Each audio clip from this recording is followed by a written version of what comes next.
Hello and welcome to a playthrough of Spore that I'm going to do. Not really anything unique or different about this playthrough. It's been so long since I've played this game, so I've kind of forgotten a lot about it. I think the main goal that I want to do with this game is to, well, try to take over as much of the galaxy as possible. I know that takes a long time, and I won't record all of it, but I'll try to get some progress updates. For the most part, I can play through the main game and have that recorded. So let's start at the cell stage. Let's go with the carnivore. We'll go with easy just because we're trying to take over everything eventually. I don't really care about what the name is. Sure.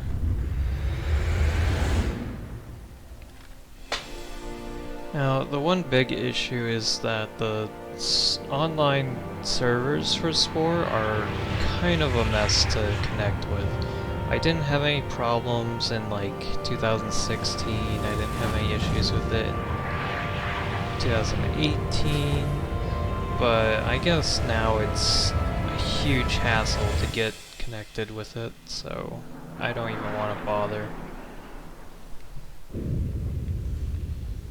EA's basically killed it off, and Maxis along with it. So we have the intro cutscene here.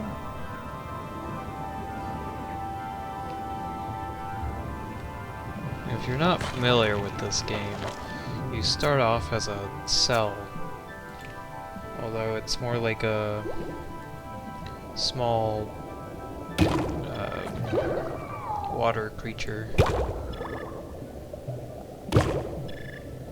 One of those that you would have to use a microscope to see. And the very first stage of the game is pretty simple. You just eat stuff. Whether you're an herbivore or a carnivore, you can decide that. You gain... You have to watch out for other creatures, and you can collect parts, and you gain DNA as you eat more and more stuff. So there we gained the spike part, and we'll be able to evolve like this. So we call a mate, which just happens to be another one of our species.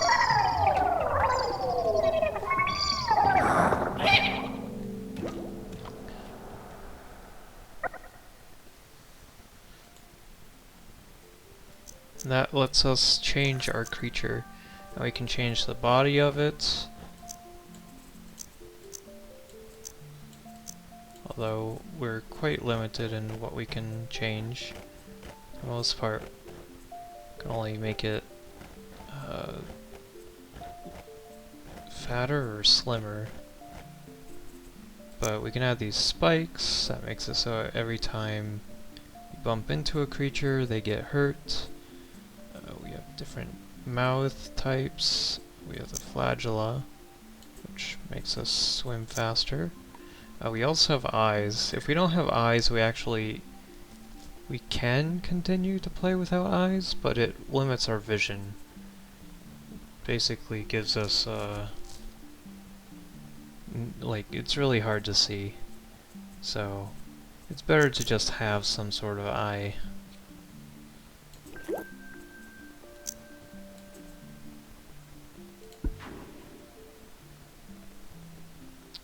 And you can of course color your creature, but that's just cosmetic stuff.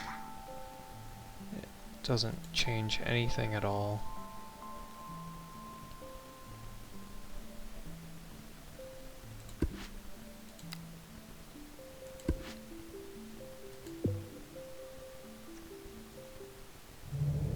You don't really get a whole lot of options at the start. You do get more as you unlock more parts, then once we get past the cell stage, you can see our progress at the bottom. We'll definitely get a lot more options.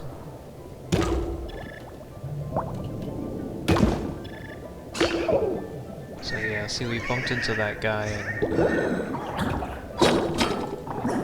that makes him run off.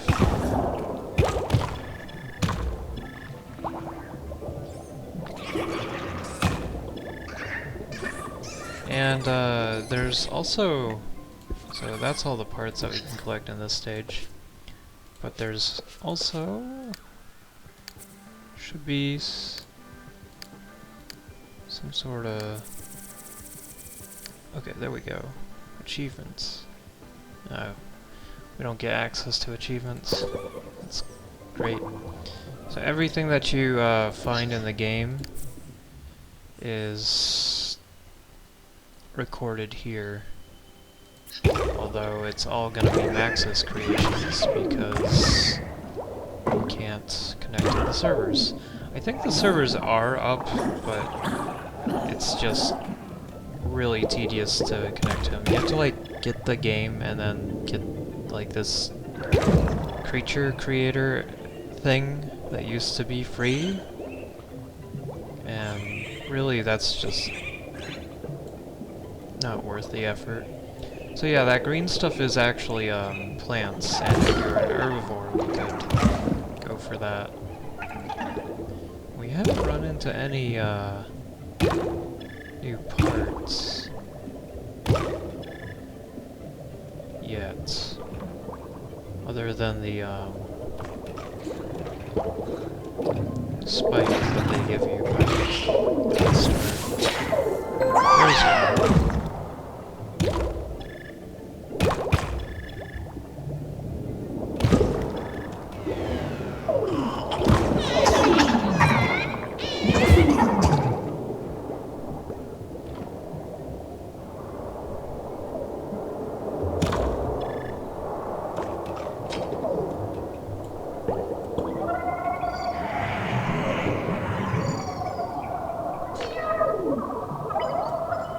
So it's a shame that we can't do this with any of the achievements to track our progress, but oh well. And I also considered getting mods for this game, but the thing with that is that a lot of the old mods that were really cool that I liked, like Better Spore, just aren't really, they don't work as well anymore.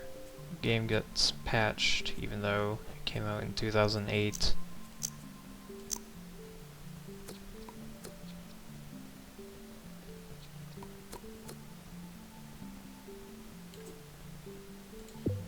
And makes some of those really good mods from back then not as compatible. And then everyone says, oh, just use dark spore injection or whatever.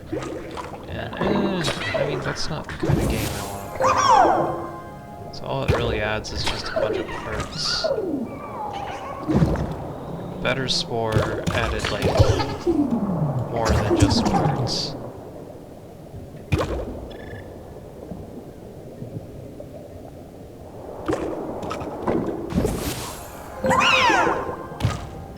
So there we go, we're collecting a lot more parts now. We're fighting different varieties of creatures.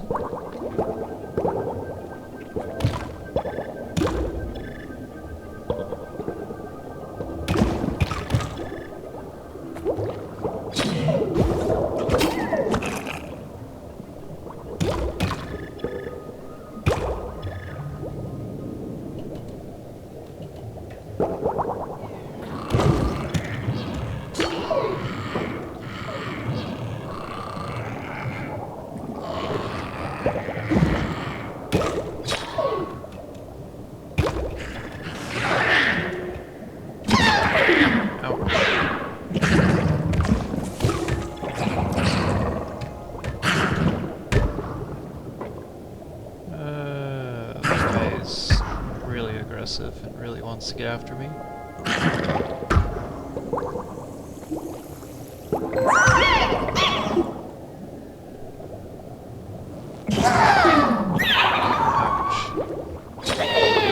Somehow I got shocked by that orange guy. When you get eaten or killed or whatever, you don't really lose a whole lot of progress, so it's all good. Of course we can add some of those new parts that we found.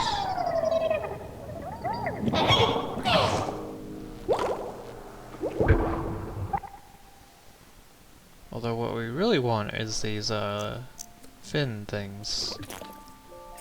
So anything that adds more speed is going to be far more effective.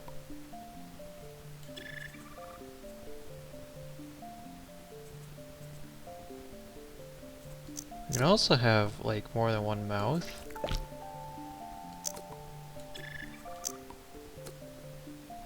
So that way we can become an omnivore without needing the omnivore part.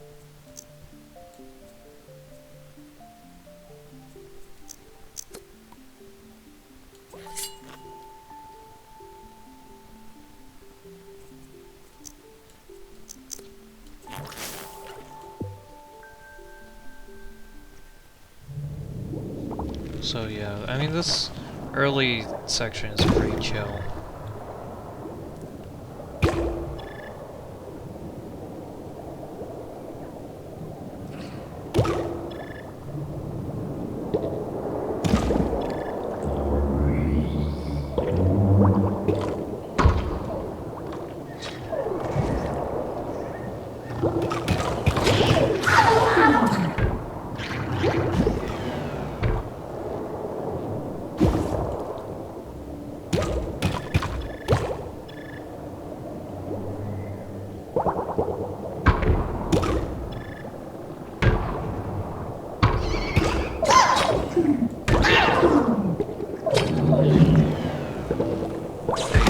Guy's gonna get us, yep.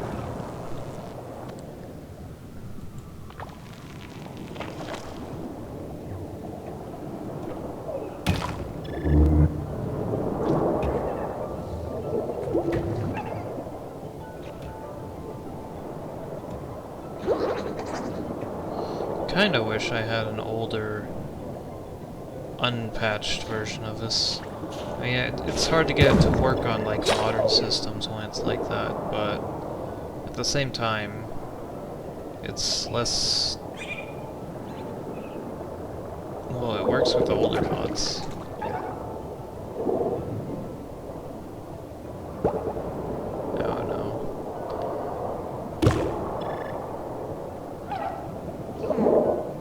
Pretty disappointed with the whole server thing though.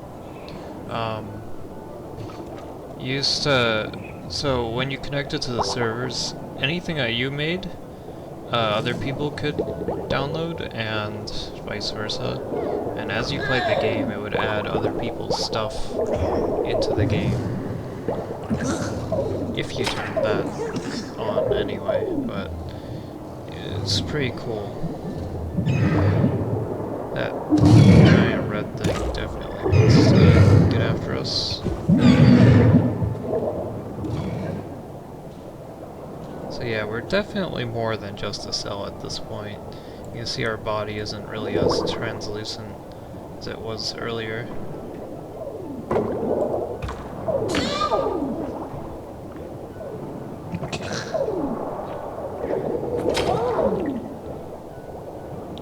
This blue thing.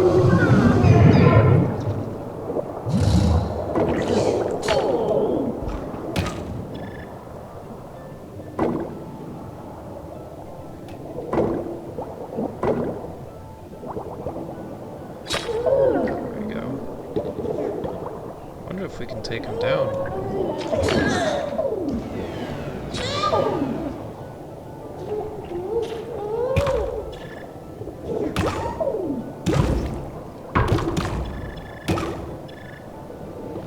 Seems to be outrunning us.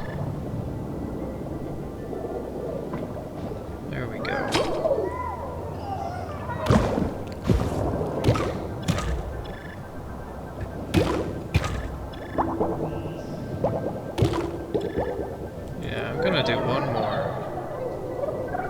so we can pick up the jet.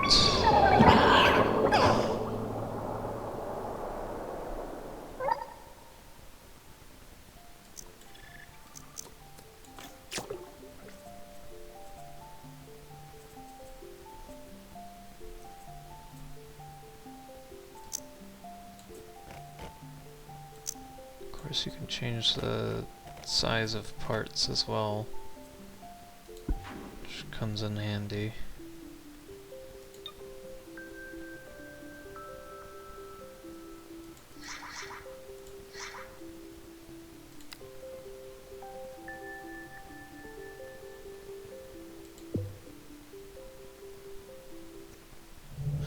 And anything that you make, even if you're not connected, will show up in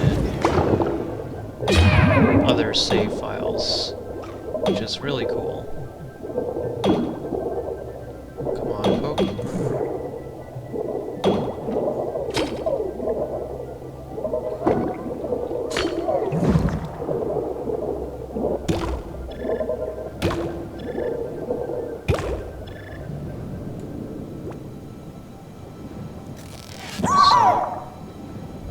Us gathering so much DNA has increased our intelligence a bit, and now we can evolve into the next stage of the game, if we want to. However, I'd be missing out on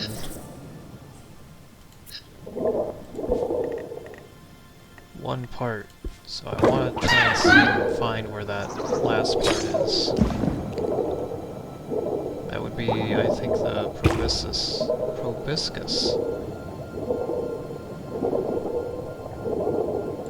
my gosh.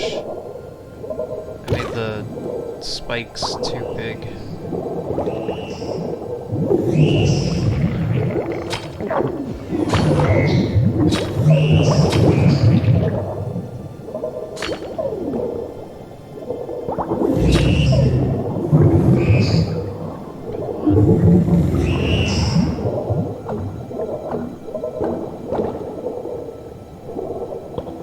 I don't think we can get him. I think he's too big.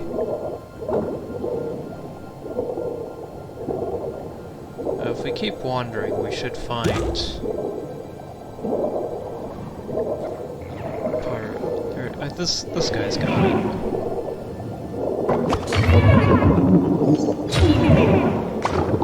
If we can get him.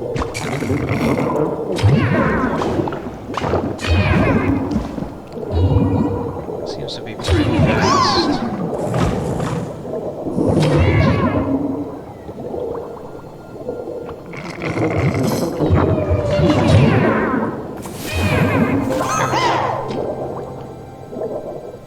So now we can hit the evolution button.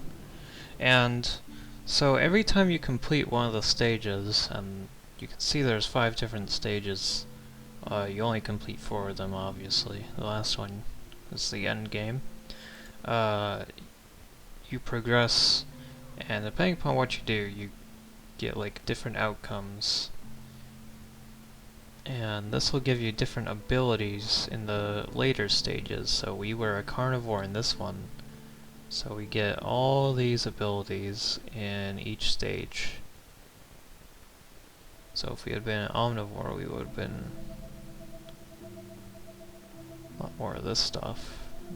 Herbivore. So we get more aggressive stuff.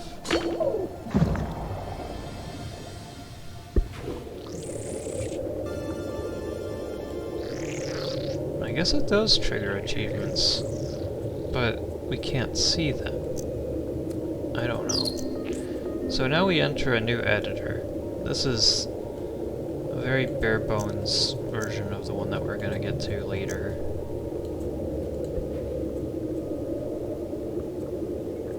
This thing is no longer useful.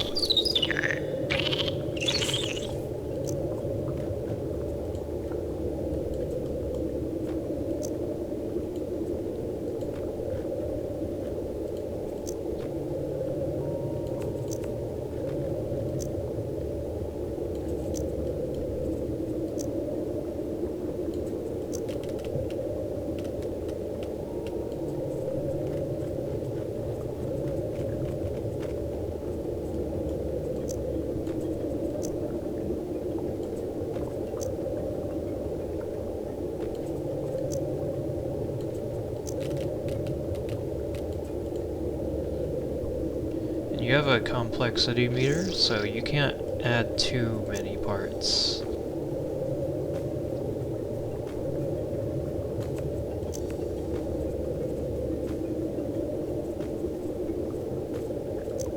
You don't need that.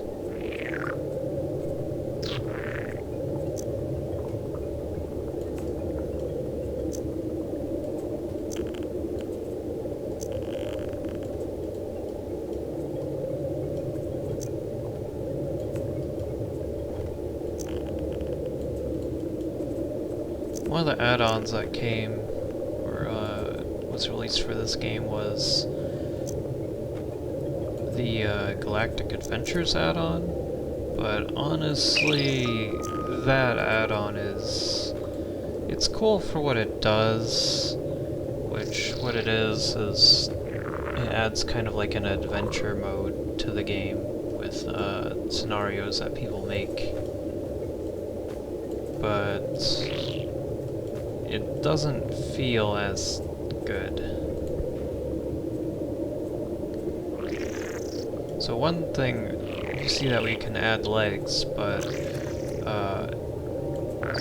one thing that you can do with legs is that you can actually tear off the leg pieces, and that kind of gives you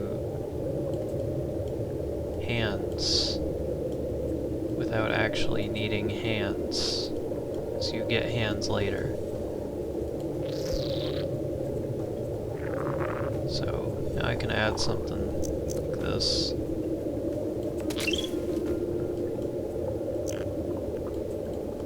Very wild looking creature here. Of course we gotta paint it too.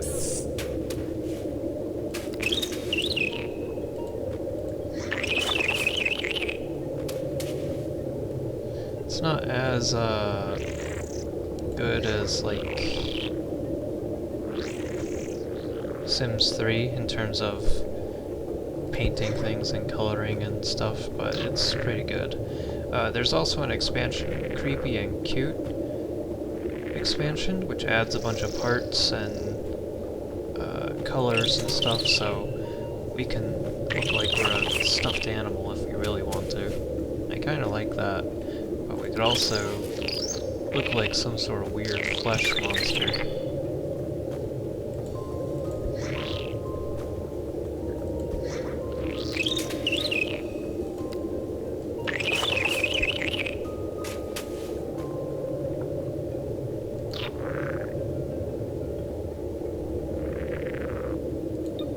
I kinda like the yellow.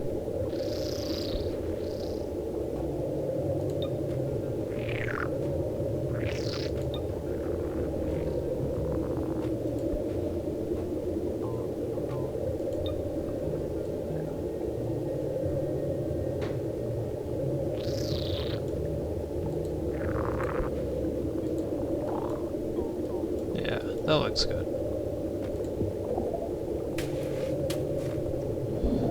So maybe I'll try and see if I can get Better Spore working. So the problem is a lot of things in Better Spore don't work in this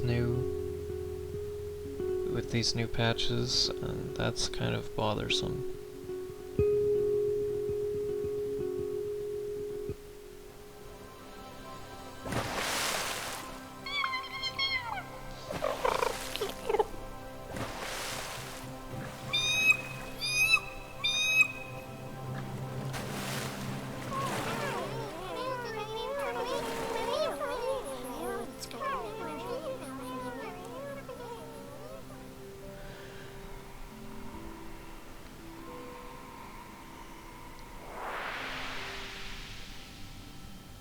So, we've finally moved to dry land.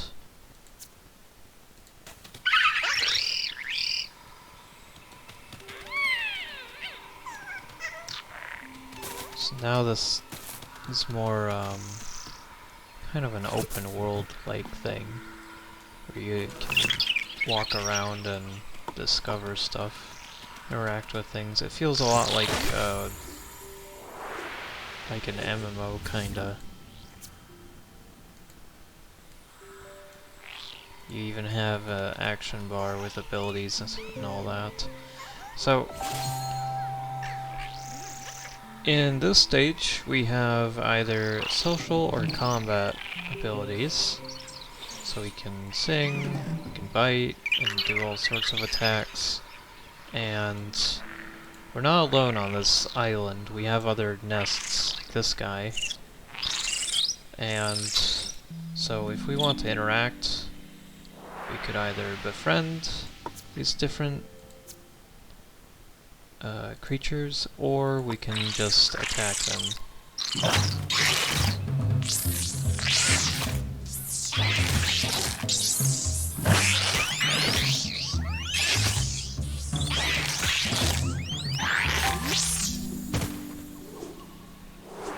When we attack them, we get more parts. And of course, since we're a carnivore, we need to eat living creatures to survive.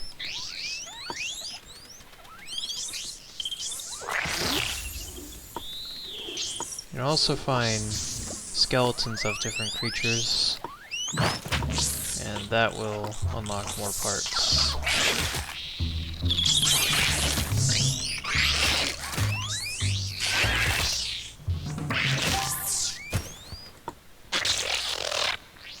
And if we ever need to heal, we can just eat any of the creatures that we attack.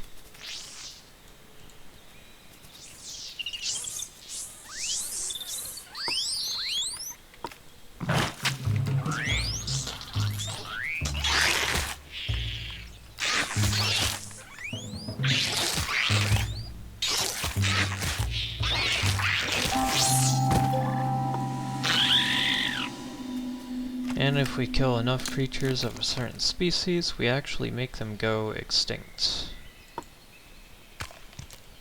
Which means more dominance over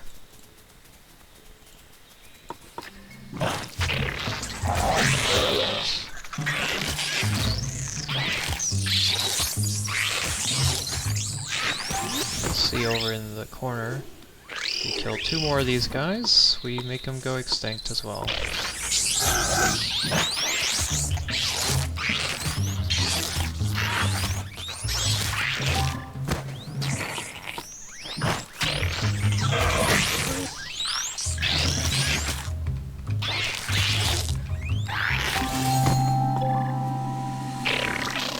We're pretty tough since we have all these attacking parts.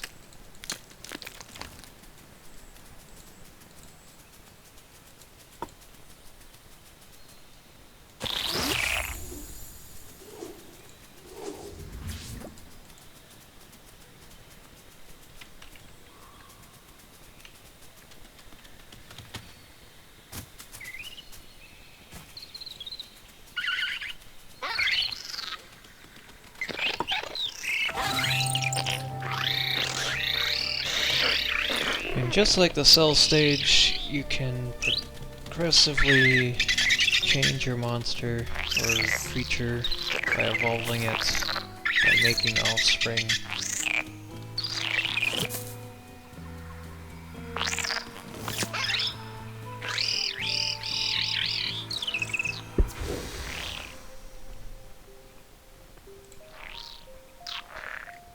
So this was the really popular editor that everyone knew about because it came bundled with some copies of Windows way back then, and also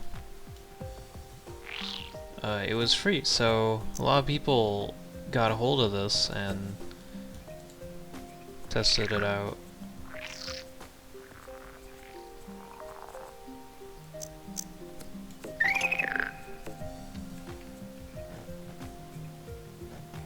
So now you can see we have hands, like actual hands, and not just weird spitter things. We also have human-like ears, which is kind of weird, but sure. Not exactly the parts that I want. We also have these extra parts.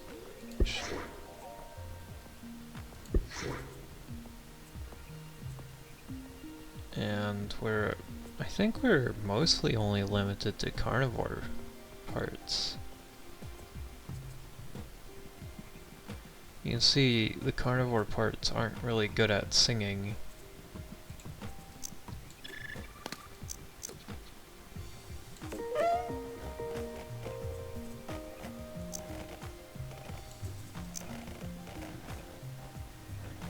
This editor is pretty cool about how easy it is to change different things.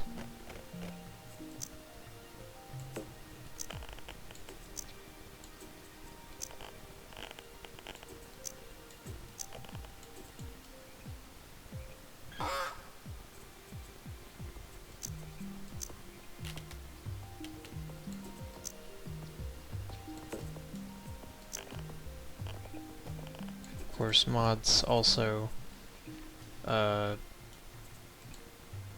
make it a lot easier to change stuff. I know Better Spore lets you make things way bigger if you really wanted to.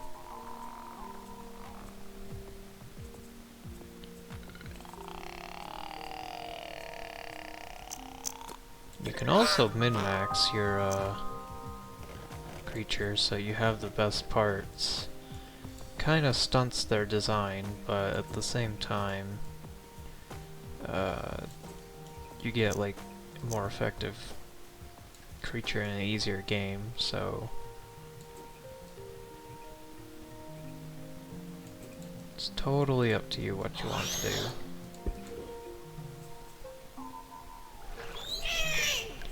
You also have these special parts that help with being able to add stuff while not needing like, oh, these claws or these feet or whatever.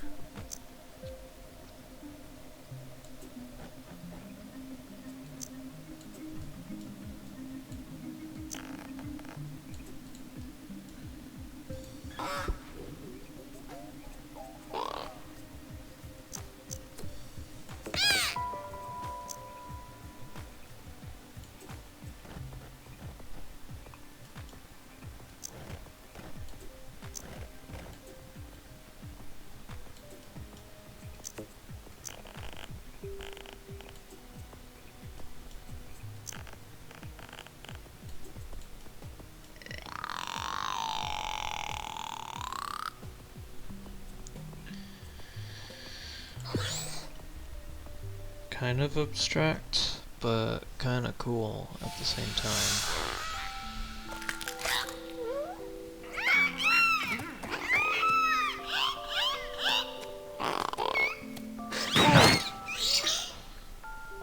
So, the abilities, and now we can get used to them.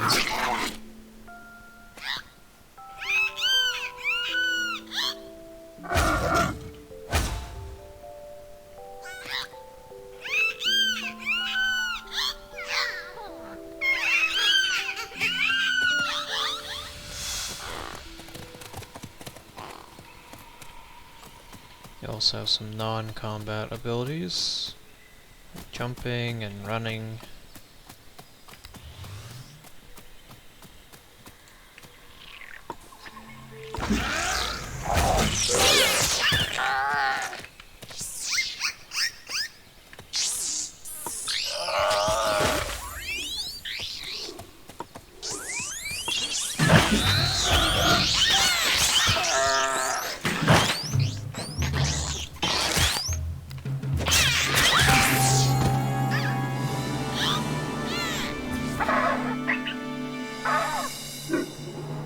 So making that species go extinct has progressed us through this stage a little bit. And we've unlocked pack members, so that if we ever encounter anything that's too tough, we can bring an ally with us.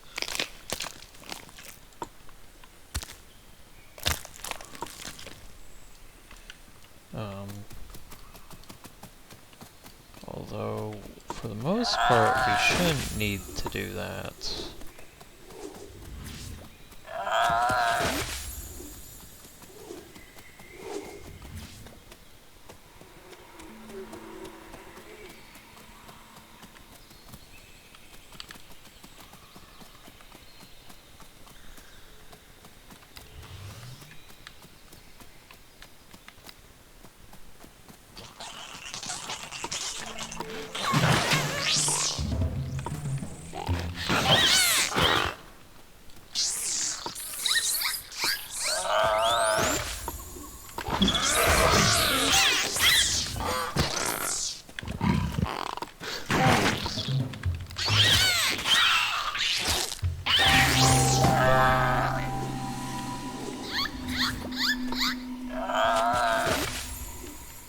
Very nice.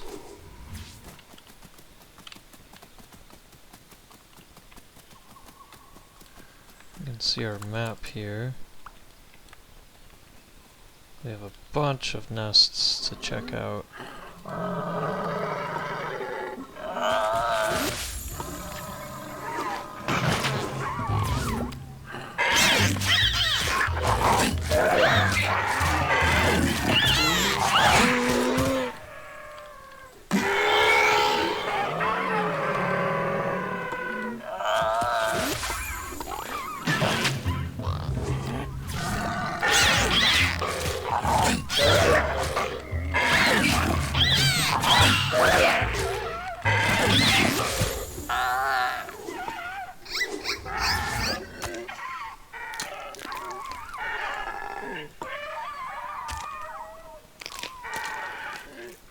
Kind of a weird looking creature these things are.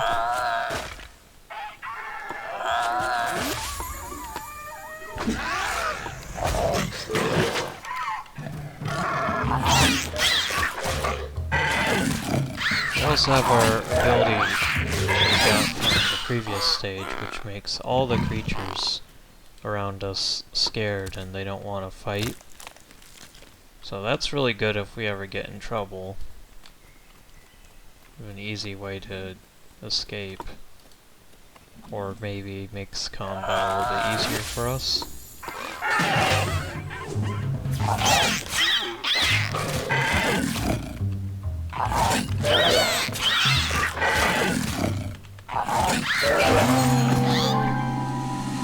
So that made this race go extinct as well. Although we have to be careful, because the more aggressive that we are, the more aggressive other races are gonna be.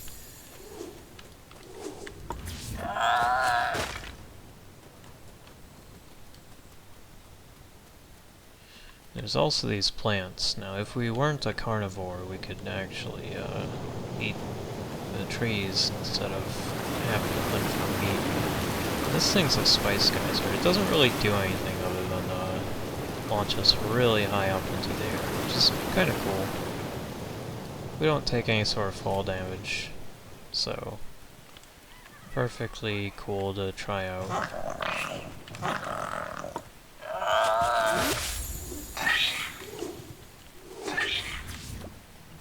These things don't seem to mind me checking out this skeleton by their nest.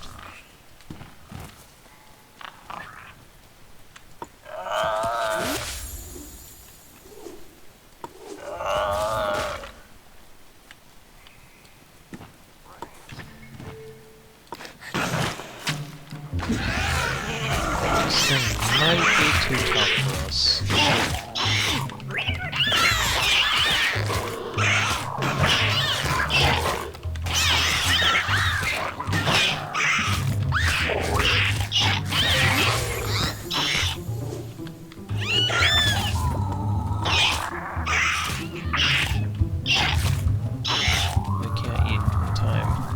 Well, if we're ever low health, try to escape. Well, if we're ever low health, we could try and get back to the nest. No, we didn't make it in time.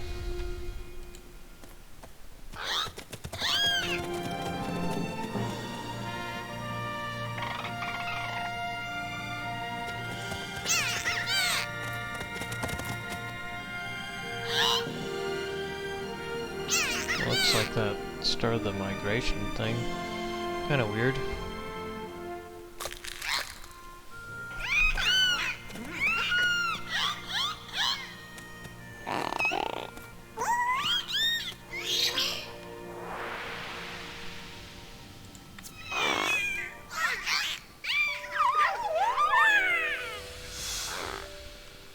So now we have to move over to a new nest. It didn't trigger because we died, but it triggered because, I guess, once you progress far enough, it starts that segment. So that makes it so you're not around a bunch of dead nests. You can actually go to different areas of the game. Of course, we still want to beat up other species.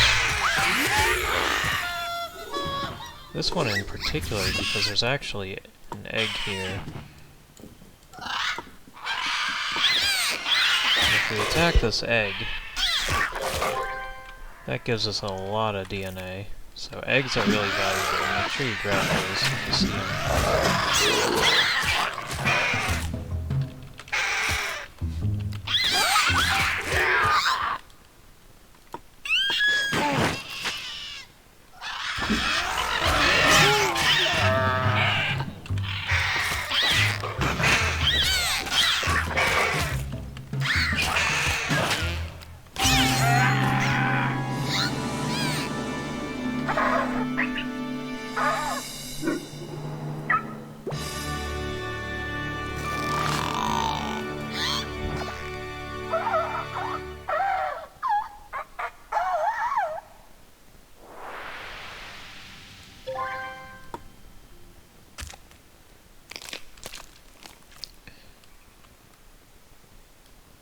So our weird little potato monster seems to be evolving quite fine.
Nexus did a pretty good job in making a variety of creatures to come across, or pre-made ones, so that's really good.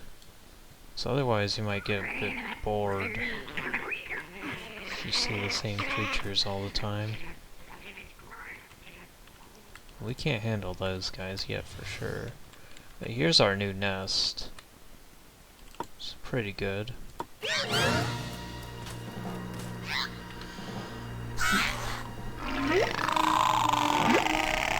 Migration complete.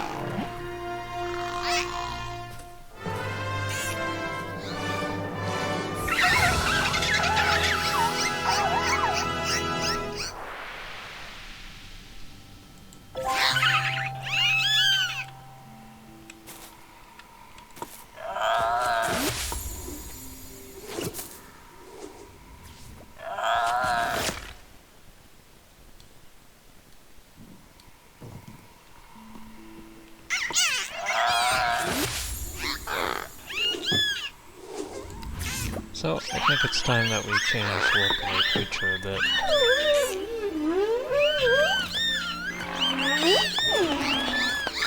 And there's a bunch of animations that play for scenes like this. Depending upon the shape of your creature, they can look a little bit jank.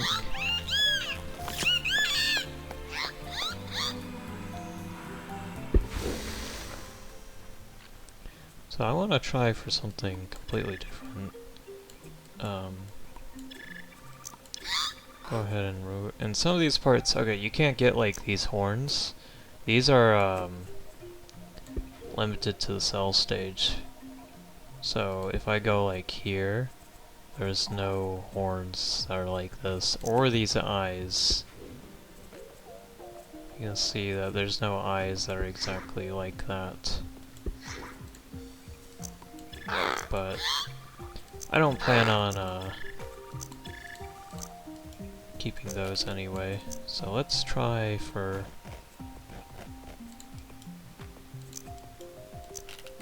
more different looking monster or creature.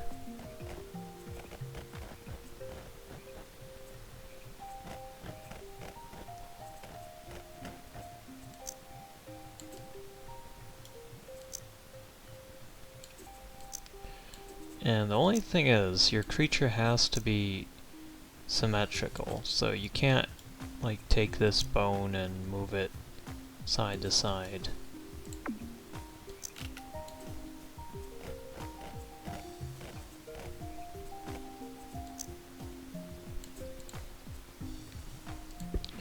The game seems to identify like what is a neck and what is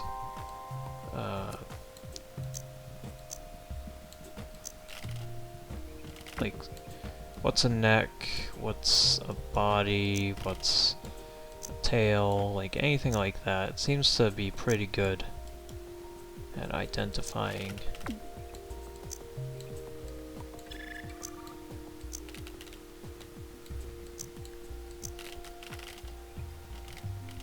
That sort of thing. Let's try for a more worm-like shape here.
Or stumpier legs.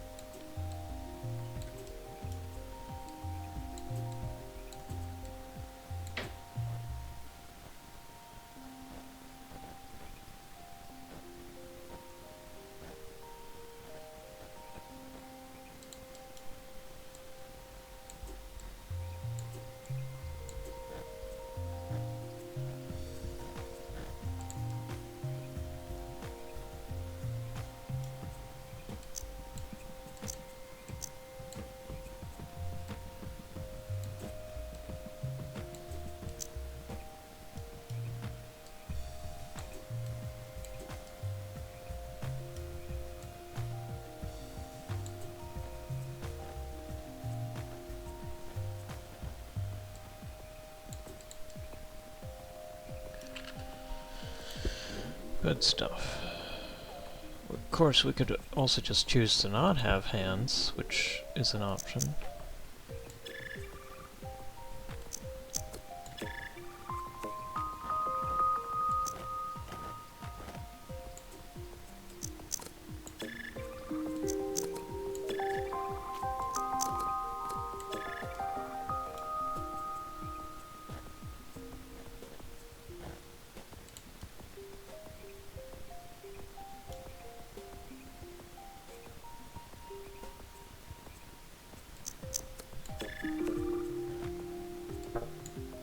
That's a really expensive part.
And the sound of your creature changes depending upon what parts you use, which is another cool detail.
Pretty gruesome.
So I still think these things are too strong for us to handle on our own.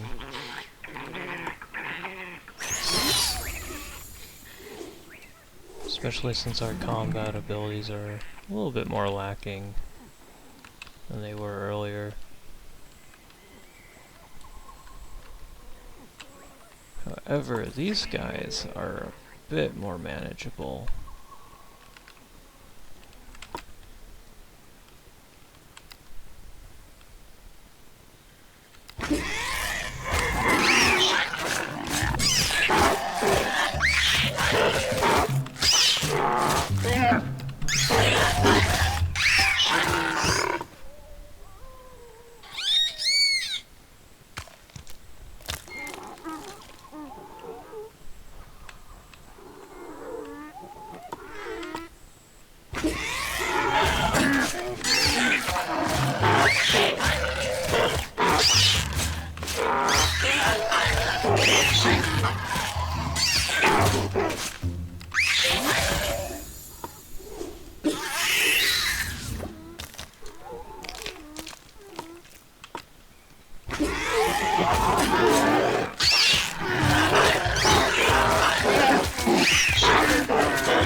Yeah, the animation on our creature looks a bit weird.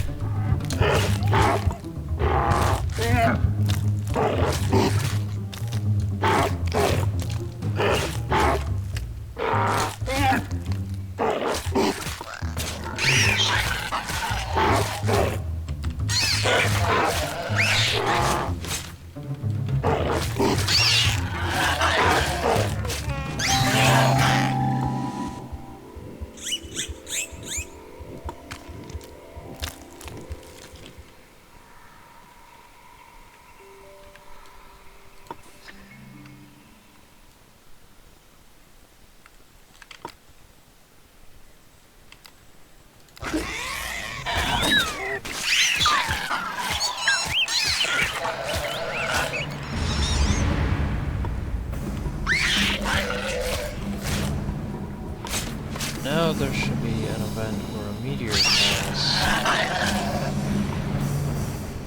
which is why everyone is running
I was definitely looking for that part over the one that I had.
we have a lot more currency as well.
That thing looks pretty tough.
So in this case, there's not enough for us to make the species go extinct.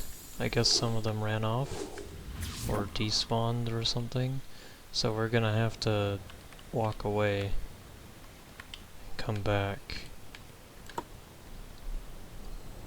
I've noticed that the LOD isn't as good as I remember it. Where objects look really like low poly from far away, like this thing. Then when you get close, you know, it gets more detailed.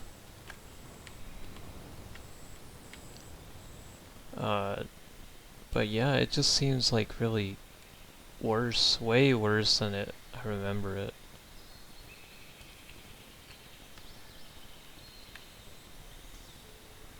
But I don't know. Looks like that nest is still pretty barren.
Oops. Well, we don't lose too much progress. I suppose we could add some creatures to our pack, too.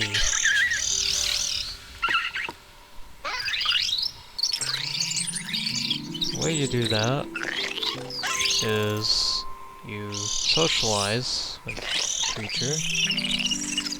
That adds them to your pack.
Now we easily take out other species if we have a pack full of our own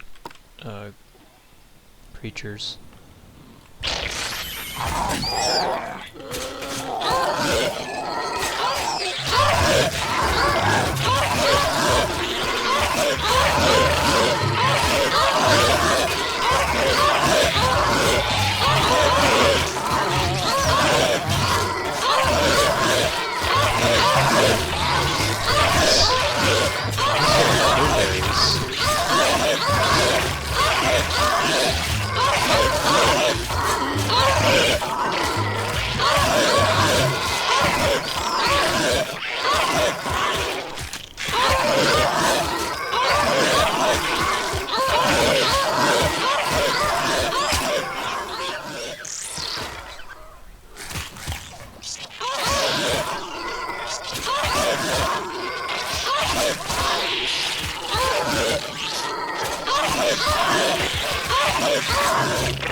That's another species hunted down.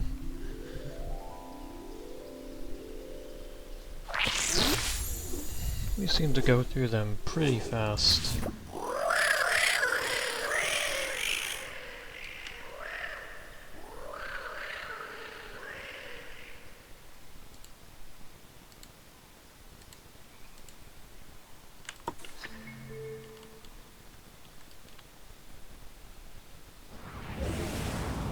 There's a spaceship. Sometimes that can show up. They'll try to abduct random creatures. They tend to make creatures really scared and run off. I think they can also abduct you, so you gotta be careful about that. It's just an instant death when that happens.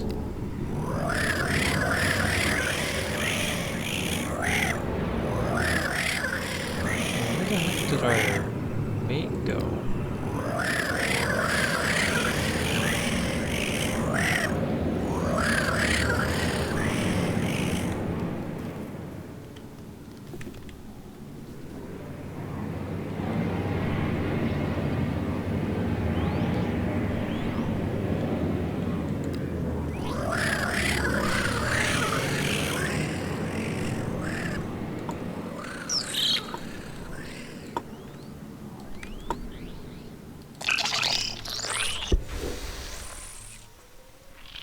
Now we got this thing, which makes our strike way better. Well, it's kind of an odd object.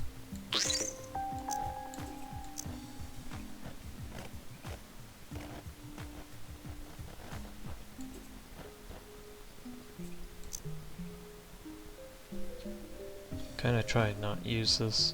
I mean, it's really good, but it's so hard to make it look good on creatures.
Now we have to migrate again.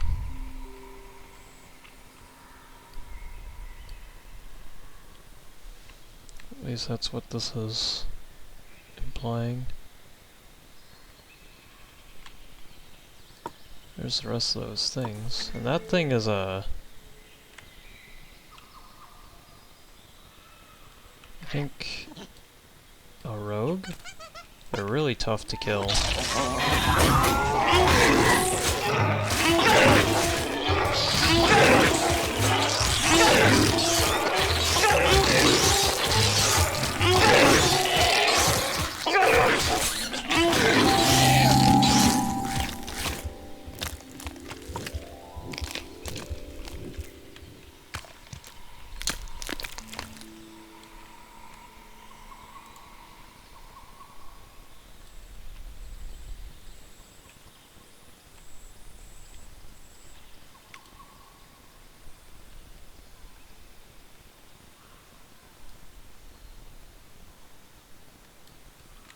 And of course, so everything that we find here, you only have to click on it to add it to your Sporepedia collection. You don't actually have to fight it or interact with it at all.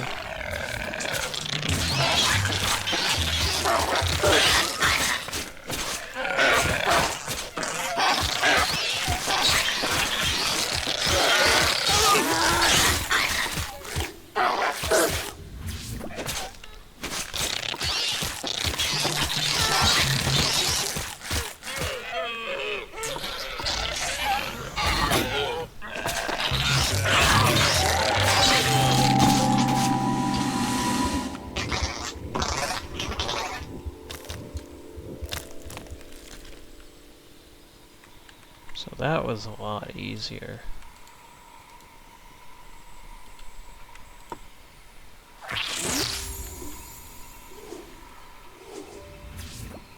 Although I'm playing the game on easy difficulty, that's mostly just to save time. It's a little bit... You play a little bit more exploitive on harder difficulties, because you want to max out creature parts, and specifically play the game with certain goals in mind, like befriending certain tribes and... Oh my, so that thing is an epic. Those things are really, really tough to knock out, and usually you have to lure them over to a nest in order to even consider taking care of them. However, they tend to surround really big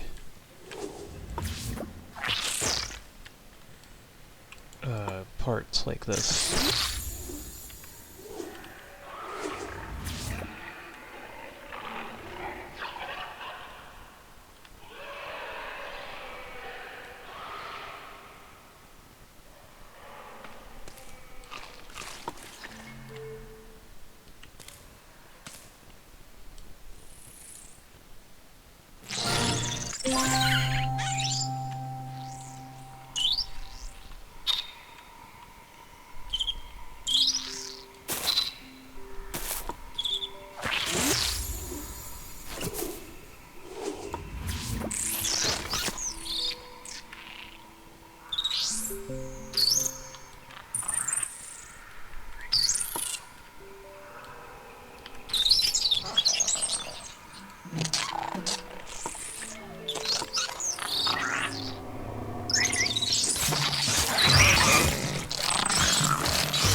Okay. Let's... Yeah, we're really, really slow, but that's because we have slow parts.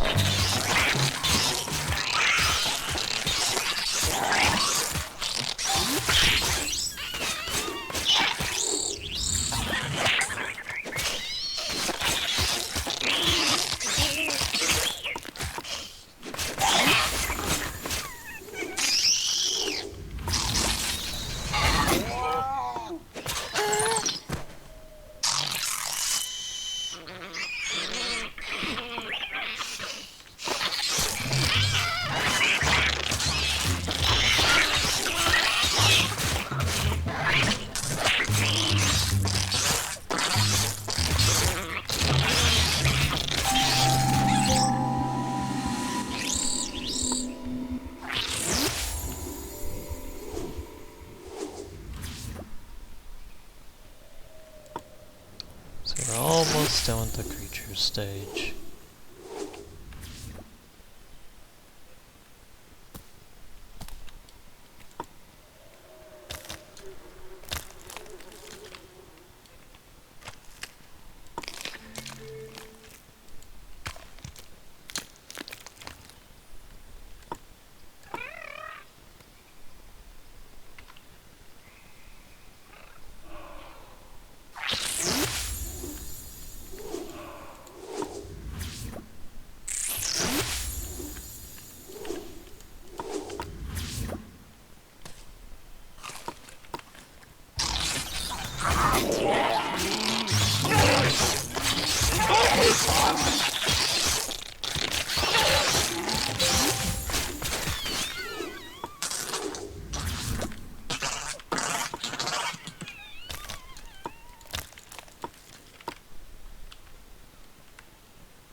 Let's see if we can catch that thing.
And done with the creature stage, mostly.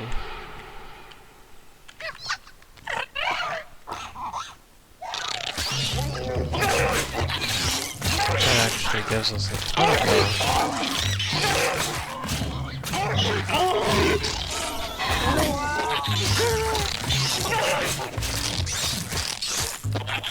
So now you can kind of sandbox in the creature stage if you want to. Collect more parts, find more creatures. We're not gonna spend too long in here, but we definitely do want to change how our creature looks before we go into the next stage.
You can see our nest is kind of forming more organized.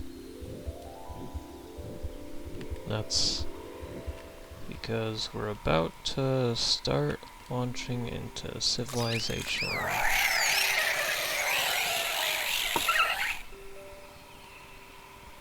Although, let's change our appearance first.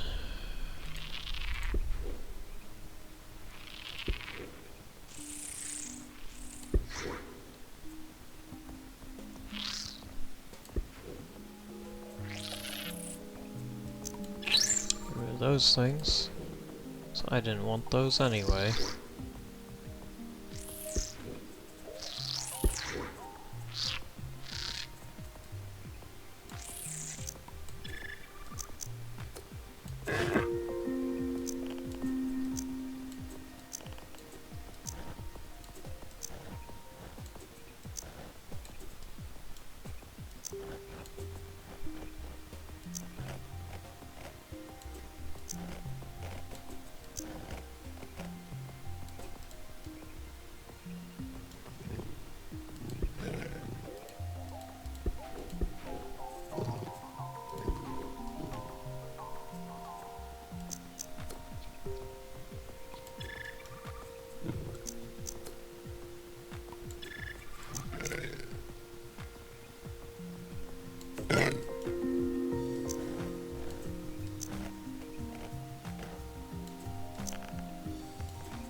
try for something more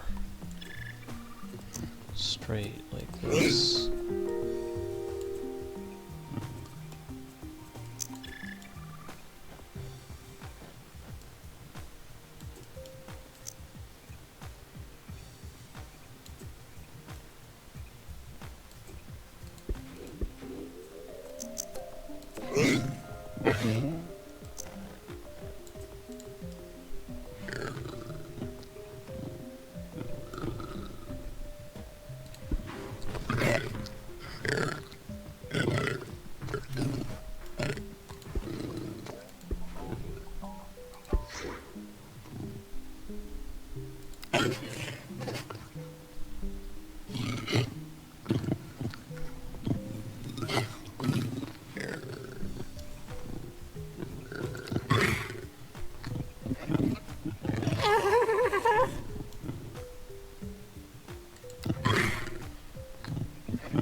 That looks pretty gruesome.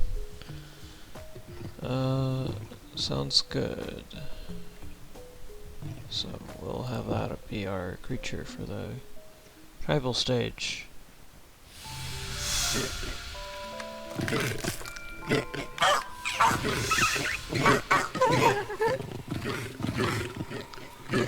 Well, he walks a bit better, I'd say.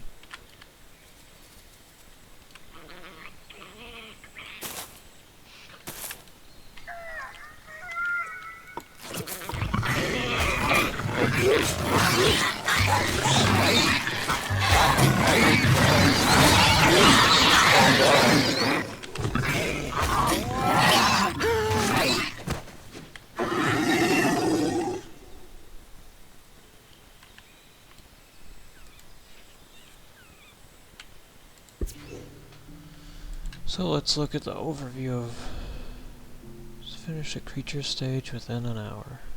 Nice.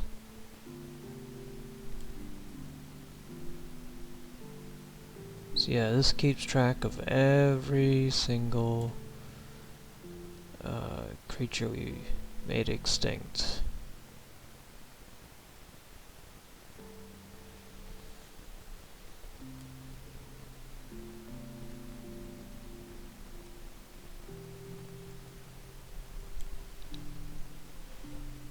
And that landed us into the Predator category, which will give us a new ability.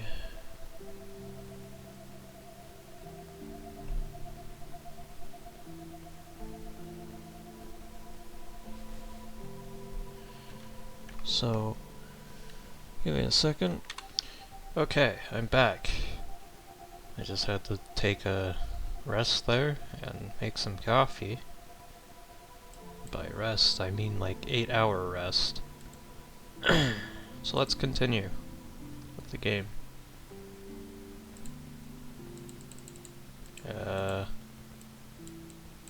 It's not.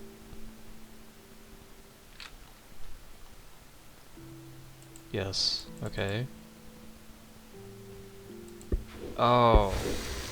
Something that's weird about alt-tabbing in this is it changes your cursor.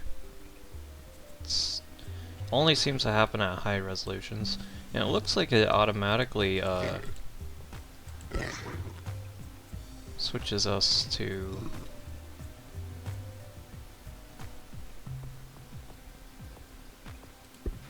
the creature editor so we can do some last minute edits.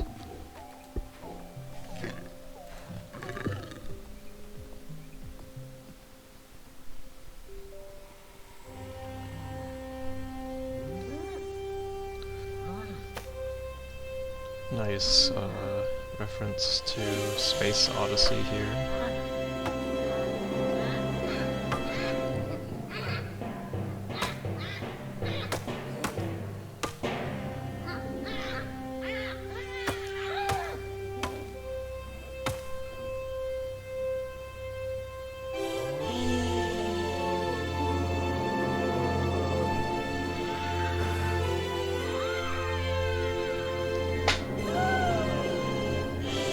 one of my favorite movies. Even the sequel's pretty good.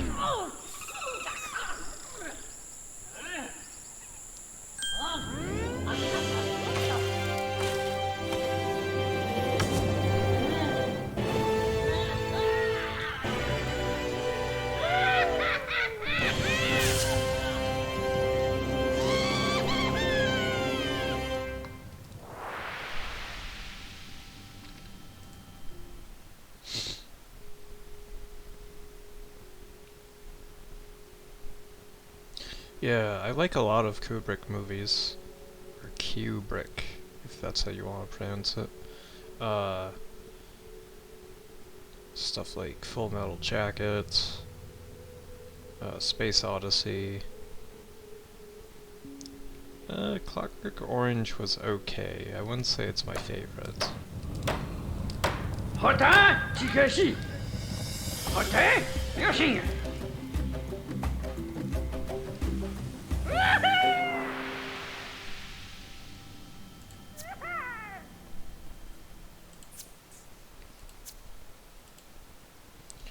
So,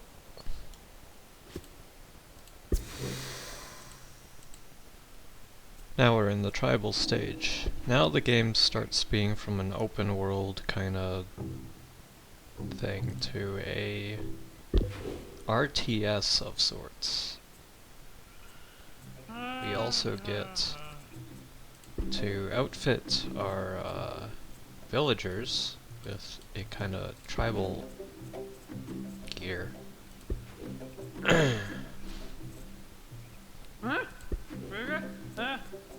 So we have all sorts of stuff.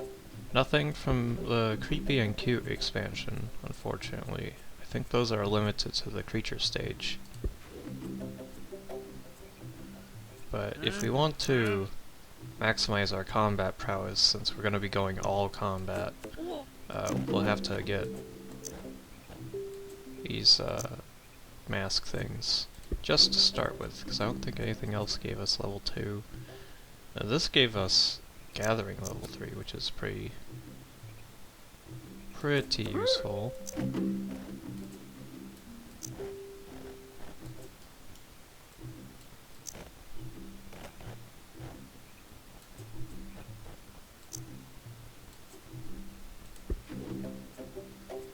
And some extra health.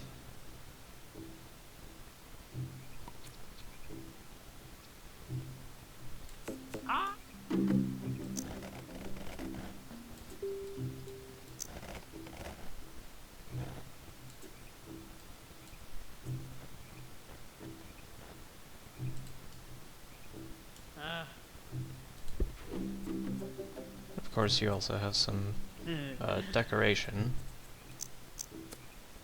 In case if you want to make your villagers look a little bit more interesting.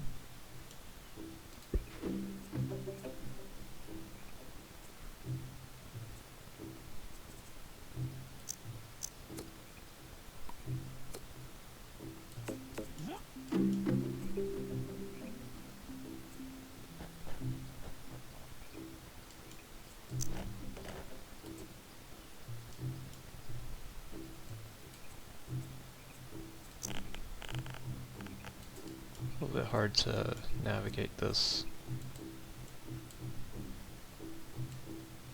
with my messed up cursor here.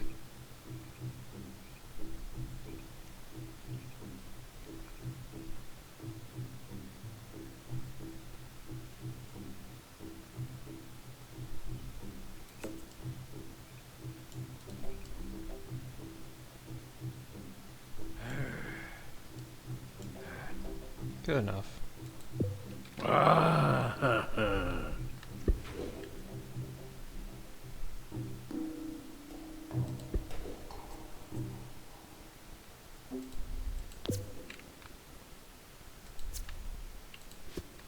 So just some camera control stuff.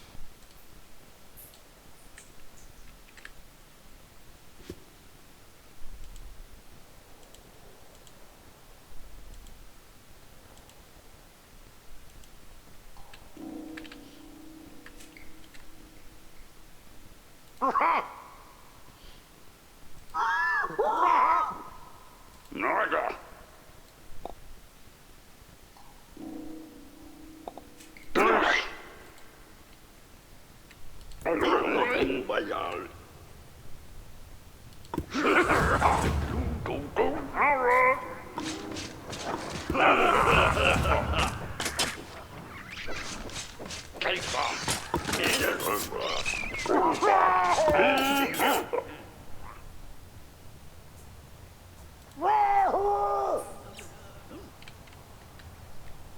So, we still have to gather food, just like in an RTS, kind of similar to like Age of Empires. And with our food, we can build buildings, which we definitely want to try out that. And we can also make more villagers.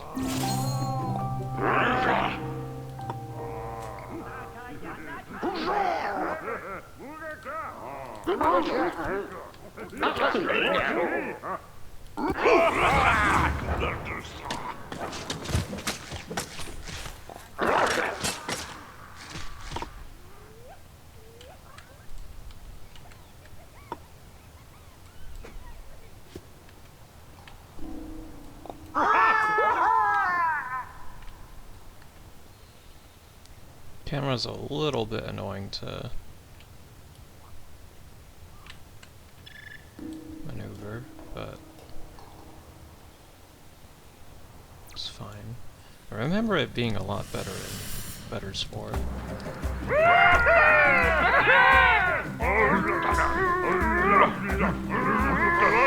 got these guys who... Excuse me.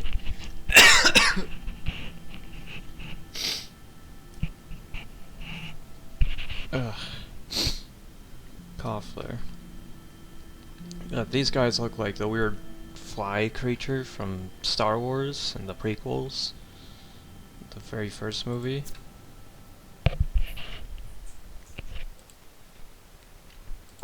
So, we also get a leader unit. This is our chieftain. Looks like we got ourselves some more units.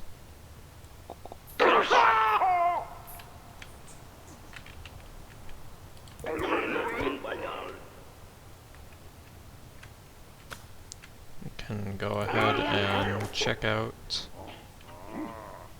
purple or magenta or whatever this color is. We can directly attack these dudes too, which doesn't make them too happy.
So it said wild animals are coming to steal our food. Well, they can't steal our food if we use up all the food.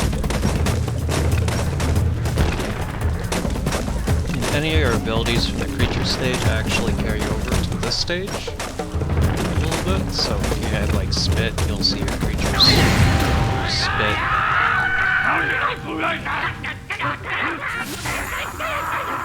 So, destroying this nation, which never stood a chance, adds 1 to our totem pole. And some of their parts, or tools, get added to our repertoire, so we could go from axes to whatever the next weapon is.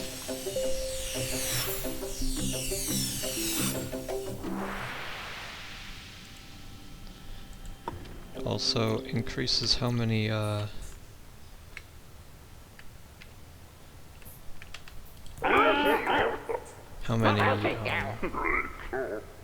villagers we can have.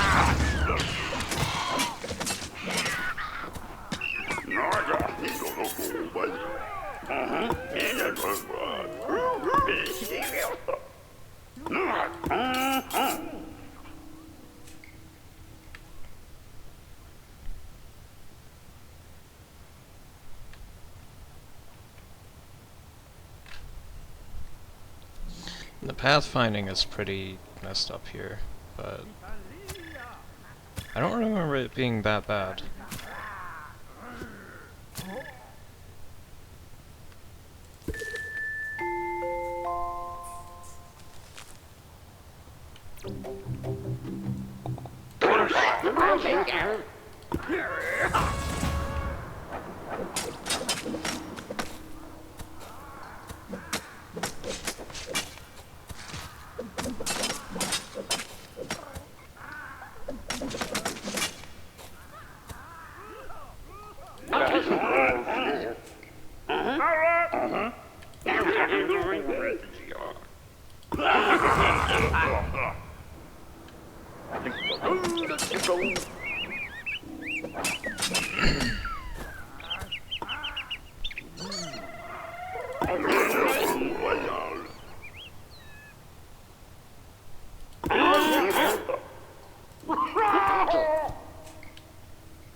So let's wipe out these creatures actually.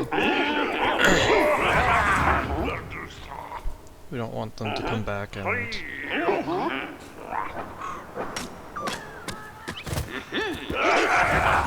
try and steal our food.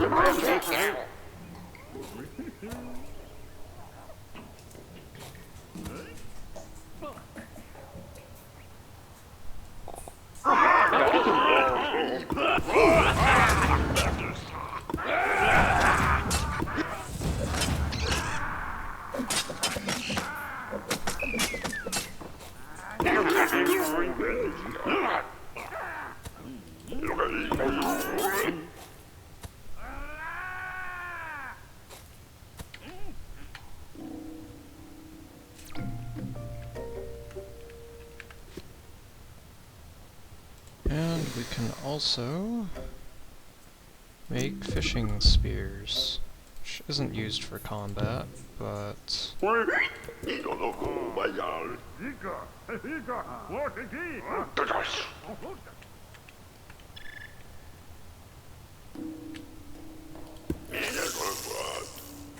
can be used as a source of renewable. At least, I think they are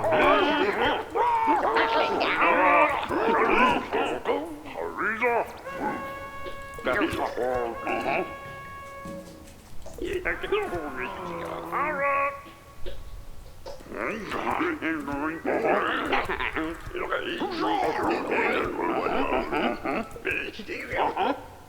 Come on.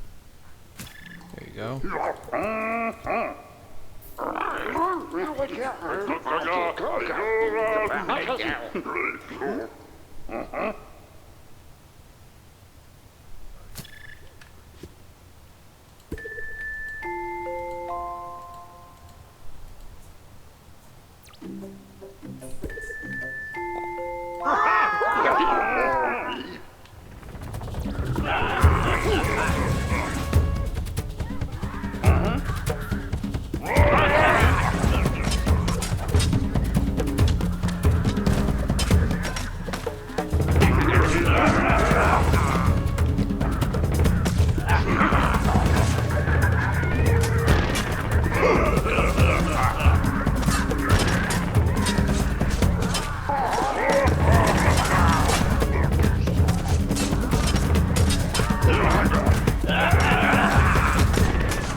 They insist on dropping off the food over there, which, whatever. If they want to do that.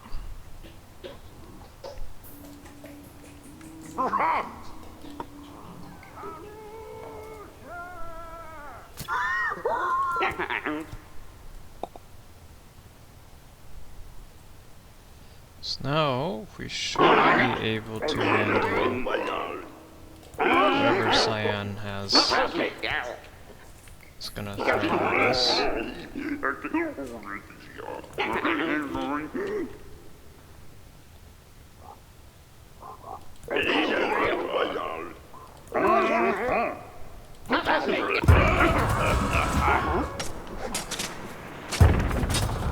These guys have spears, which help a lot.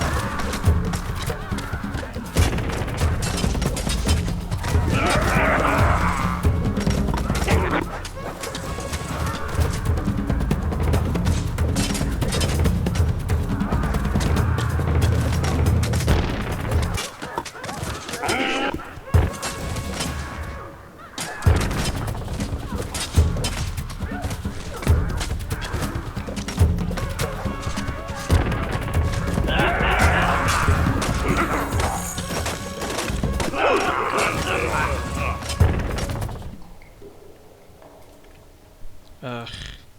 I can't get used to this, bug.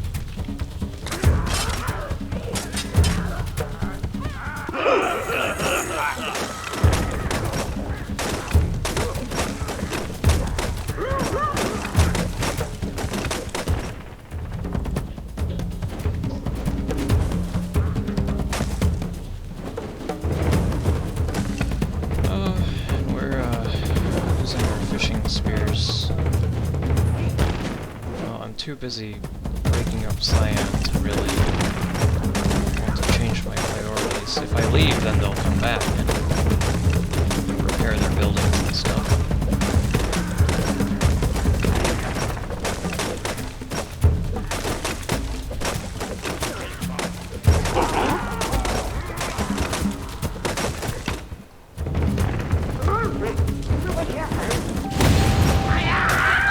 So, that gives us the cyan totem.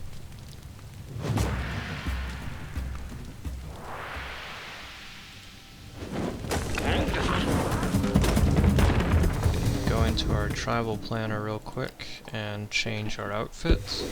That should, give us new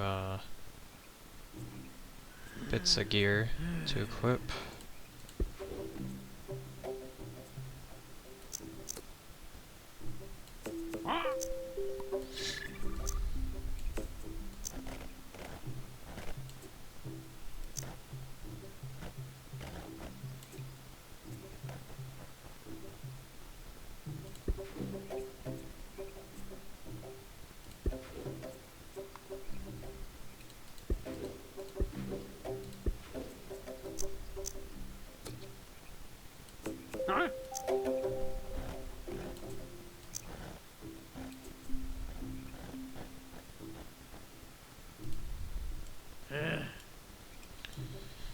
Looks good. That buffs all of our stats by a lot.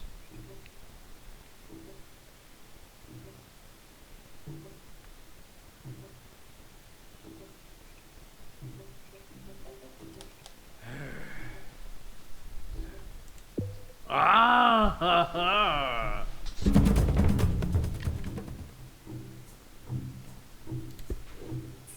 And means we get our throwing spears, which is kind of a ranged option for us.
So it looks like we're gonna have to go and get some more food.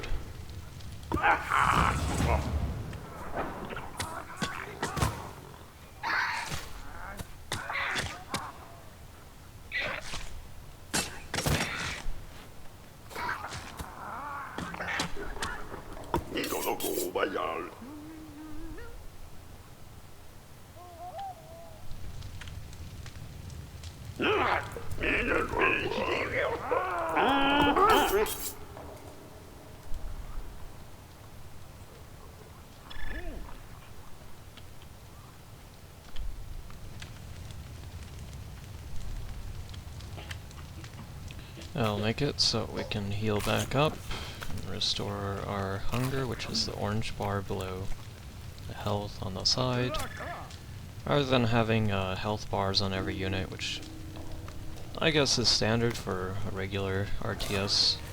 Would probably be clutter in this kind of game. They just used the side there.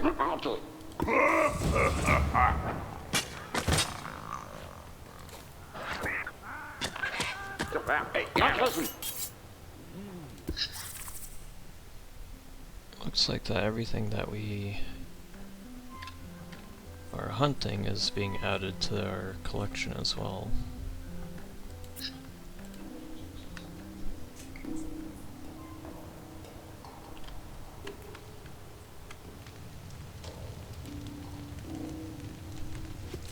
So I would like to get some spears, because while axes are nice, Spears are way more effective, I think.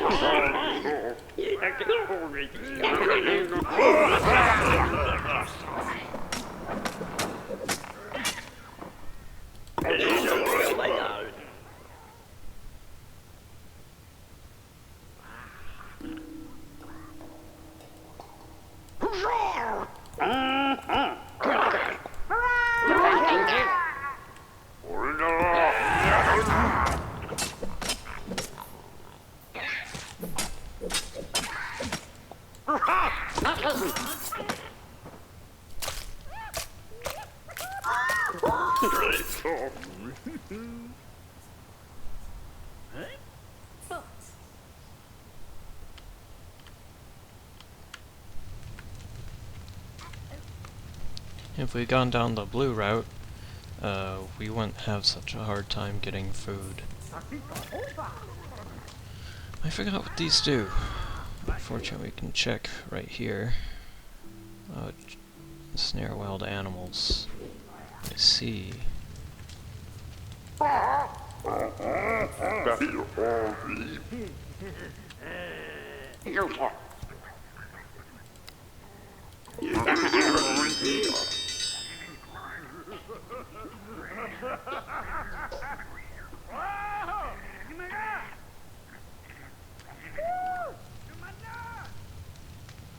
Oh, okay, and we haven't been using our firebomb ability either, which I believe is really destructive for buildings.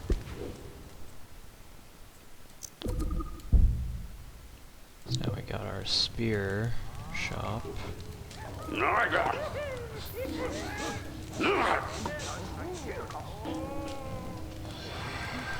Now visually some of our guys might look like they're still carrying an axe, but they're actually carrying a spear.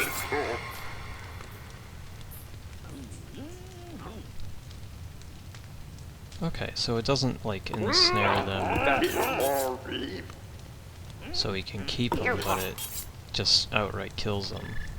That's neat.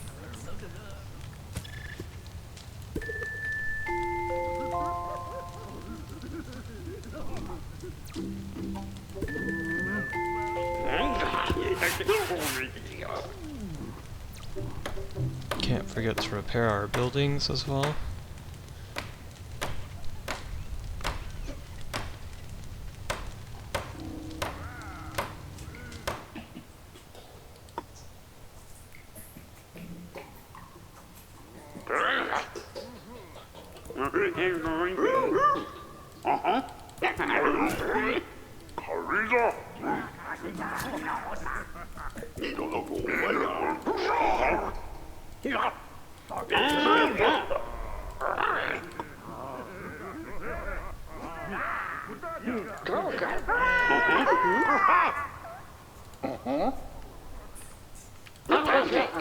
So now on to green. Seems to be already full.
I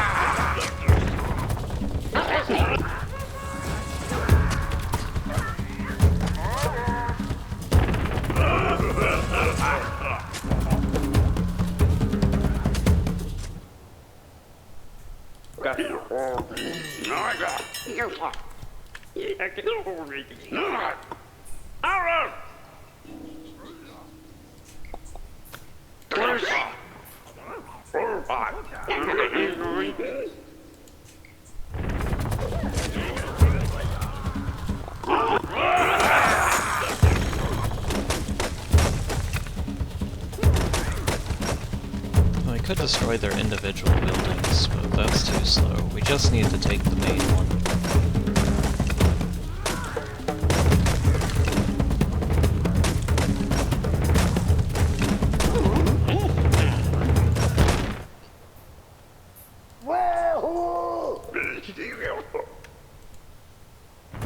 So what did that do?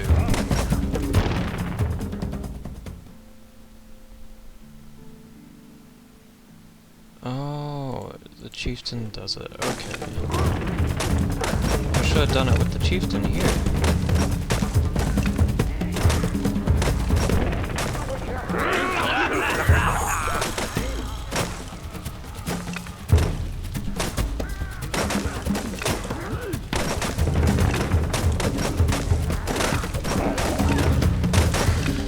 And after this one, we'll have 2 more tribes to capture.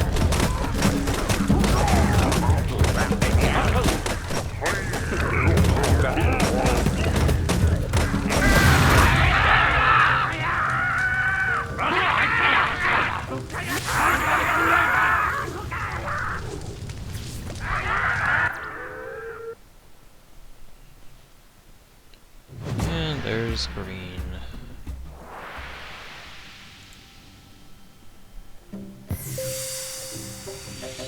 Looking a little bit more civilized now.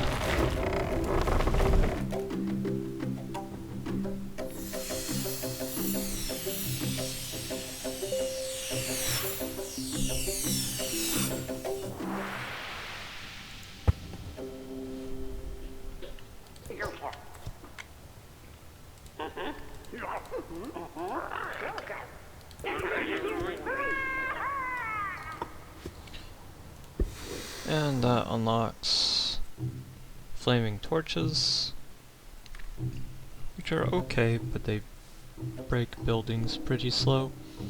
Eventually we'll get healing rods, which is really useful to get.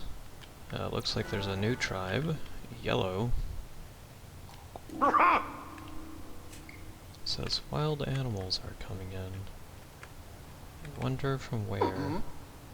That must be it.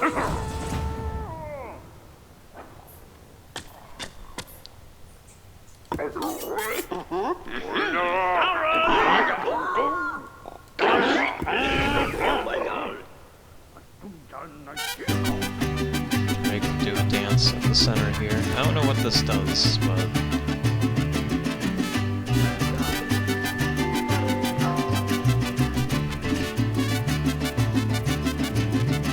I'm sure it accomplishes something.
Looks like more raiders are coming.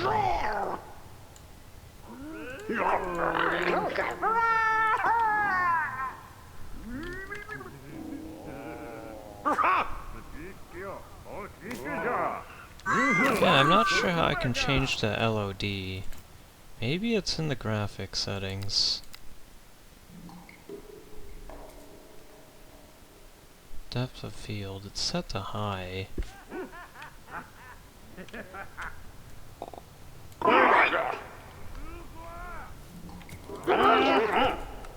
Maybe I'd have to do some sort of background change.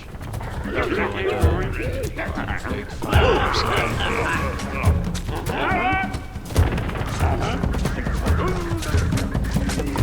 Very small rating.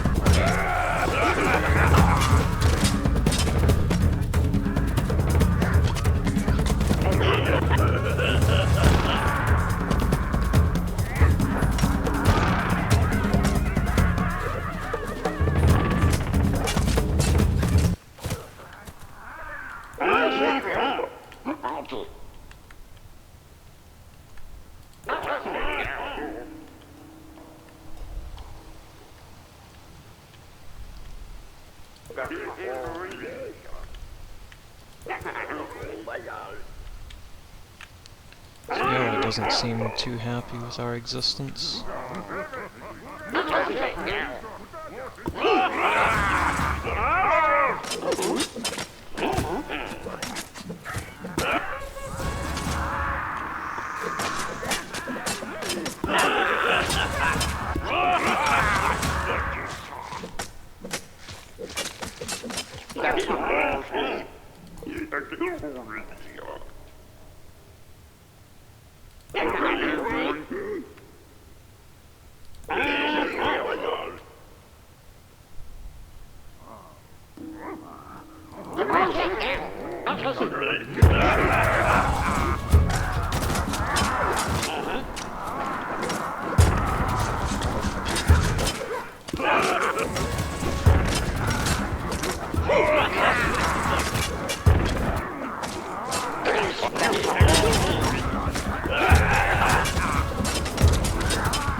Definitely not the end of the game, but it does take a while for chieftains to respawn, per se.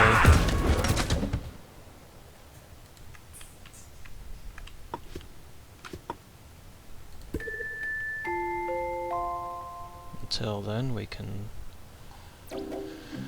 spawn in some replacements. Gather some extra food.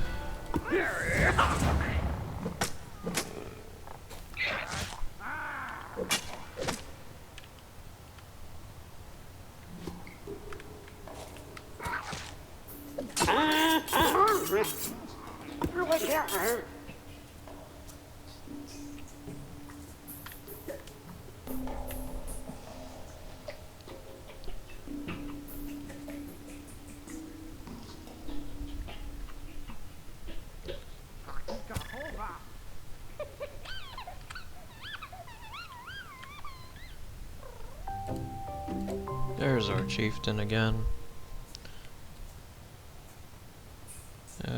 We dwindled down yellow a little bit. It's a little bit hard to hover over. 8 out of 12. Yeah.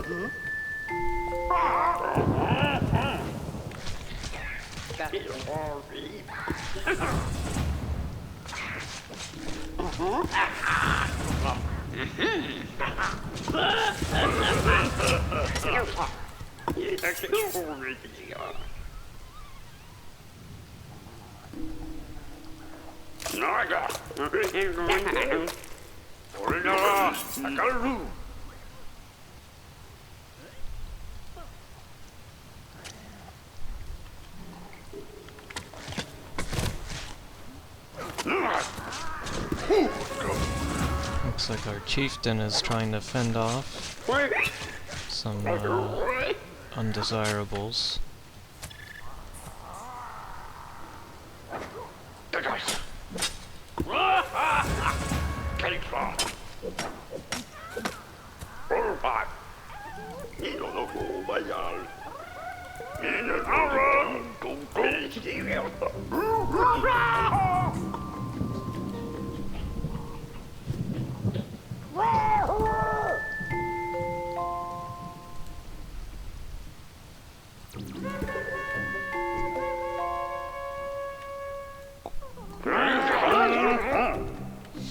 Not too concerned about raiders, honestly.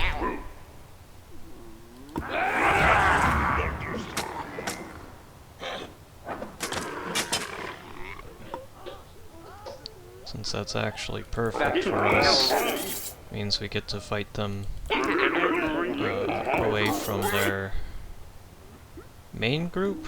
They won't have everyone there, so it'll be easier to deal with them like that.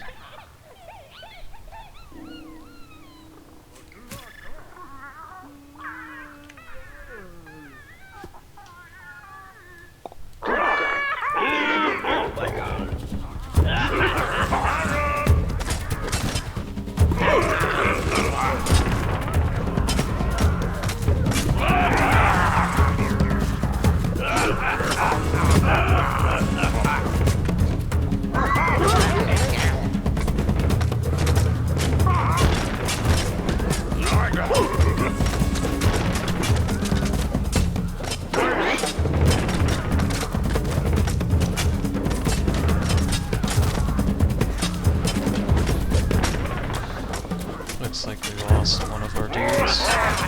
Kind of unfortunate, but now yellow is back. Can quickly run over and try and clean up after what happened there.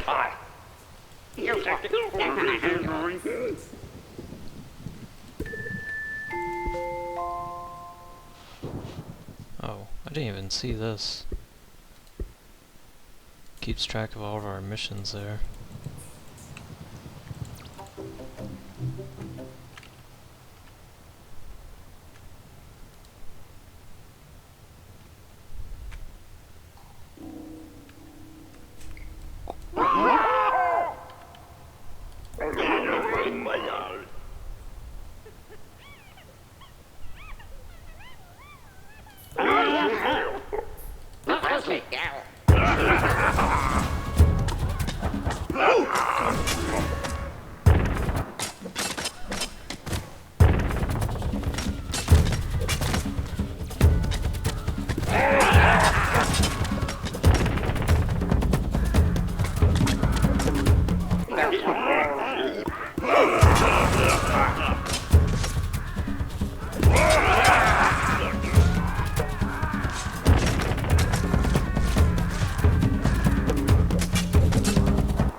ability kinda sucks.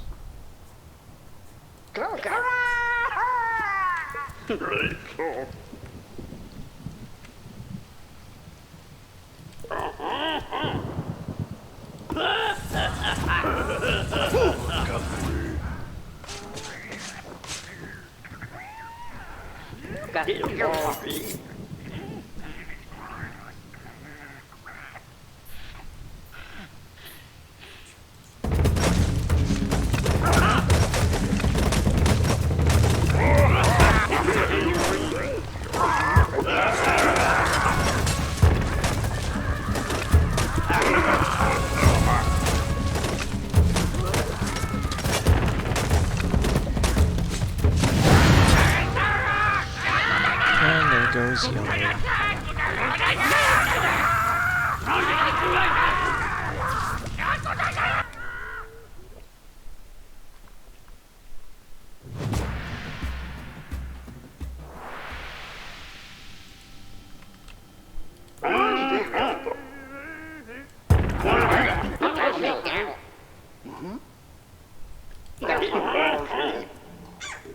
You could try and take out Lavender, since they'll only have 9 as the max, since they're a lesser village compared to ours. Or Yellow.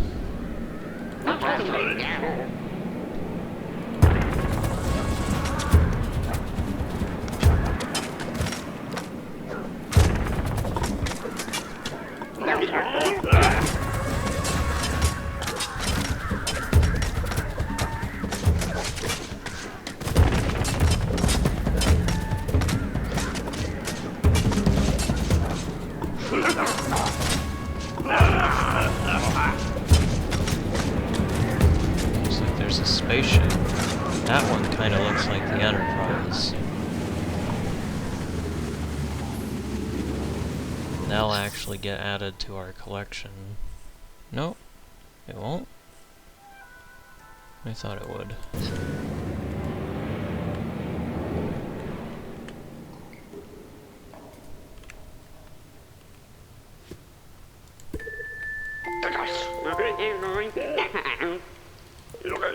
So, now it's another round of reinforcing our numbers.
I definitely do take this more active take on the game more than previous Sims titles, where they would use a lot of random events.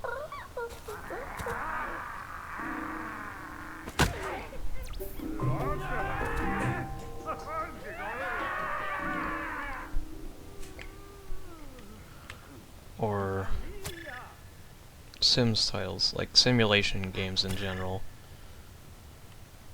will hit you with a lot of, oh no, this thing happened.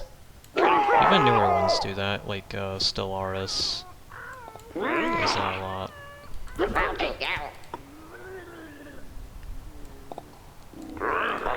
Stellaris is pretty good though.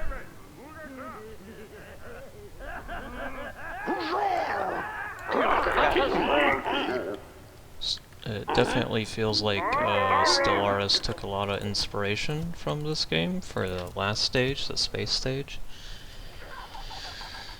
Which is pretty cool.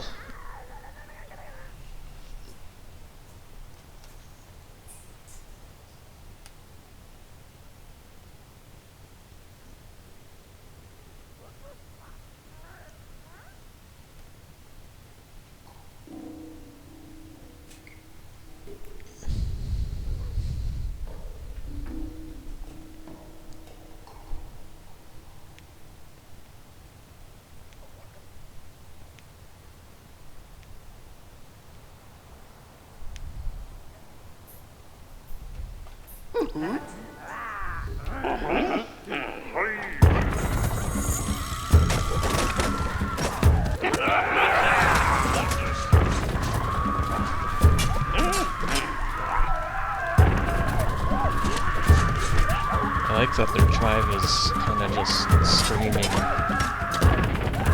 and not really doing anything about. Okay, now they're oops.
That should mark the end of the Civ. The tribal stage. Not Civ stage, that would be next.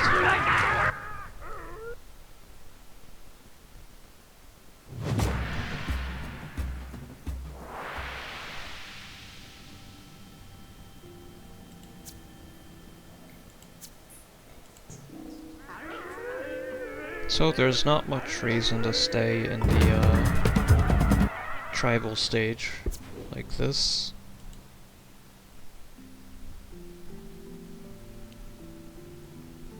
But we do see our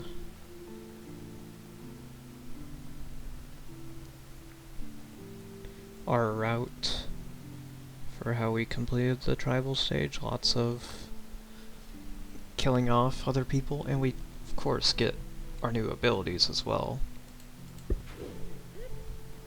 Aqui, aqui! Is it great to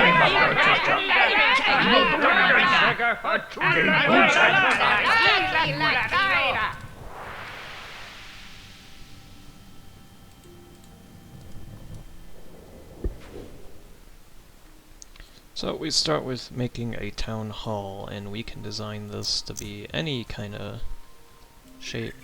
It really doesn't matter.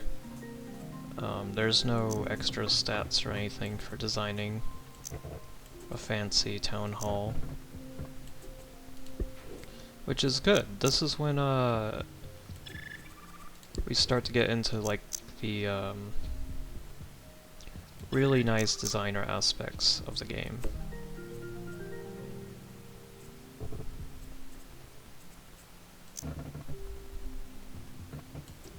A lot of it is spent on making cool buildings and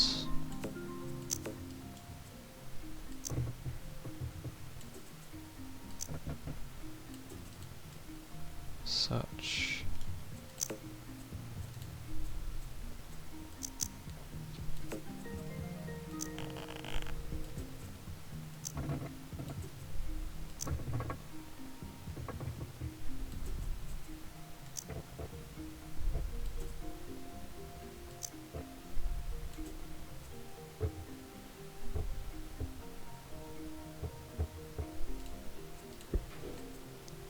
All sorts of decoration that we can add.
We did kind of mess up here because the entrance is always going to be here, so not really a whole lot we could do. If we tried to turn this, it won't turn this, although could fix it.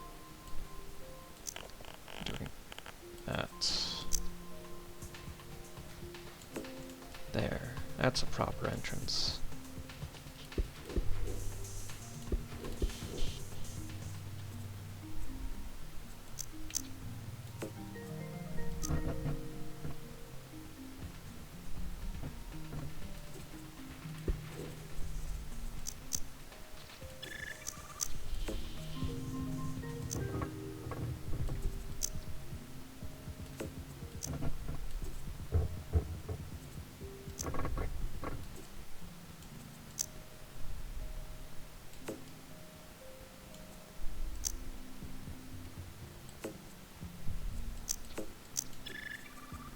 Well, let's try this one instead.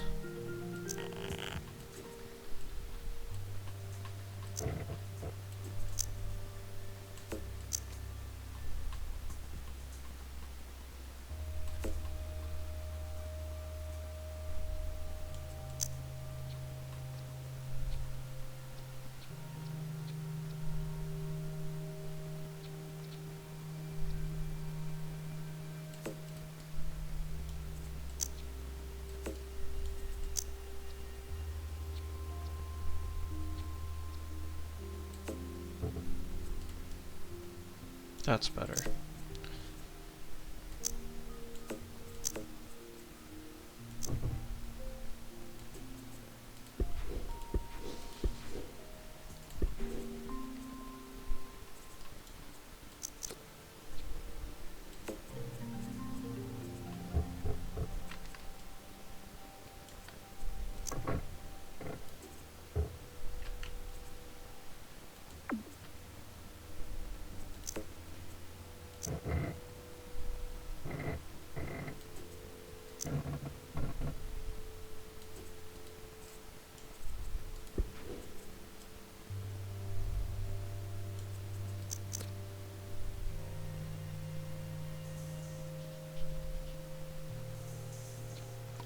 can add a lot of spikes, or we don't have to.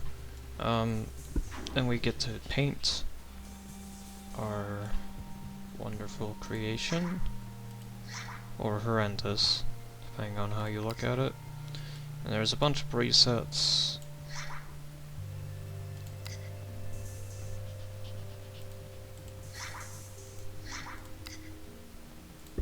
But we can also do a kind of washover if we don't want to use one of the presets.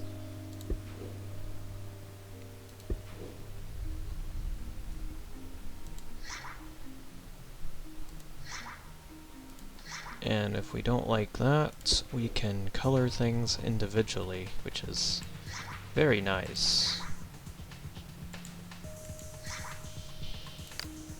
Unfortunately, the creepy and cute DLC still didn't add anything to this, so we're quite limited in that regards. But we still get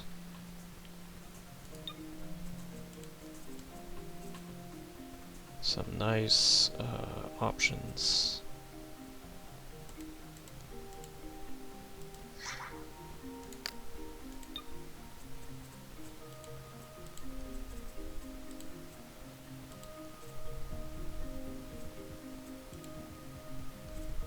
Oops.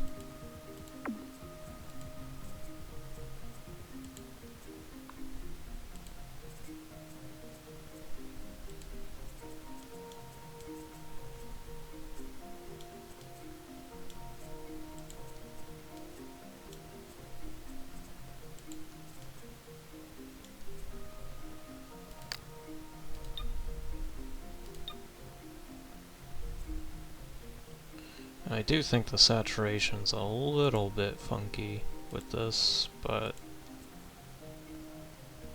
that's fine. I know there's color mods out there, and I would consider trying one of those. I don't remember this dark outline though. That must be new.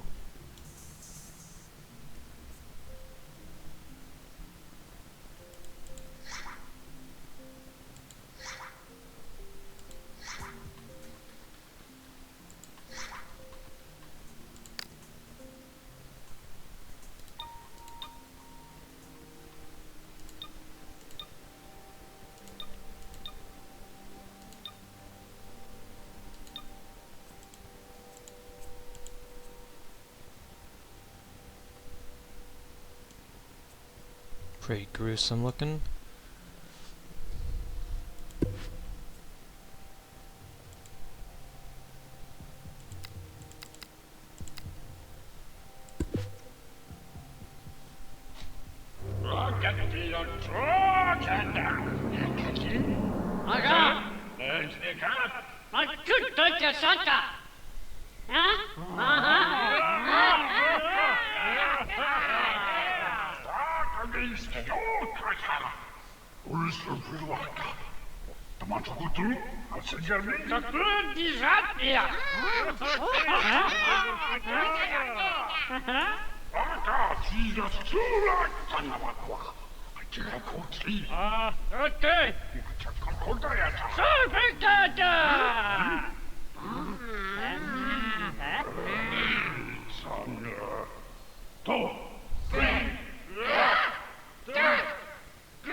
So, next thing we get to do is our land vehicle.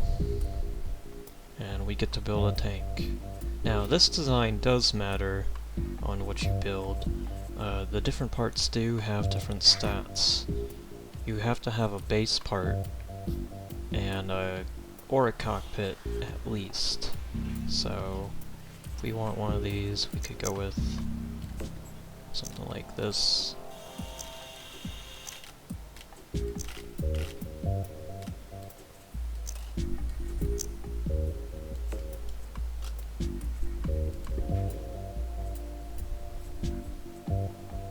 get ourselves some nice looking treads.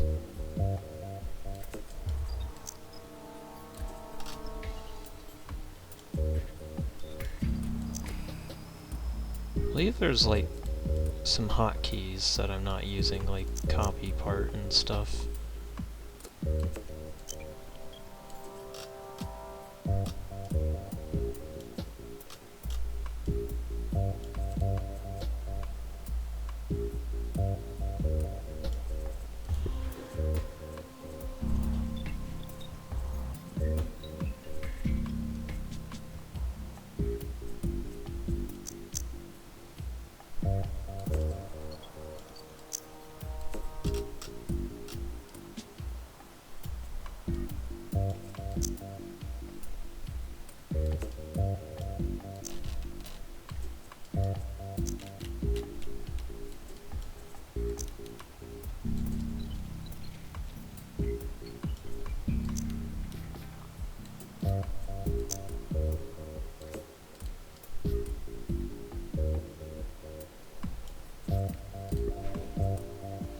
And of course you got different weapons that you can apply. And unlike the tribal stage and the creature stage and the cell stage, everything here is automatically unlocked. Which means if you want to make a really strong tank, you can definitely do that from the start. However, the downside with making a lot of power is that you'll lose speed, or if you want more health, you'll lose the other two. So that's always something to keep in mind.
Then you have these lights and decoration parts that don't add anything, but look kinda cool, so I want to add some lights.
So, that's good. And of course, don't forget to color your vehicle. You don't want a boring gray vehicle.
Sure. There's our tank. There's the spice geyser. That's, instead of hunting things, this still plays like an RTS, but it's more territorial RTS, interesting, like Empire Earth kinda a little bit. Not really, but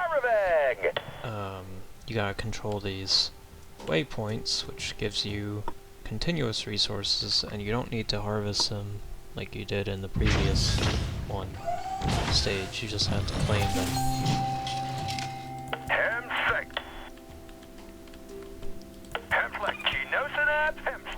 Now, I'm gonna quickly restart, so give me a second and I'll continue where this is. That's better. Now we actually have a mouse that, or a cursor that functions. Anyway, so now that we're in the city planner, we have some new options. We can manage buildings, build vehicles, add some decoration, it doesn't do anything. Change our anthem, which is randomly generated. We can actually change some effects, which is pretty cool.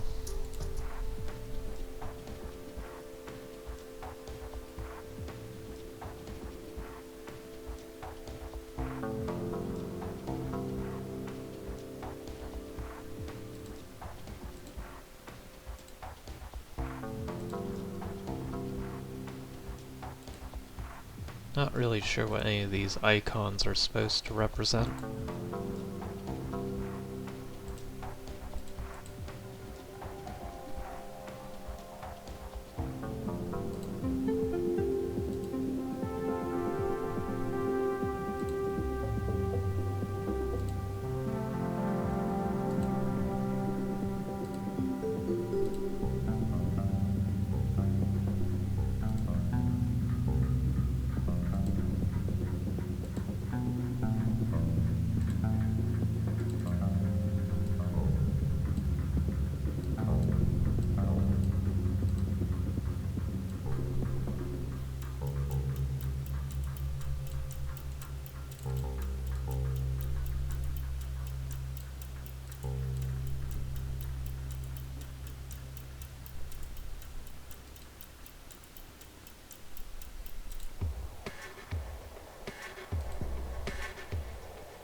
So what does that sound like?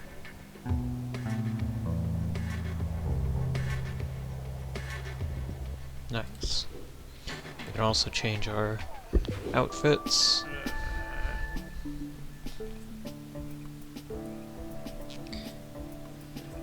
All of our stuff from the tribal stage is still there, but now we have some more modern pieces of gear that we can wear.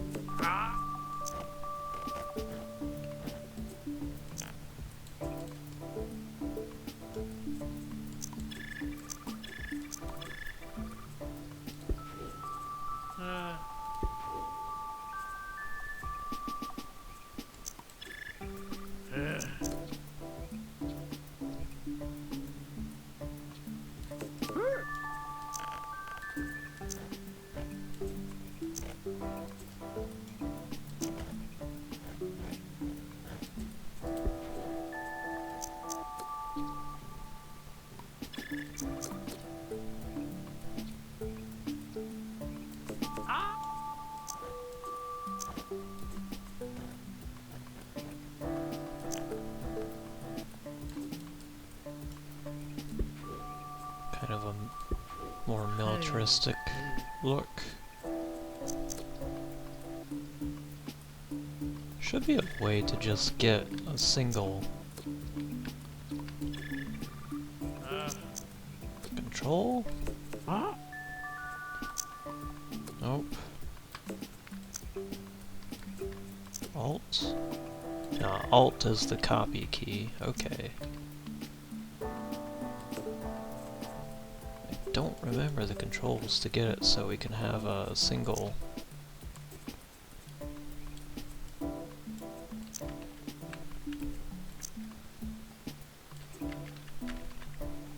Oops. C makes a screenshot. Oh, A. Okay, A makes it so it's not symmetrical.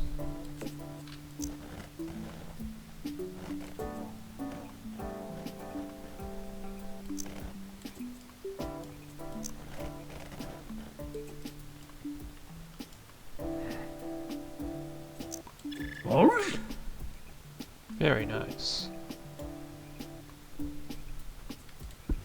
Of course, the color just changes our base color. You don't want to do that.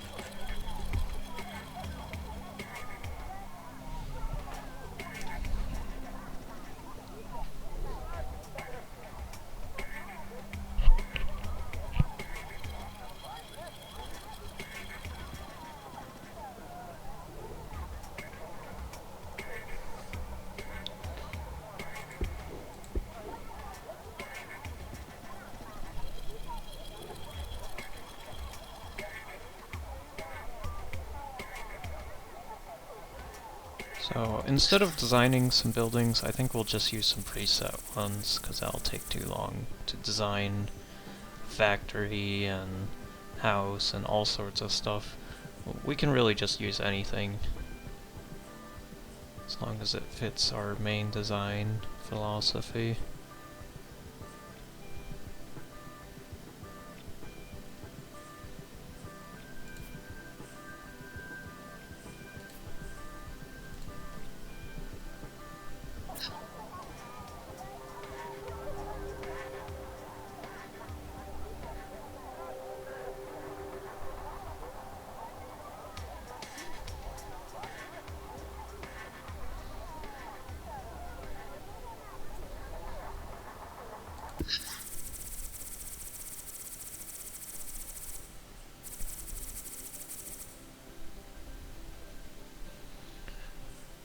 We'd have more buildings, but you know, we can't connect to the EA servers.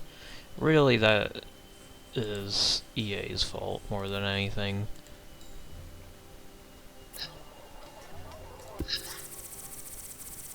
So it didn't used to be that way.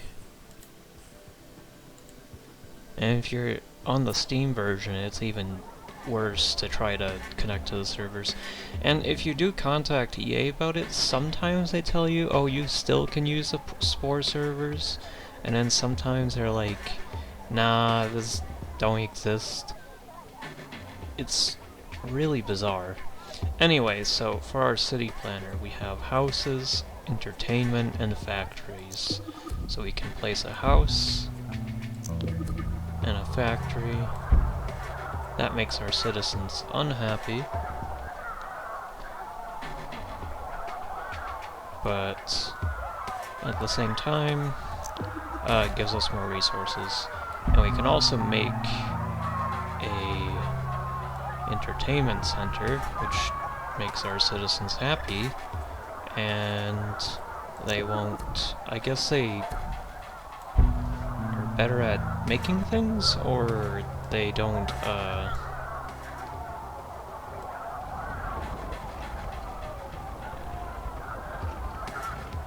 think they can riot, actually, if they're too unhappy. We can also make more vehicles, which we should definitely do that. Claim some more spice things.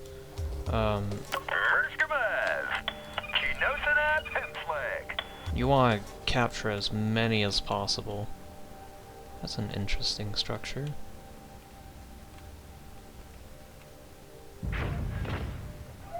And watch out for these things. These are epics.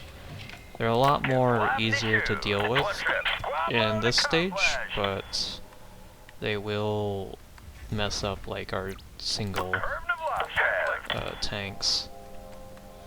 We also have these villages.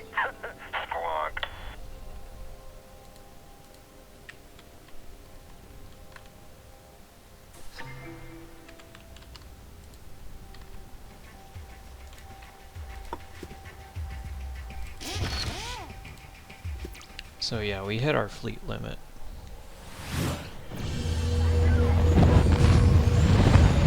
And another city arose, or another civilization. You could think of this as like another country.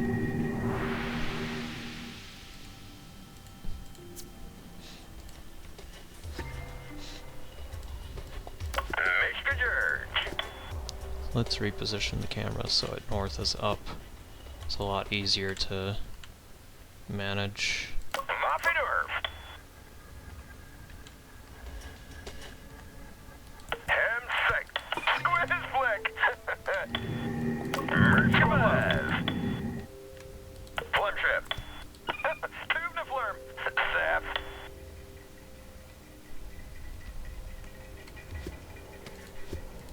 So with our spice, we can build houses. Now, the thing with houses is that you want to increase your population, because that lets you have more vehicles. That's the point of houses.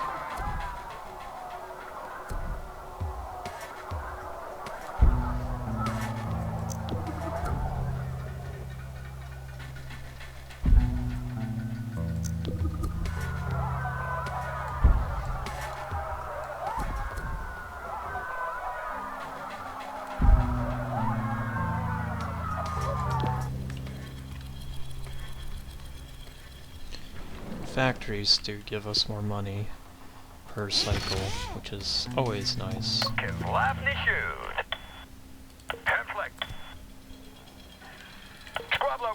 Looks like an epic just killed one of our vehicles.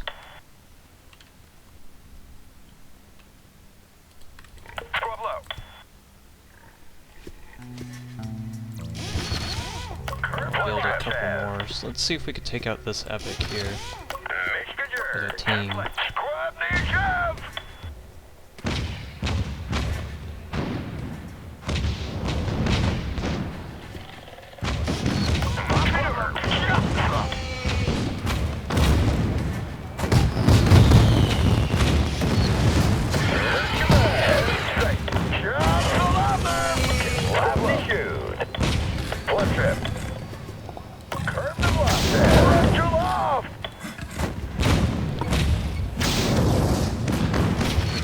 Abilities, because that costs extra money. Oh, he's looking out there.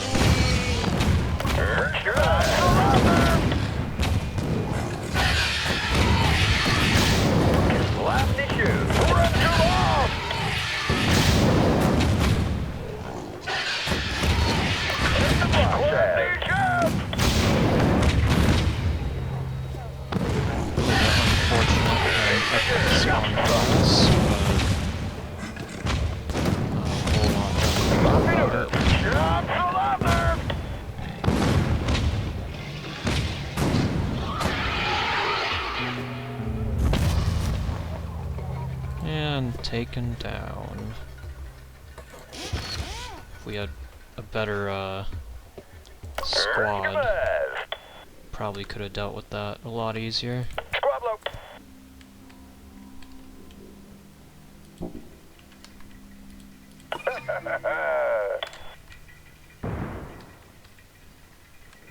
All sorts of nations are cropping up as well.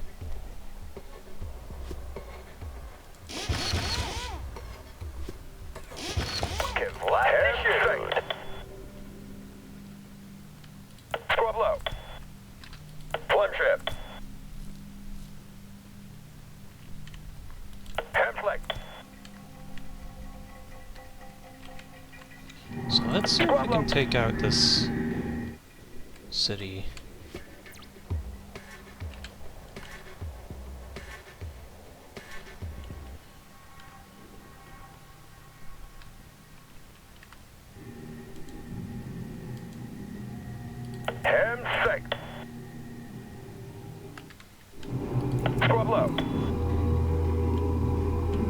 'cause this is a coastal city. Blood trip. Open up Head flick. more stuff for us. Squad low. Hand sick.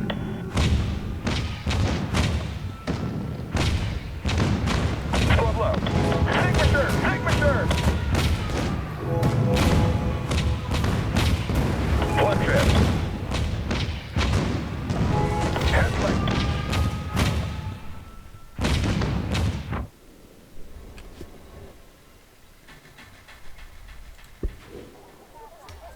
Build more houses.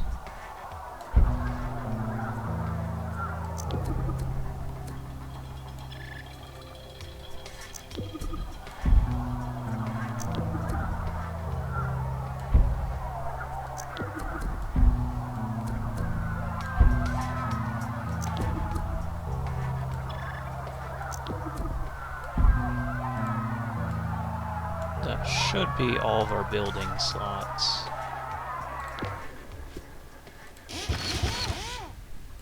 Curve the process. Get a rub now. Hand sick. Squad low. Make the dirt.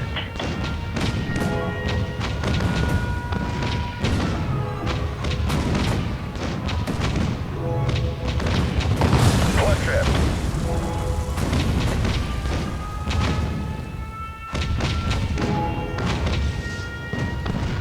Hand flick.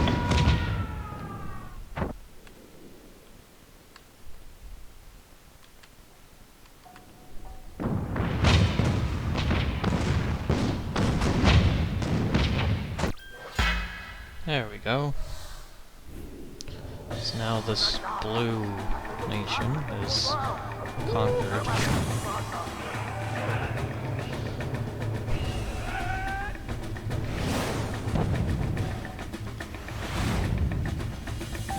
In a military fashion, so all their buildings are destroyed, and we can change the specialization from religious or military.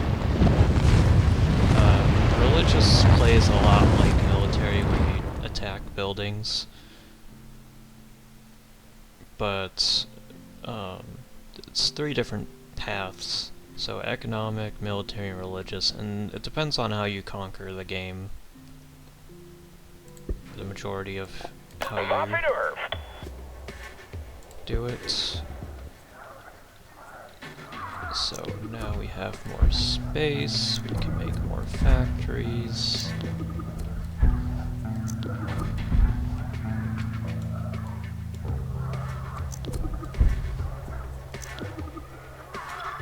It's a rather small city, but this will allow us to get more vehicles.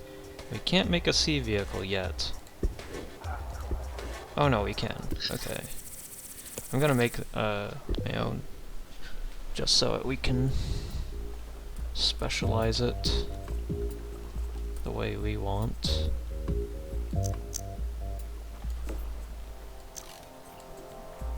Is this speed? Which one gives exclusively speed?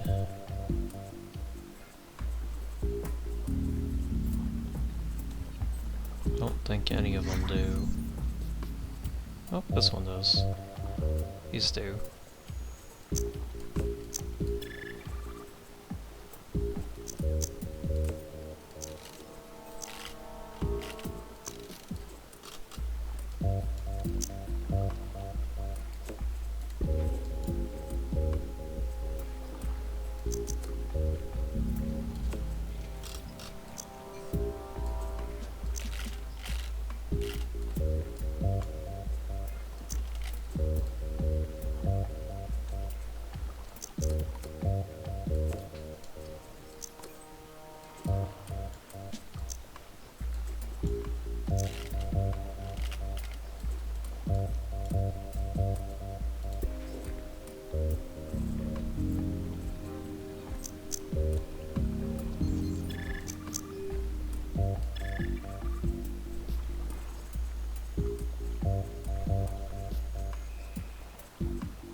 Don't think there's a cabinet that gives speed though.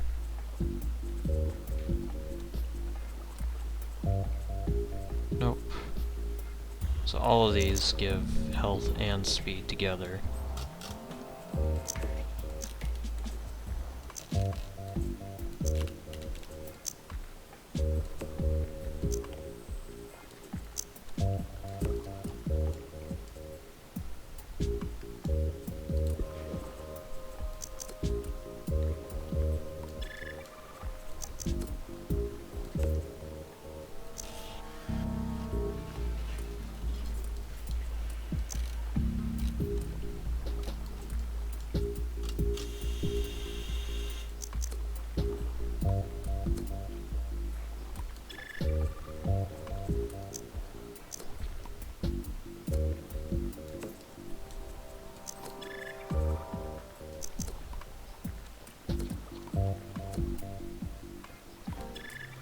So move this back a little.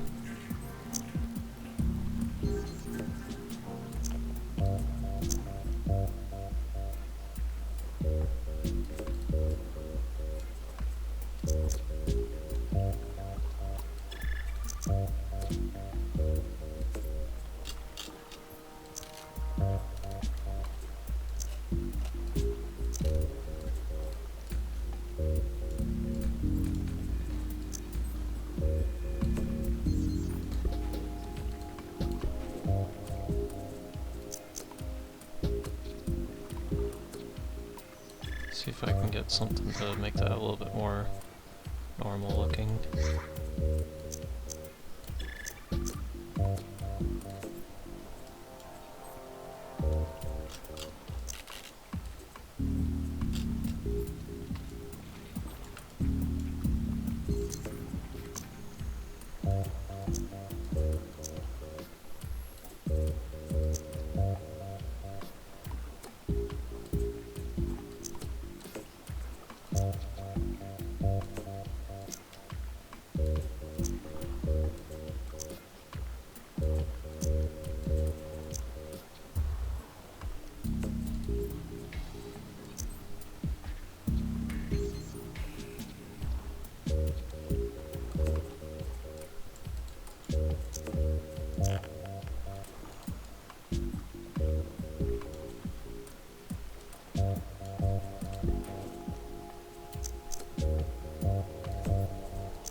Not really a way to pan the camera, is there?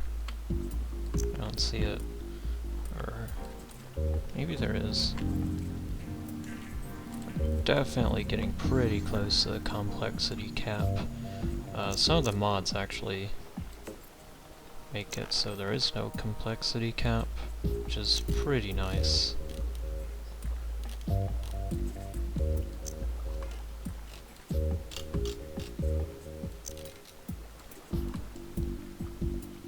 Now we definitely got a boat that's ready to conquer the high seas.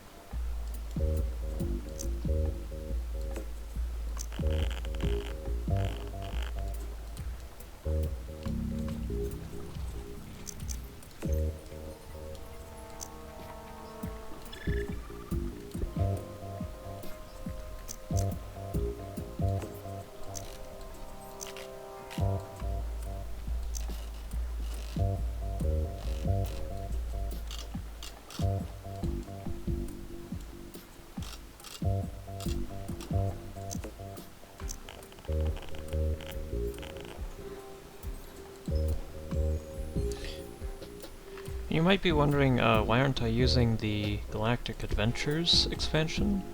Well, I mean, it's kinda cool, but at the same time, it's a little bit pointless. It would be nice if... Well, for one, we can't even connect to the server, so we can't try out other people's creations. For two,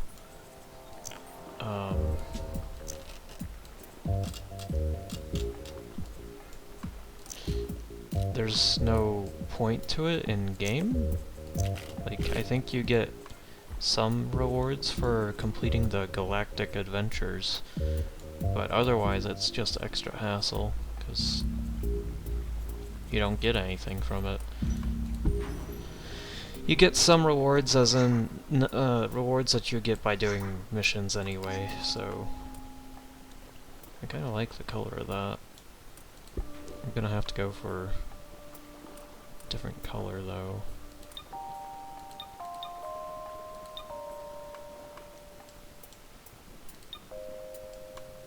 There we go.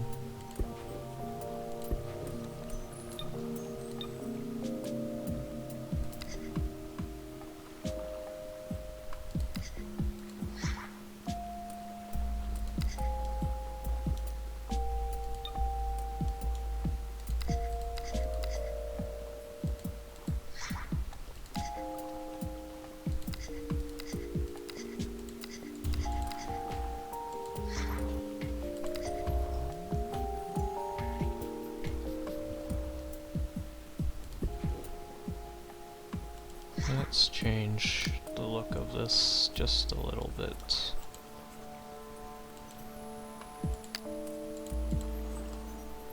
It's a nice fire design, but we want something that looks a little bit more fleshy looking.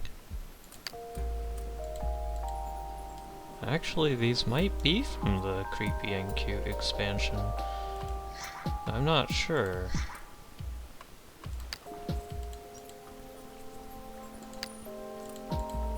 Here's the spot design. Nothing that really screams this is made out of flesh, or, you know, something like that.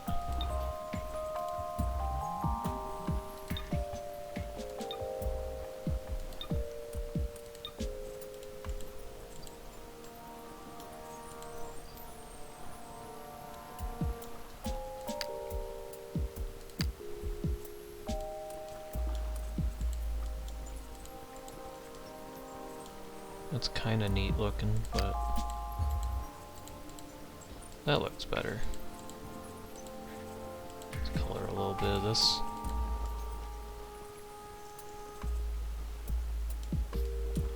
Definitely a strange looking vehicle, but I don't mind.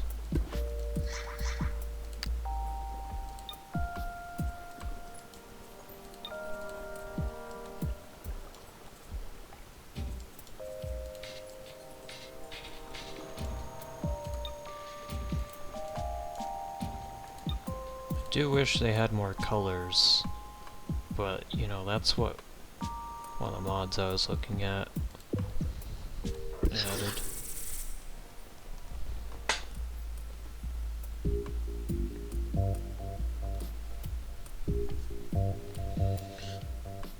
It's neat. So there's our first boat. We can use this to capture ocean spice.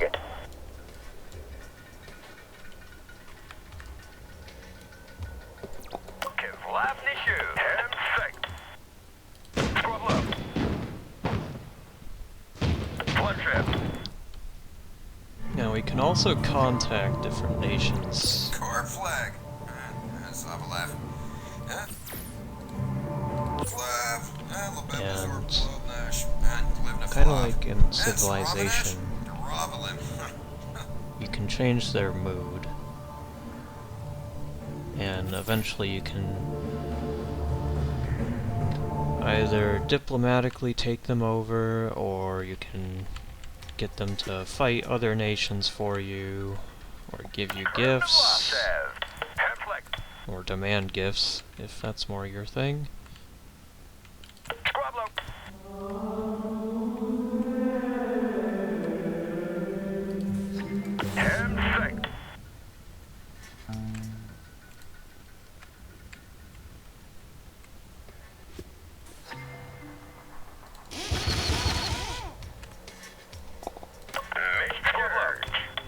Of course, our vehicles move really slow, which is a downside to making them with so many cannons.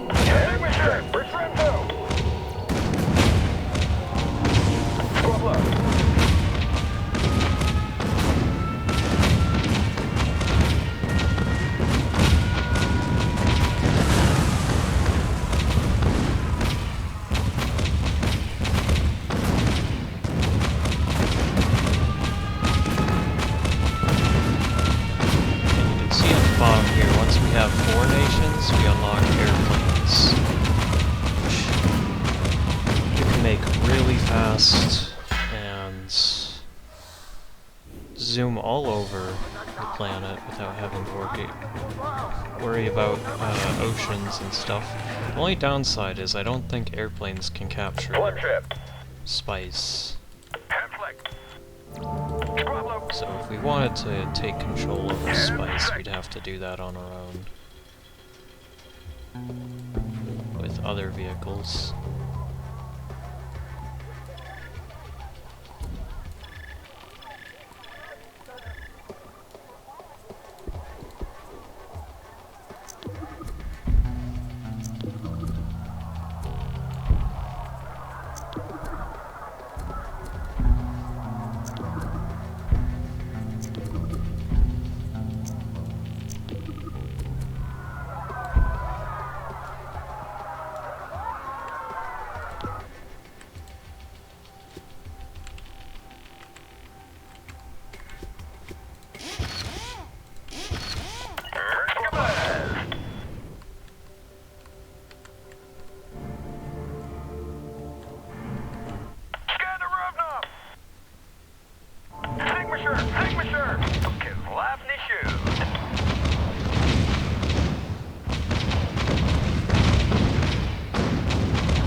Also, set up some turrets for self-defense. Since we have a surplus of cash, we might as well set up some here.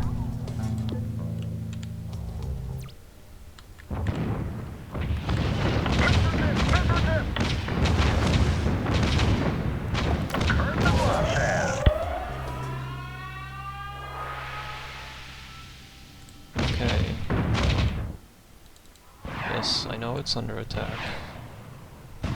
Fortunately, that's what our turrets are for. And also these boats that are taking care of their boats. One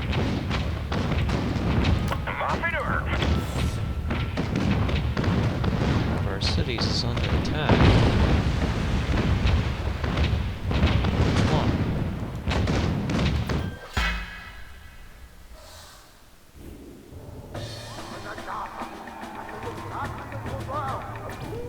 Take over another nation? Now we have a cutscene where we get an airplane. Neat.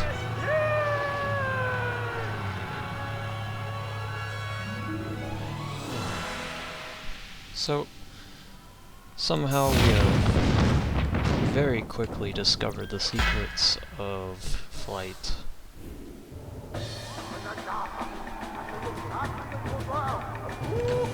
Even conquered that nation as well. Oh, we conquered this one. Well, that was pretty fast. Flag.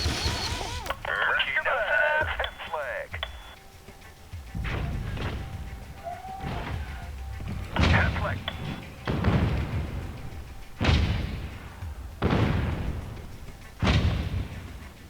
Squad low.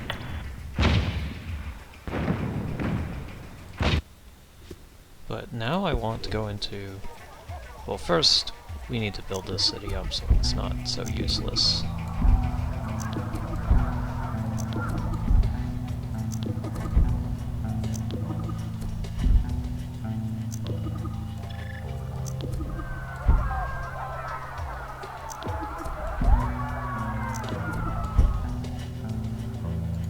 Good stuff.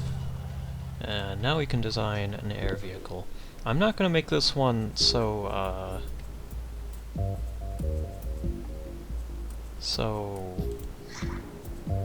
combat heavy, since I think at this point we can win by numbers over trying to beat whatever, you know, have slow vehicles and all that. So we want something that gives us some speed.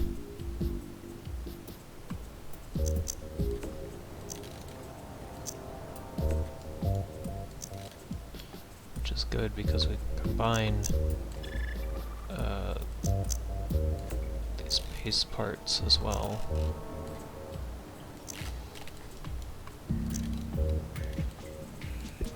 We don't necessarily need a cockpit, but we can add one if we really wanted.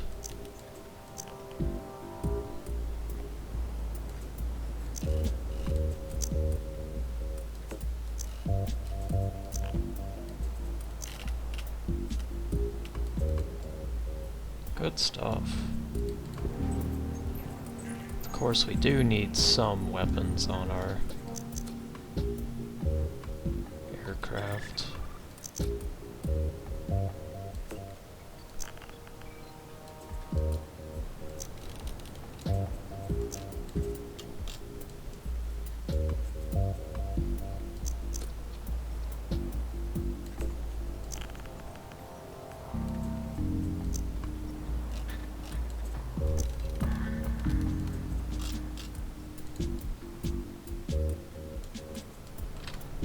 A little bit awkward looking, but shouldn't be too bad.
Oops.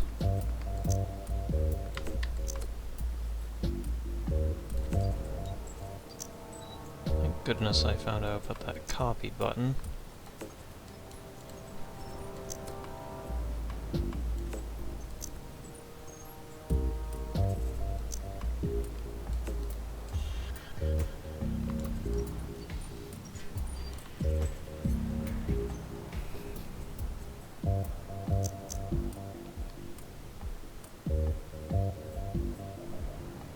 Always liked making pretty absurdist designs.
kinda like that color scheme. But we could go for an orange or even a blue design this time.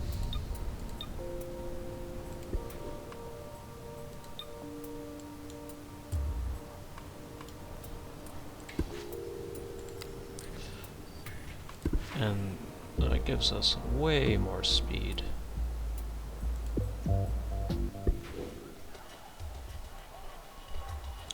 And yeah, air vehicles are pretty expensive, but they're far better at dealing with a lot of stuff. Squad load accomplished. Curve to block And if you really want to, you can sell your vehicles. You can use the delete key to do it faster. Oops. Didn't want to do that.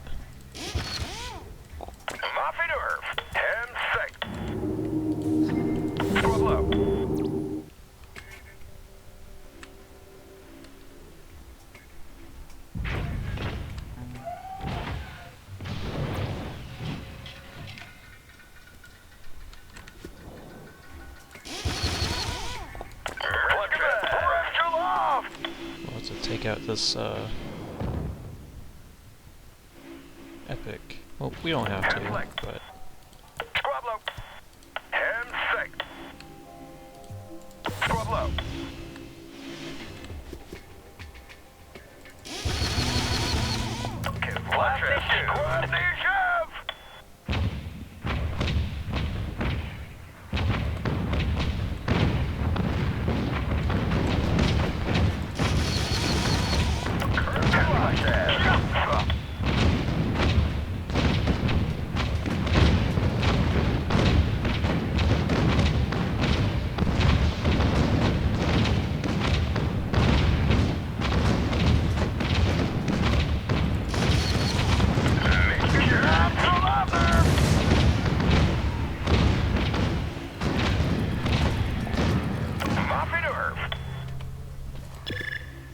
there we go.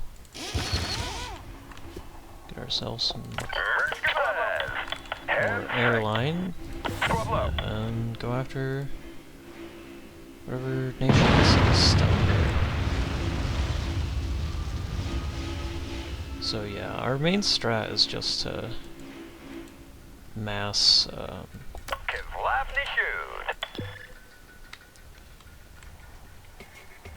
huge amounts of air vehicles. And we captured another nation.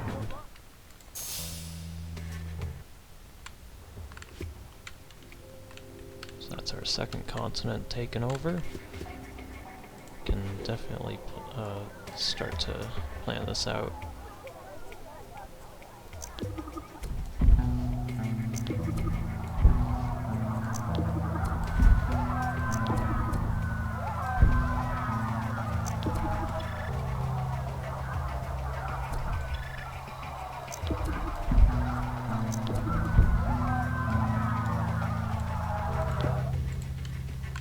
Seems good enough to me.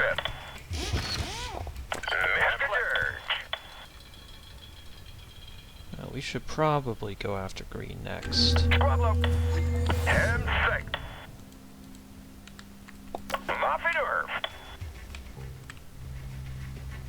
little bit disoriented, trying to navigate through a sphere like this.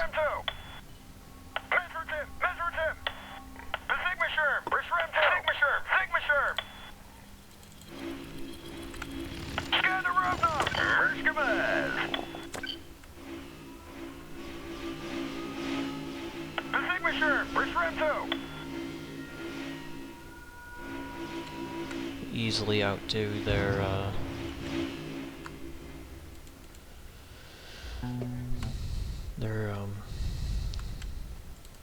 defenses. And we got another spice geyser.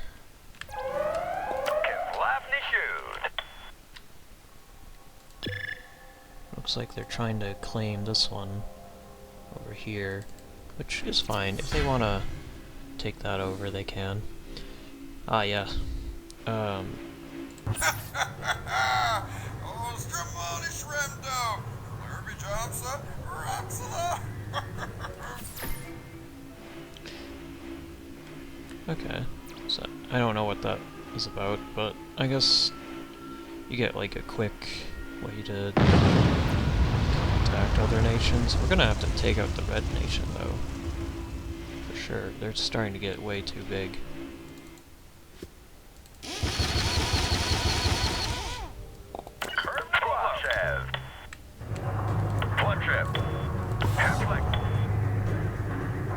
So they already got their own an extra city and stuff? Like, that's too much.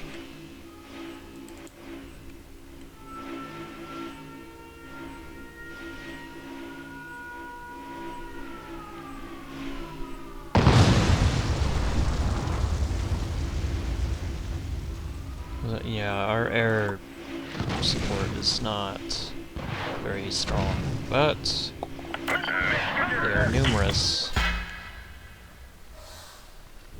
So, we claimed another city for ourselves.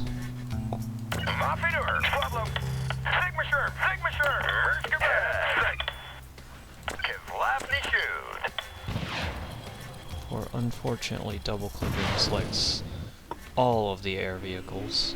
We only want the ones that were in that area.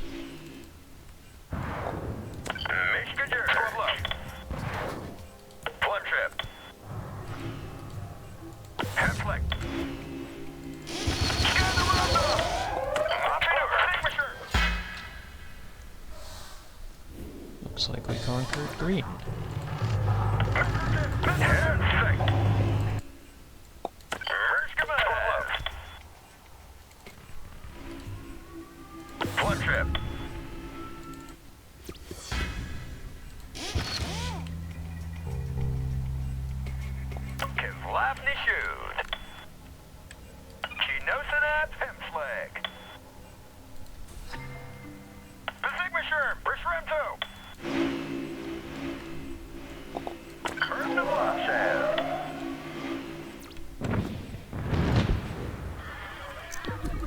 They think they can take over this area. Well, I do not want that, so we will have to get through these turrets.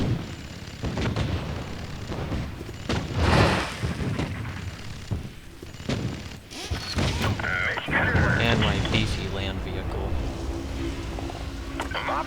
Which does make beating this stage a little bit harder on higher difficulties, because the opponent will try to spawn in stuff in the middle of fighting as well. They were doing that during the tribal stage, and they just surrendered.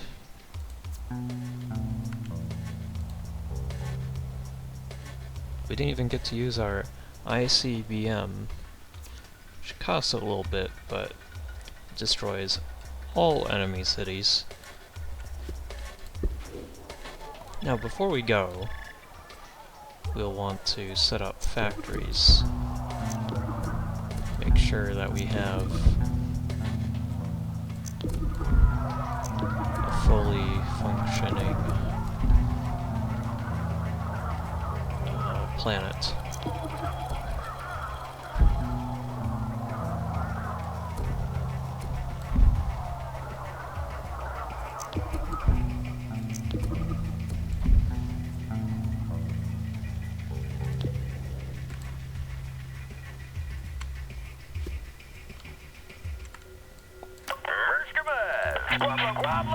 Claim all the spice geysers and all that.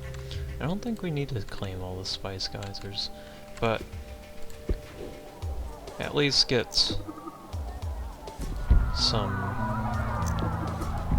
extra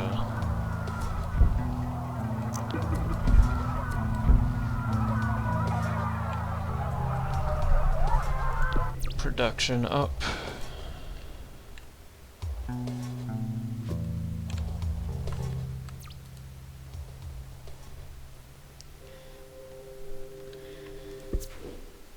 Well, I think that's good enough. Now we can advance to space. So this is the final stage, essentially, and the more free and open one.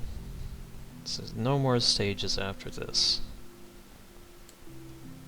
So now we really get to go to the meat of the game here.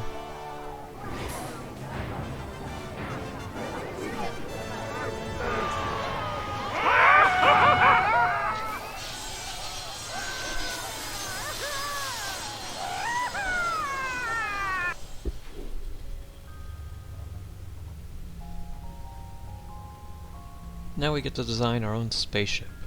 Now, the spaceship design doesn't actually matter either, just like the buildings. However, it's probably the most personalized thing about your nation other than, well, the creatures themselves. So, you know, you want to put some design and effort into how your spaceship looks. I believe you can change it later, but... well, why wouldn't you? You should be able to change anything about your species later, other than their design at this point. Let's go for a more roundish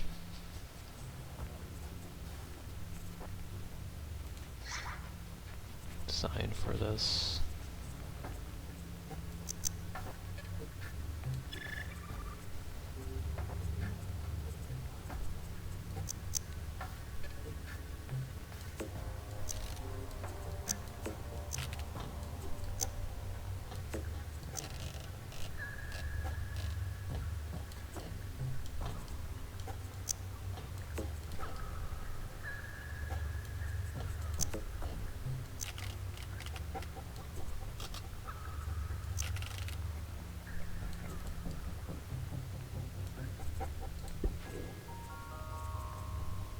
You don't have to have a cockpit either, but it does look nicer than not having one, I think. Although I'm sure there's some designs that make use of not having them. Again, there's no stat bonuses.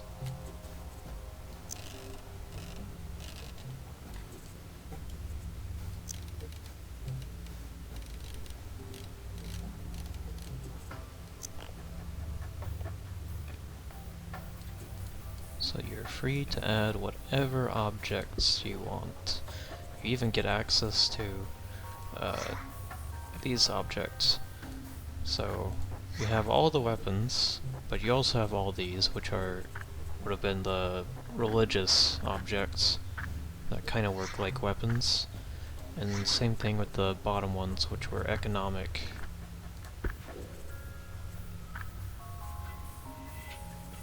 You should have some space means of transportation too, yep. You got these things, which are all different stuff for space.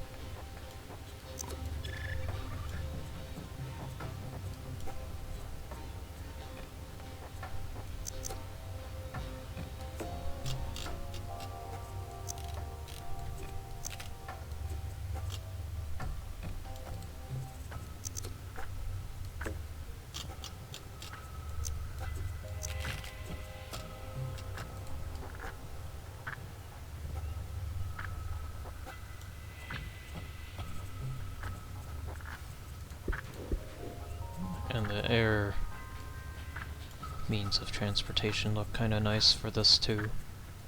Or the air and the...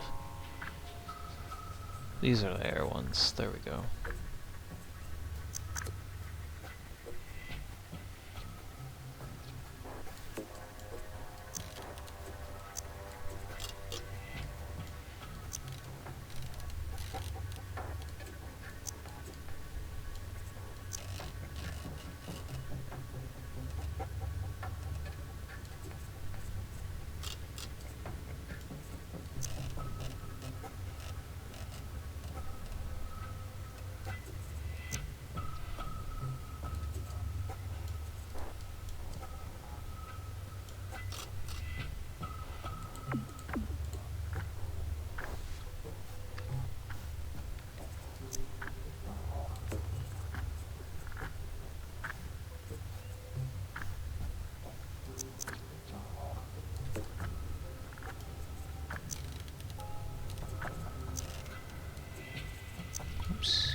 want to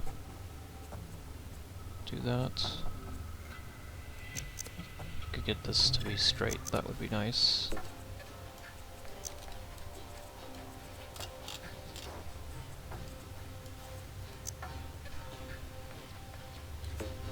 Not twisted around like that though.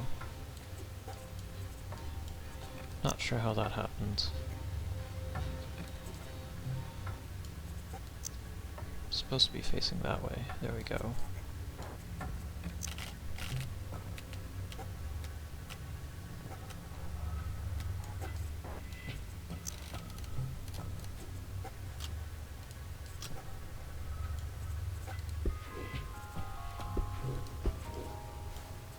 Can even add some weapons.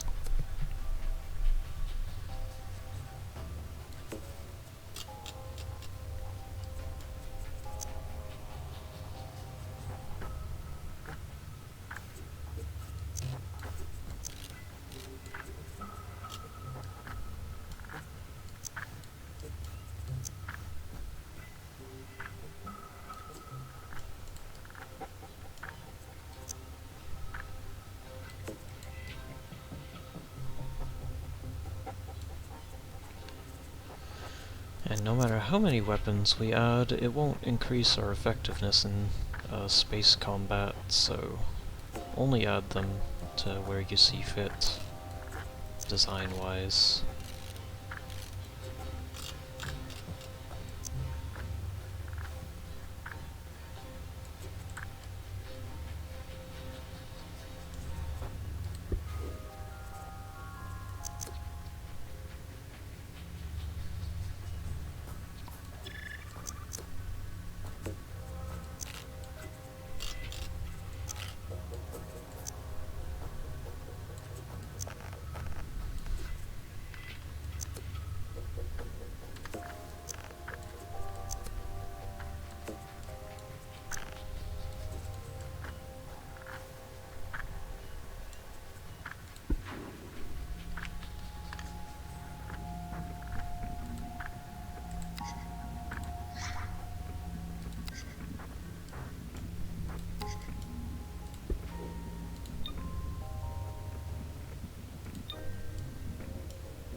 Should look a bit better.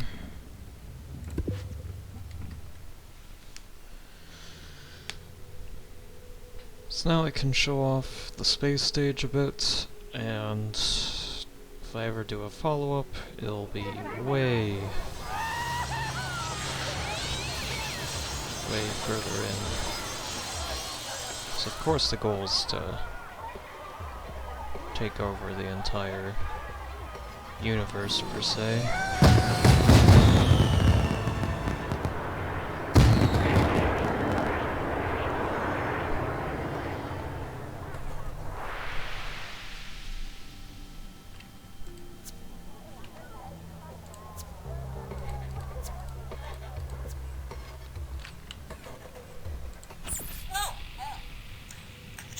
So, let's go through the tutorial, even though I already know how to play.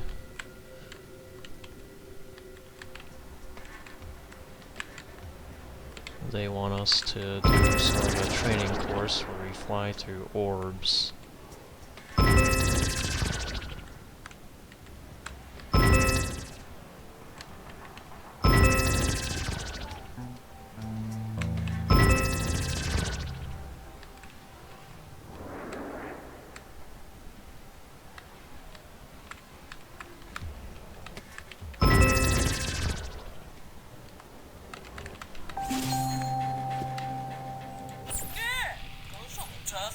Guess not. Make that sound amazing.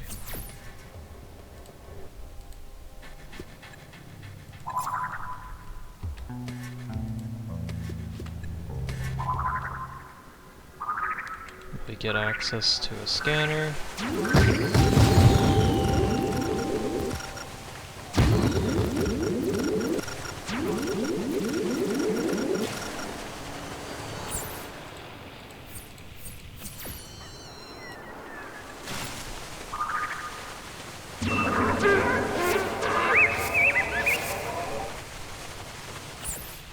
And we can abduct stuff.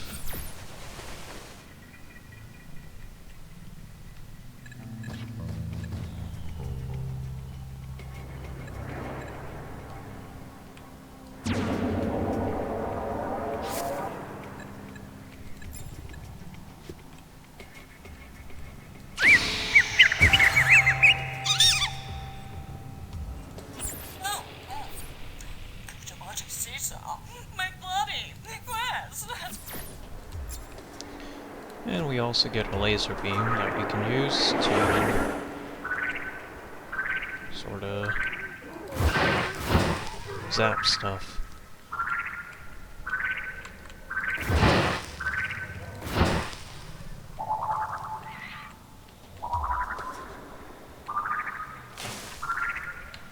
You know, for this infected species.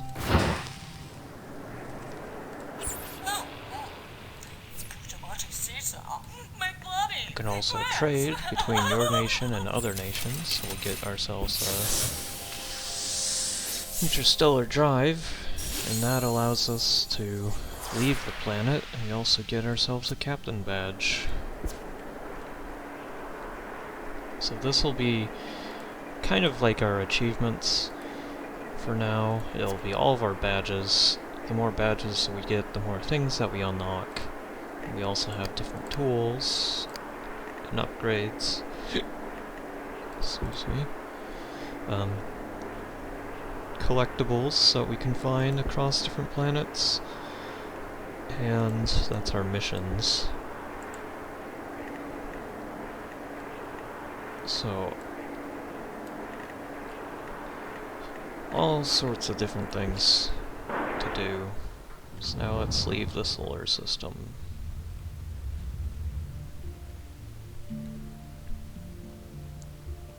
Or rather, fly over to this planet.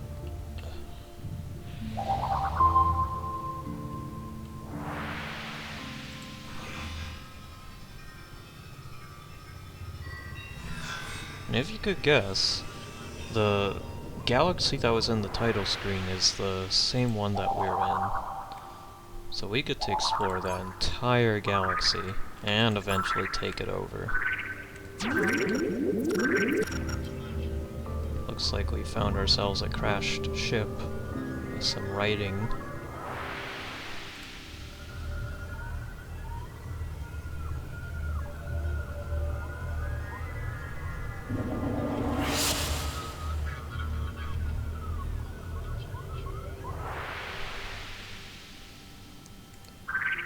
And it also gave us some missiles and the ability to fly to different galaxies. And our planets are still developing or making spice. So every time that we visit one of our planets, we actually get some spice from them.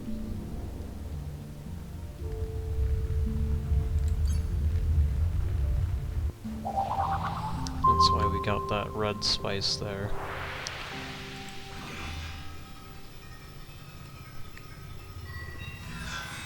It looks like the remains of a destroyed city. This part is always the same. It's kind of a scripted event.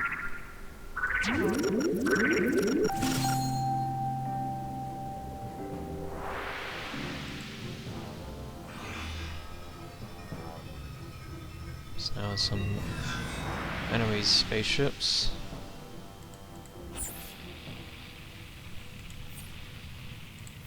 but they seem to be automated and are calling us Grots.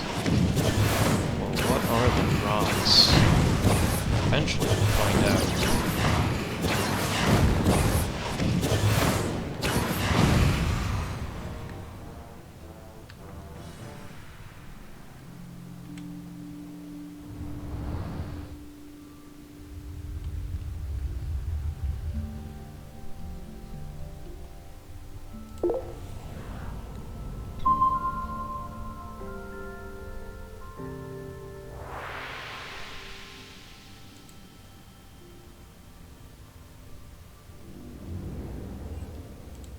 Oh,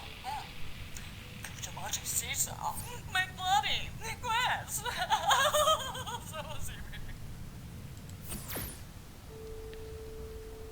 So, now I can establish a new colony, and this is going to be our only way of spreading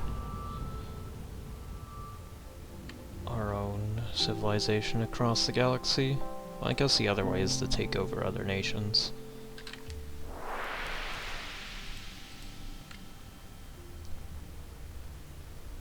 So, we gotta go to this planet, fly on in. We can see it's pretty inhospitable.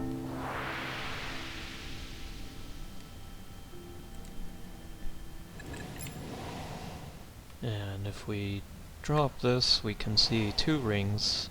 The first ring, the inner ring, is going to be where the colony is actually set up, and the outer ring is going to be how many, it's going to be its reach, sorta. So we want one that has access to spice geysers like this. So that drops that down. And it sets itself up, it automatically terraforms the landscape to be flat.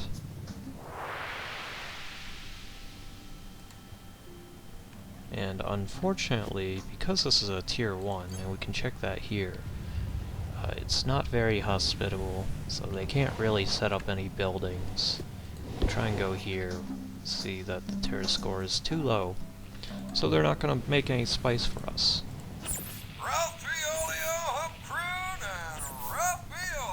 We can talk to the people here that we just set up, we can sell them spice, we can recharge and repair, and also complete any missions, although I don't think they have any missions for us. You'll see that they have 0 out of 5, that's their maximum amount of spice that they can carry when they're producing it. The more cities there are, the more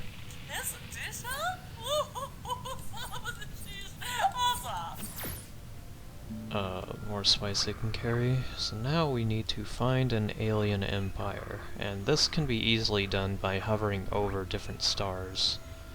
And you'll know that it's populated if you see this sort of blue beams come out.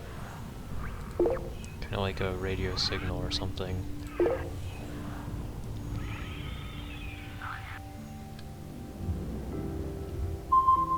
Now, the first alien species that you find will always be peaceful towards you.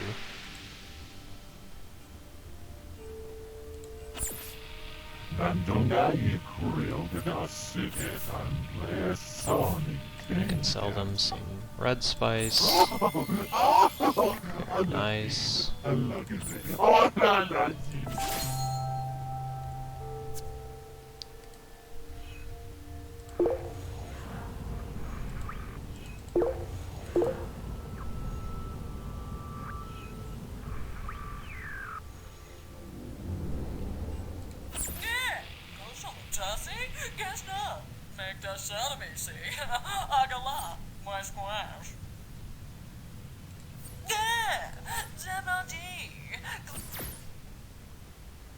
So now we're gonna go do the one thing that we already did, which was to sell some spice. Unfortunately, we don't have any spice to sell. We'll have to buy some from this empire.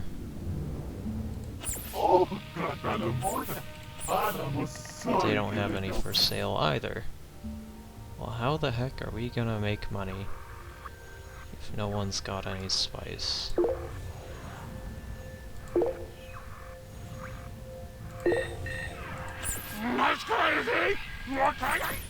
Sometimes alien nations will notice you and will try to set up some sort of communication to let you know that they're there. We can't exactly reach them, so I have to settle for this one instead.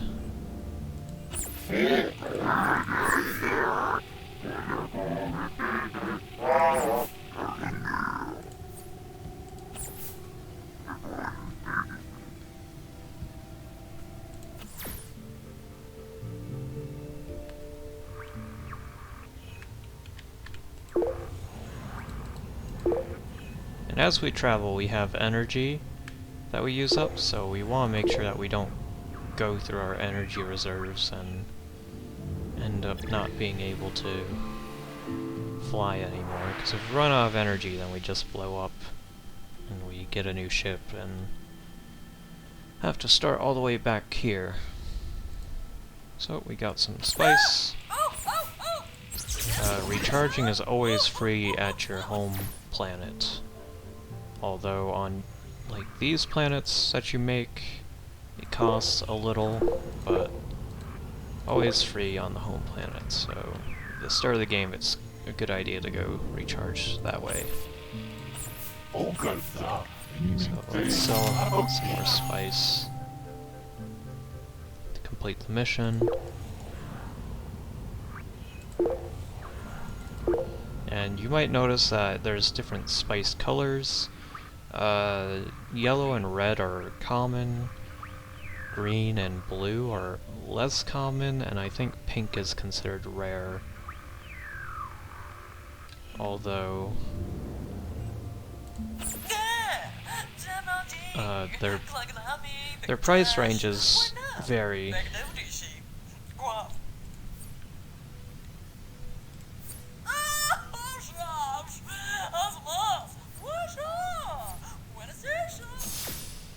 So let's go start some terraforming.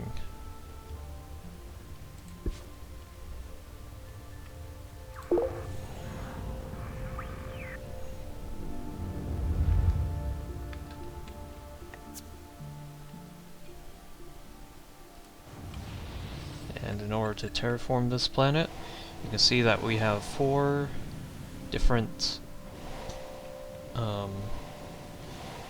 things here. We have atmosphere, dense atmosphere, high temperature and low temperature. If we want to increase it or decrease it or change it from left to right, we just have to use these tools. These are limited time use, but you can get some that aren't later on. So if we need to increase the temperature, we just place down this atmosphere generator and it will slowly increase the atmosphere to an extent.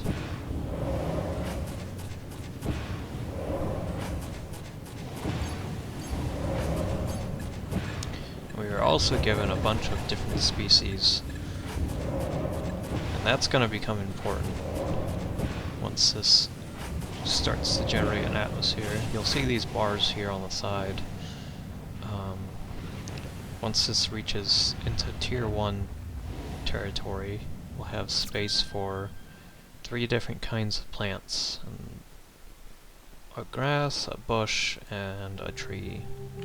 So let's place ourselves a tree. You can see the planet is starting to gain some color as it becomes more hospitable climate-wise. And we place some grass, and we place some trees, and that lets us place some animals down. Place some herbivores, and then 1 carnivore. And that kinda stabilizes the planet. It's still not completely diverse, but it is good enough so that we can start to add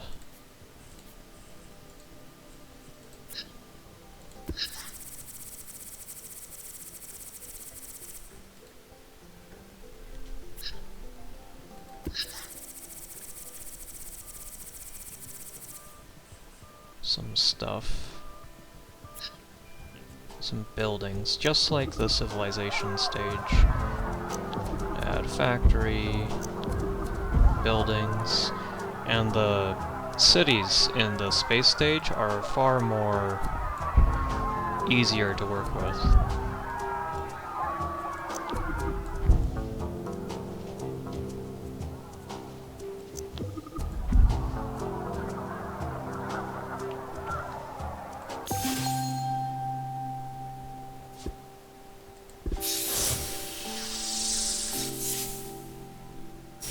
They all have more slots, where in the civilization stage there were small cities and the large starting city. This one, they're all the same size, which is good. So now this planet will start to generate spice, so if we ever need more red spice, we can just go and gather some more.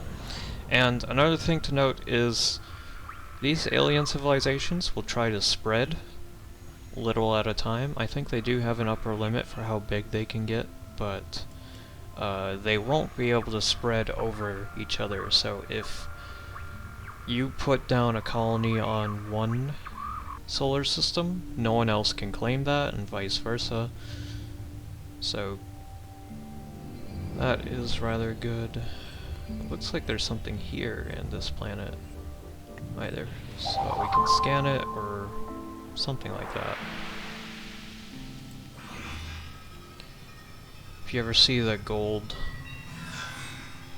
beams emanate from the planet, that means it's time to explore and see what it is. And here you see an easel with a planet and a paintbrush. That is a cosmetic tool, so you can terraform planets cosmetically to appear the way that you want them to. So this one adds cutesies, changes the shape of different seas or lakes or whatever. So, completed that mission.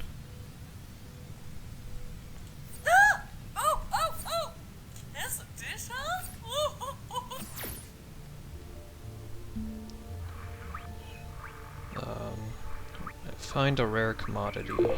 Explore the galaxy for things that rare objects. So we kind of just did that, but not really. We fly here, find something.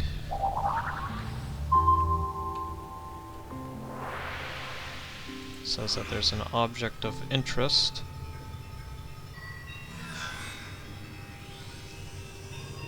It looks like some sort of shiny rock, like a geode. Hit up our abduction beam. We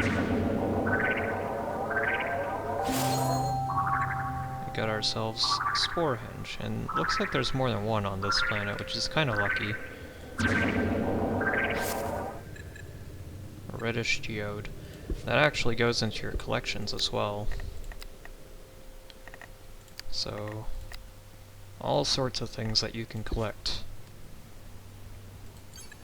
Of course, you want to scan stuff too. Add things to your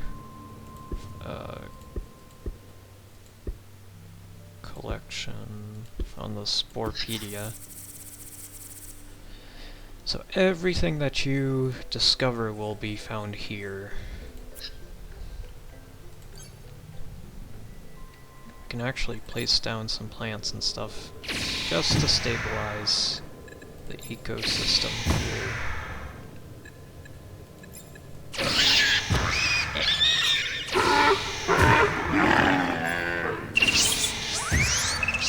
go. Now, if we ever wanted to place a colony here, we could. And that's... So you can see at a glance the T0, T1. This still says that there's something on it. So I guess we'll have to go back. And then you can see a little icon. This has like an animal, and this has a plant. This one has kind of a gradient circle. That just means if there's plants, if there's animals, and all that.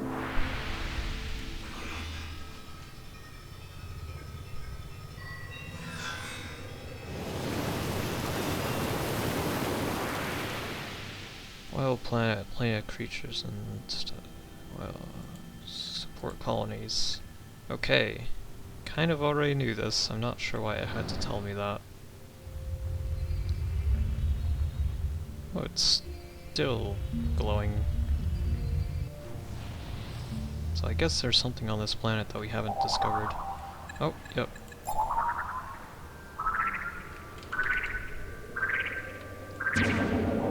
Another rare petrified sun-dried nautilus. I wouldn't exactly call that tasty. I mean, nautiluses are kind of gross looking.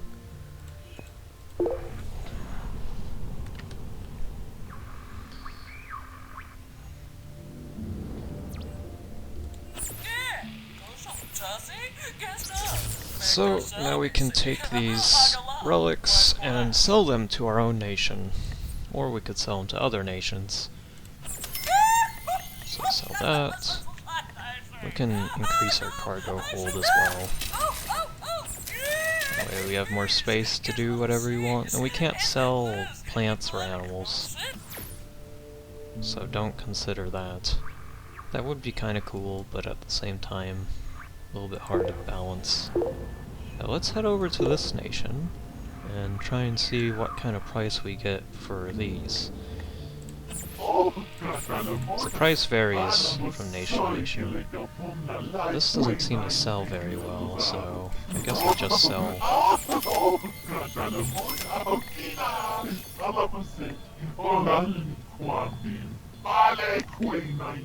And we can buy ourselves a new colony pack.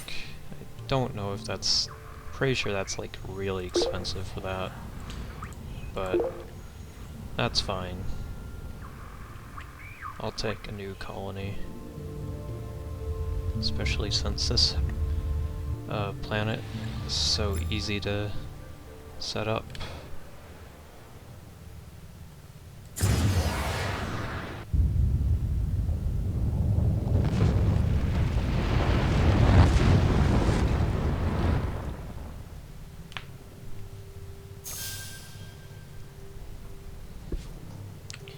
We're gonna get a lot of badges early on.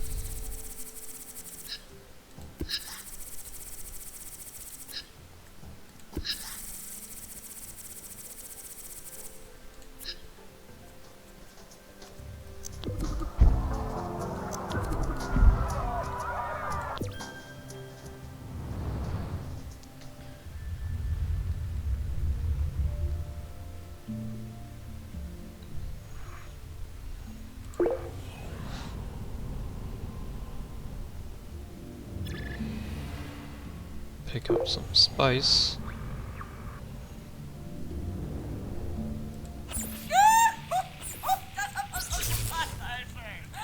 Of course, you probably picked up on it now, but the idea of using spice as a trading resource comes from Dune, kinda.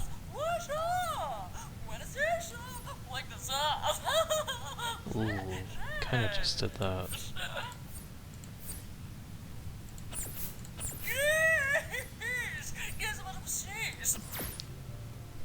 Sell a rare directly to a friendly empire. Well, I would do that, but I kinda got rid of our only rare. We can go find a new one though. Despite being called rare, they're actually quite common.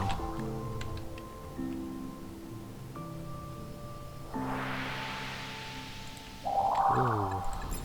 Thank you for telling me that's a barren planet. Yep, don't try and fly too close to the surface of a planet. When it's a low tier like this, you'll take a little bit of damage. Oh, we're still not done.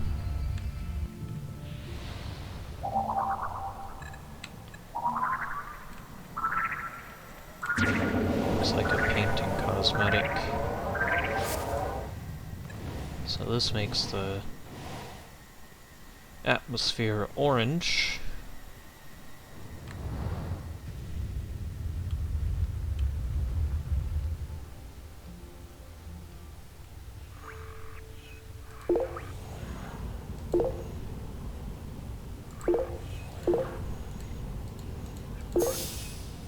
And see that orange or brown or whatever expanded all the way out here. They have a rare too. Go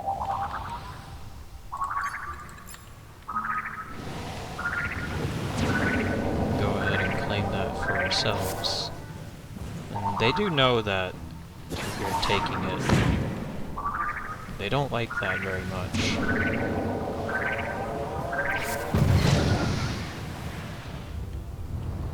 But I don't really care, because... well, it benefits me more than that. Oh,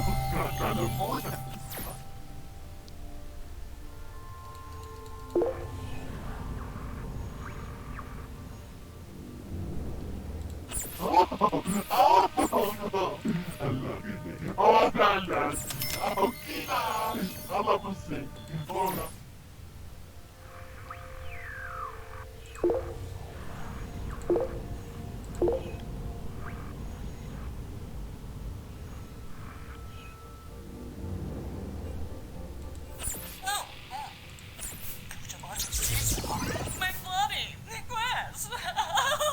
So sleepy. Yeah,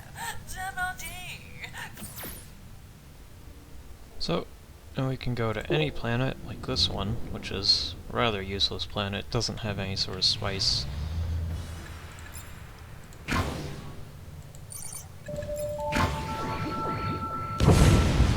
Change the color.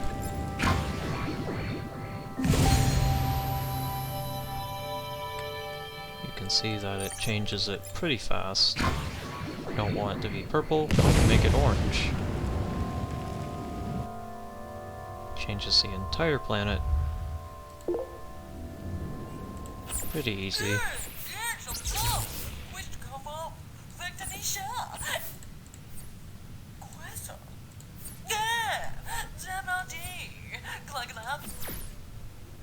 Set up a trade route. So this is where talking to this nation would come in handy.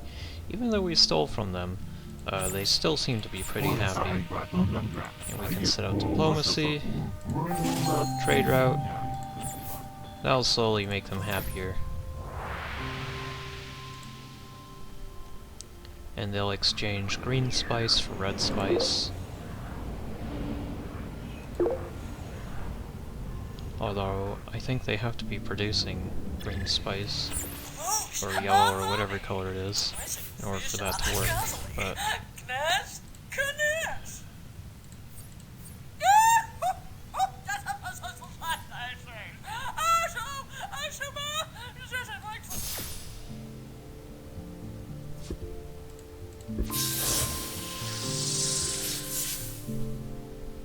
Now we have access to more stuff, and we get a new title. The more badges we collect, the more our rank goes up, and we have access to more tools.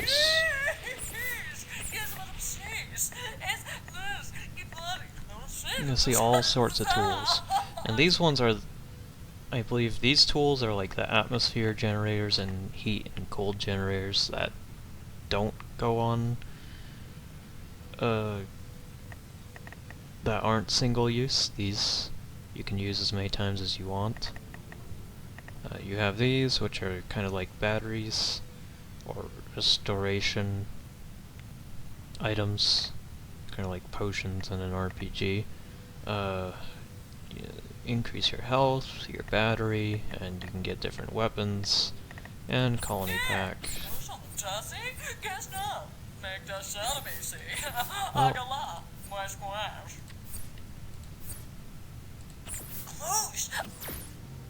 I want to go at war with another empire, but I guess we have to become friends with another empire first.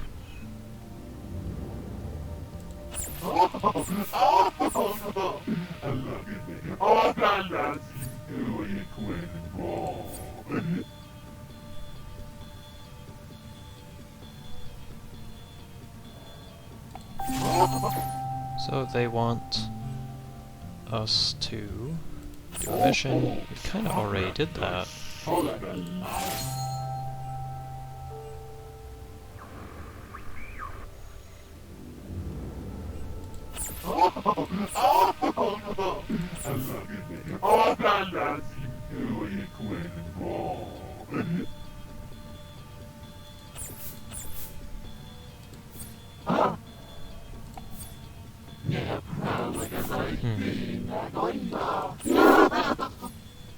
Well, I can give him a gift.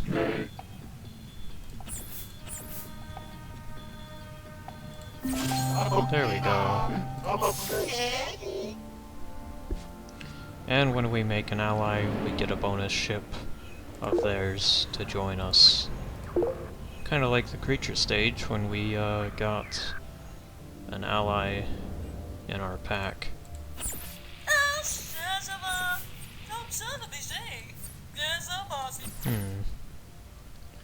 Still doesn't know what to do about that.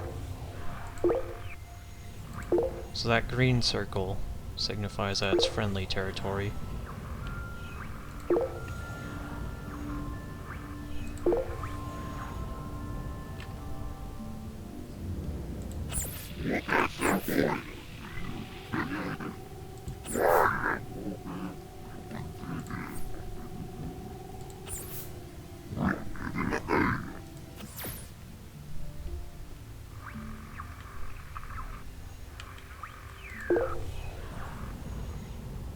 We don't have any colony packs, so we can't expand over there. Fortunately, our ally over here was offering cheap colony packs for us, because I do want some purple spice. Oh, I think there's pink spice as well. Maybe that's rare.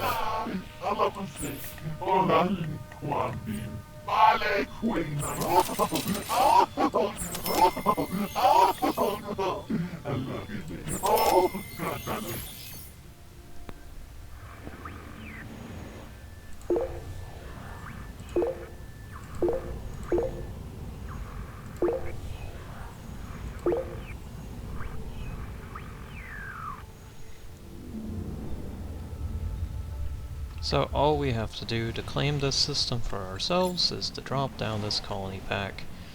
We don't even have to make this a tier 1 planet in order for this to work. Which is pretty handy. I like it,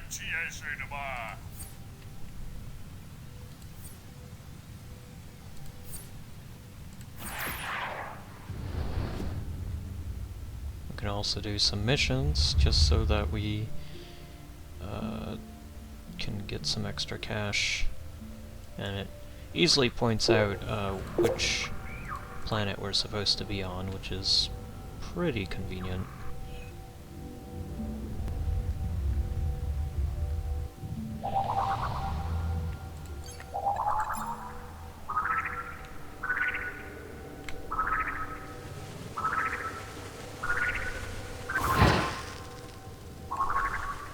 Poor animal was just by itself.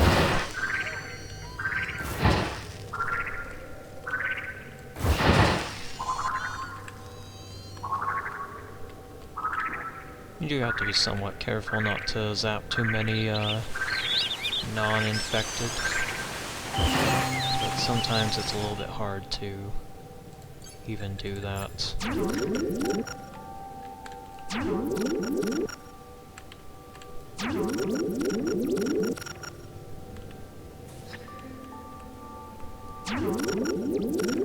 Looks like we discovered ourselves here. A little bit weird.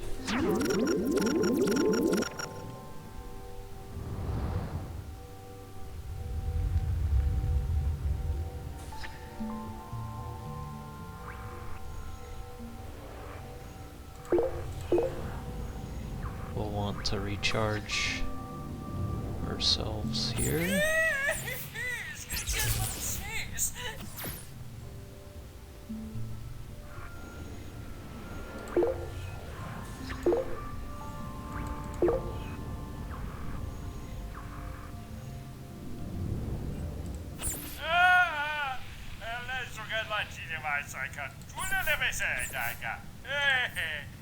I don't think we're gonna get a very high price for this item, so it's best just to sell it.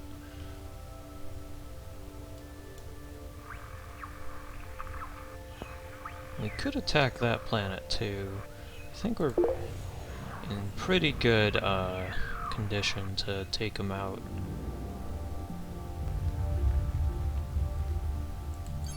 Which, this is pretty easy.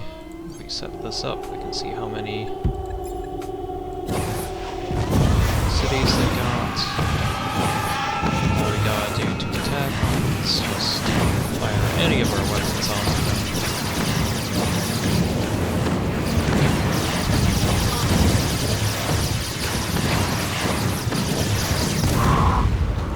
Oh dear.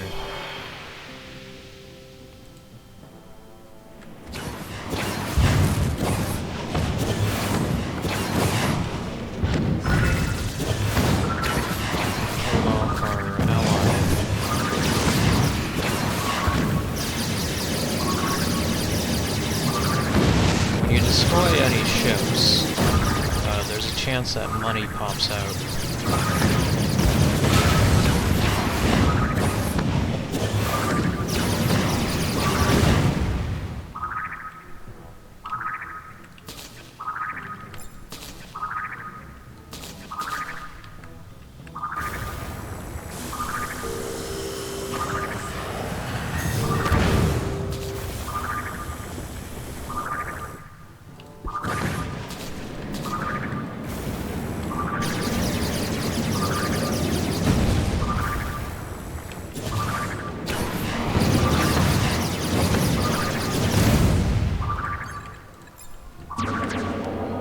Also steal their spice. And abduct their citizens if we really wanted to, but that doesn't really help us at all.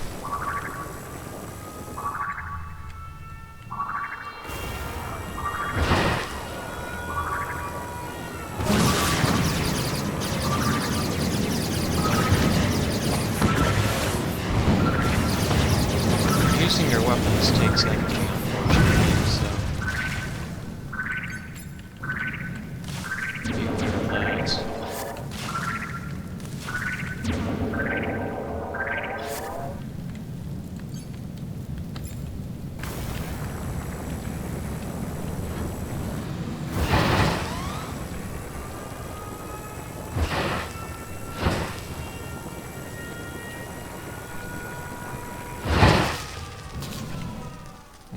Totally out of energy. I don't even know if we can make it back.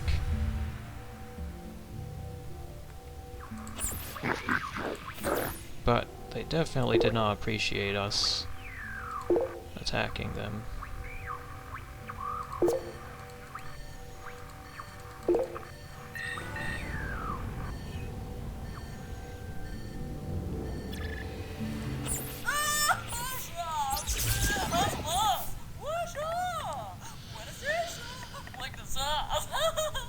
Fortunately, now we can get ours. Oh wait, these are not the tool versions? They are the one-use versions?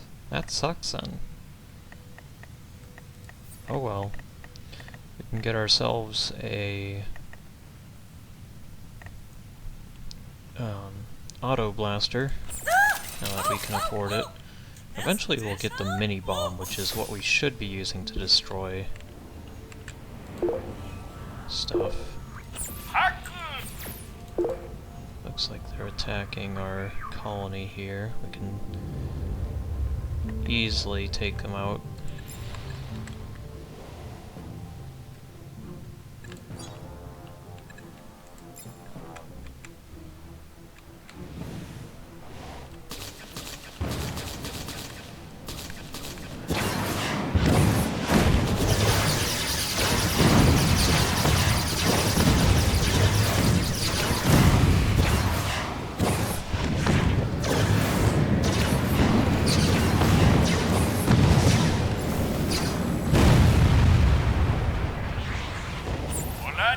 All done.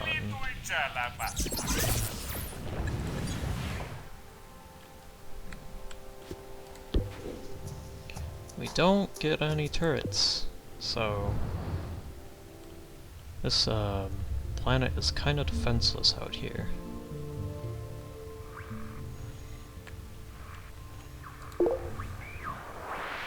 When we're in enemy territory, they'll continuously send spaceships after us. It's a little bit annoying to deal with. Since we have the auto blaster, they take some damage too.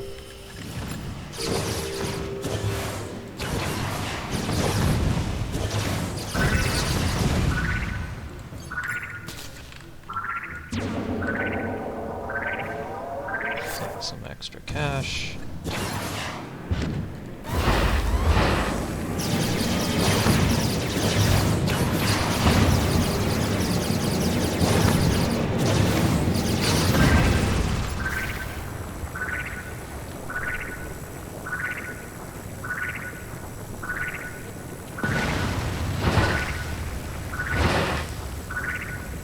Oh, we can just laser the main building.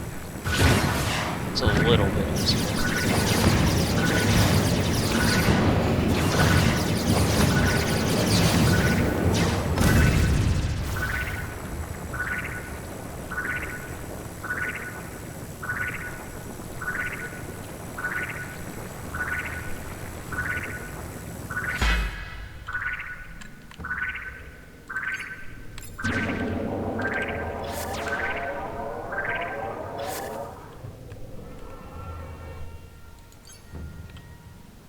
So that's one of the planets captured. We don't keep the planet, but it does stay in a surrendered state for a bit.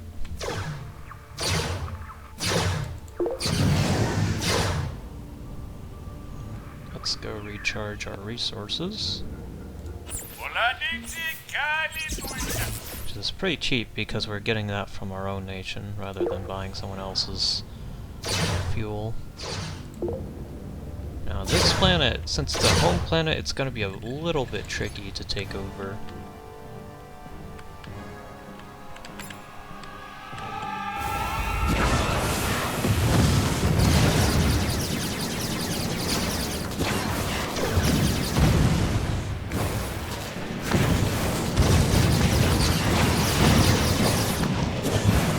A lot of techniques you can do to make combat a little bit easier and straighten them out like this.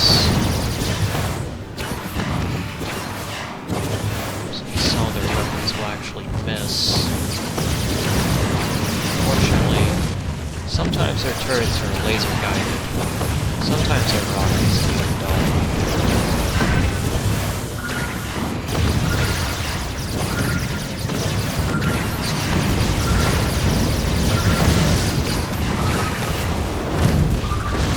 Also activate this, which will cause pirates to come in and start attacking the planet.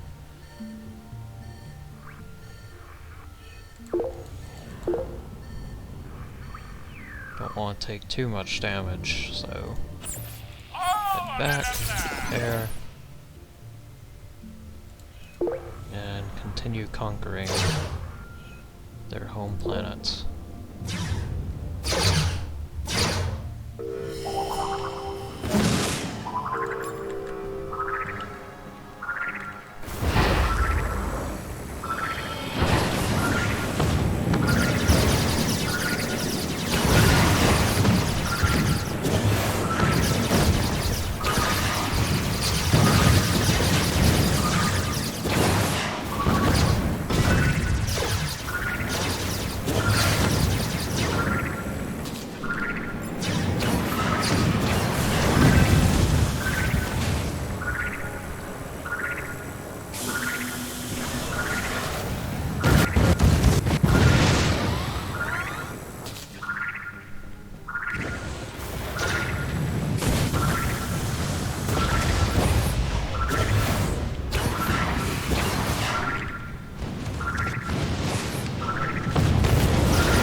since this is trying to take over the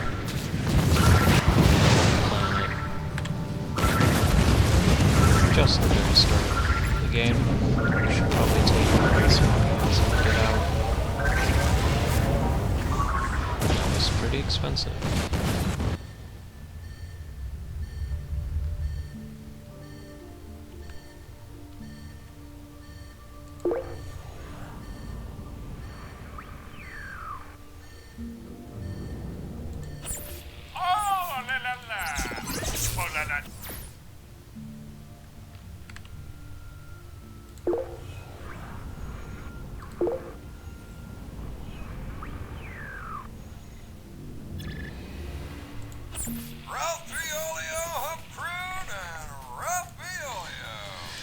And the price for any tools and weapons and stuff that your empire offers will always be more expensive than what other empire nations will offer you, so... And also, at the top of the screen you see trade route progress. Don't really, like, I guess you kinda can take over other nations by setting up a good trade route. I'm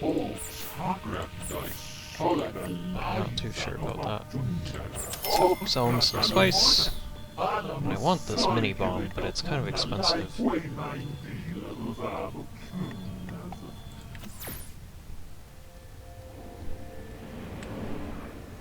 Could also go looking for another alien nation.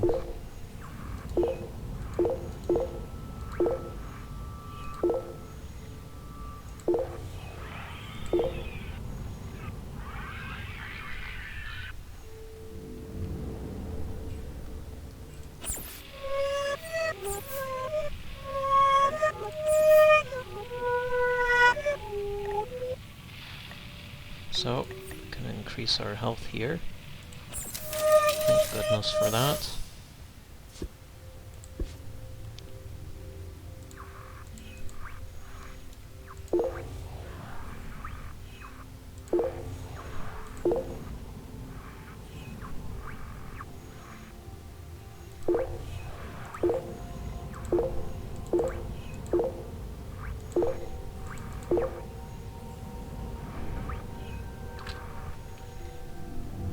And yeah, at the start your nation is really vulnerable.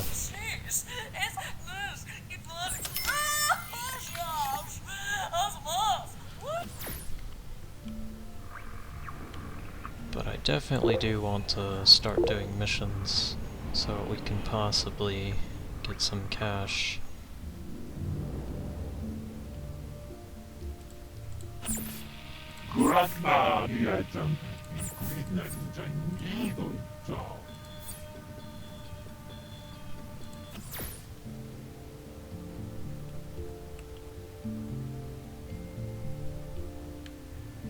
Let's go to the mission planet.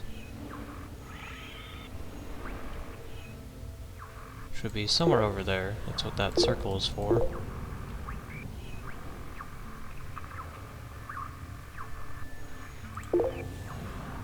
Says go here.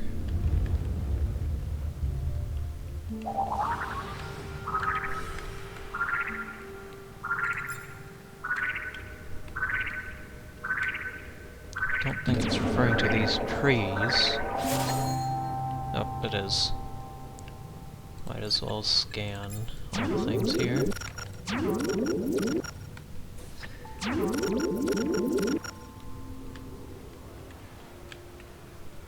We'll find ourselves the creatures. There we go.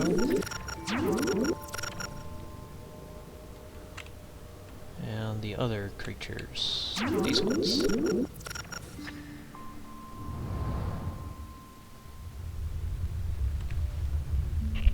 Good stuff. And some of these missions are timed. Like this one, we have a whole 5 minutes to complete.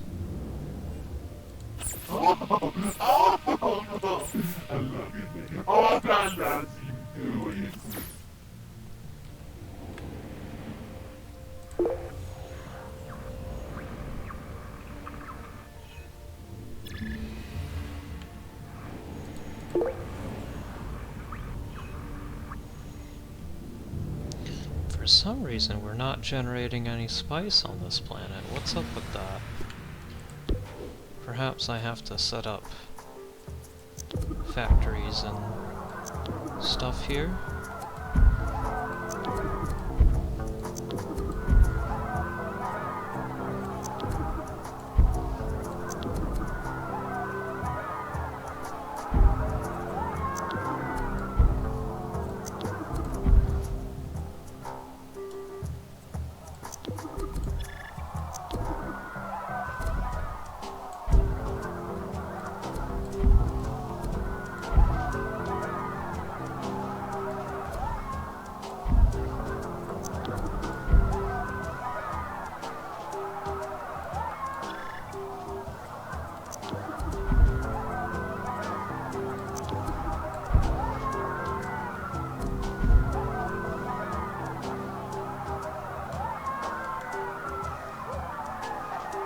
That's good. I know that there's an efficient way to set it up, but I'm not sure how to do it. Looks like we're getting attacked again.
Unfortunately, they'll continuously try to attack us until we take them out or make peace again. I don't mind dealing with that though.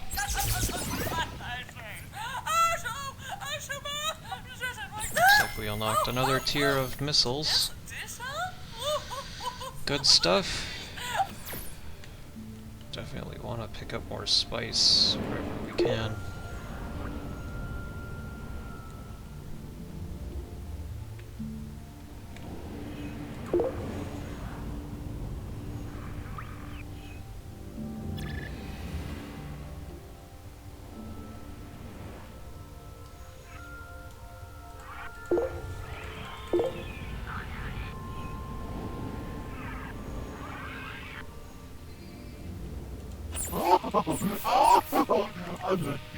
That's very expensive.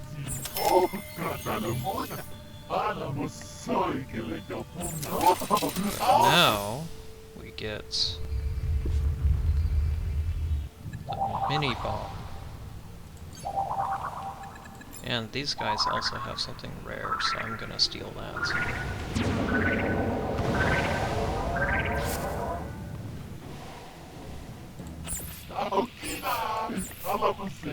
Oh, there's some cash back. I just did a trick.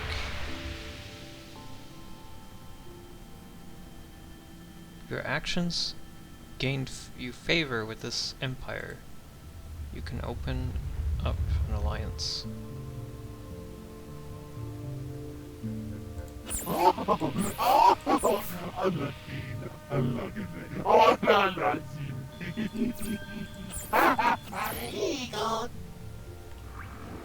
Interesting.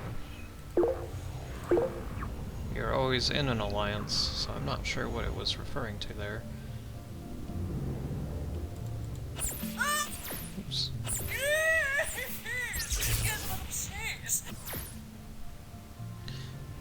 I forgot to turn this on.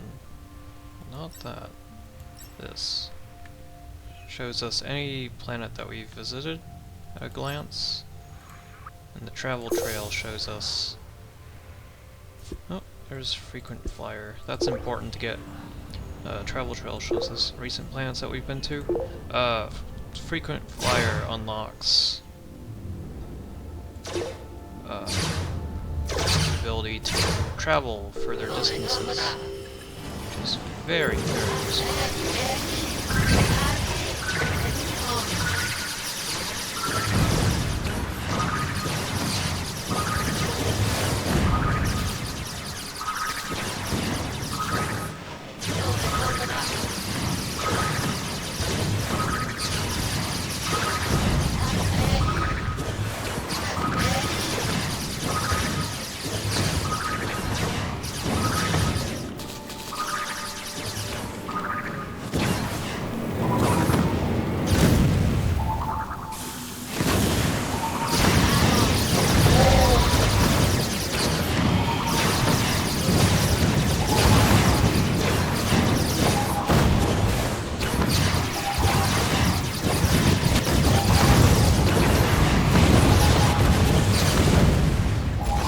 Now we can use this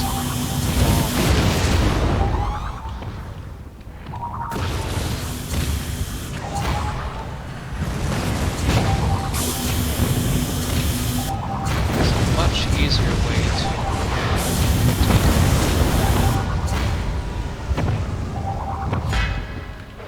We can just drop bombs everywhere.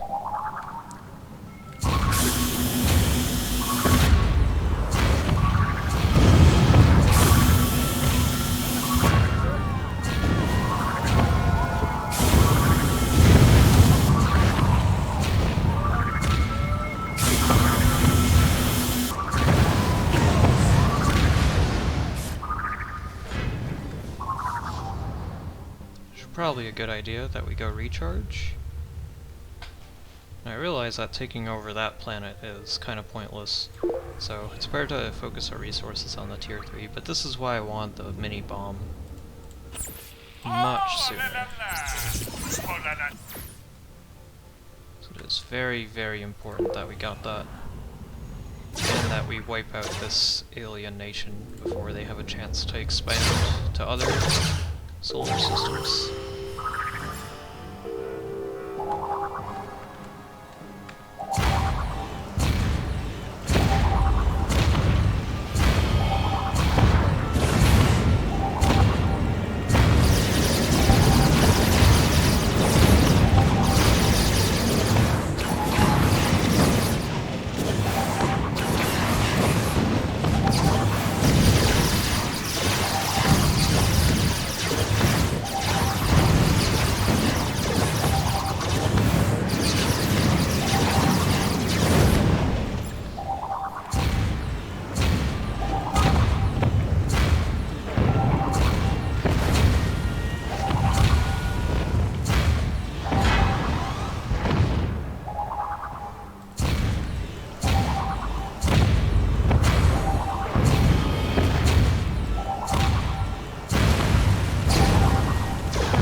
get a ton of cash if we do.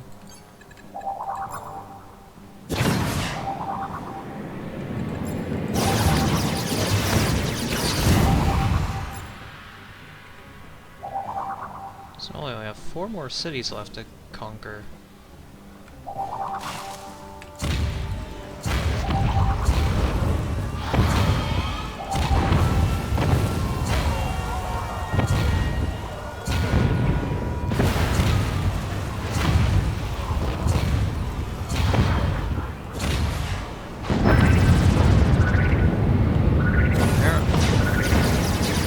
I guess it only leaves up a certain amount of cities when you conquer our home planet. That way you don't get too much for taking over. You do get tons of money for doing this, so which is one of the main reasons why we want to destroy everything.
Out of energy, so now would be a good time to back up.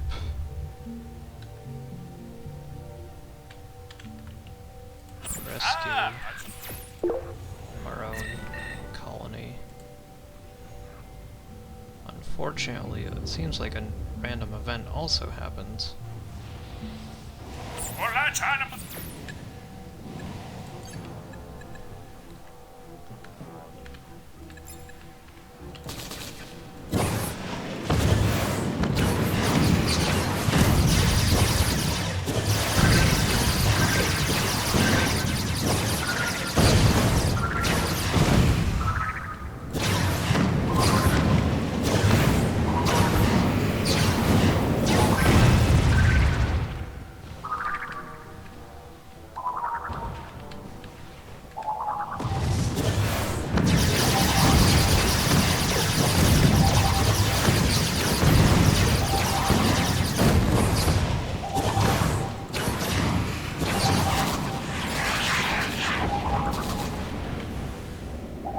Exactly finish him off yet. We'll have to back up.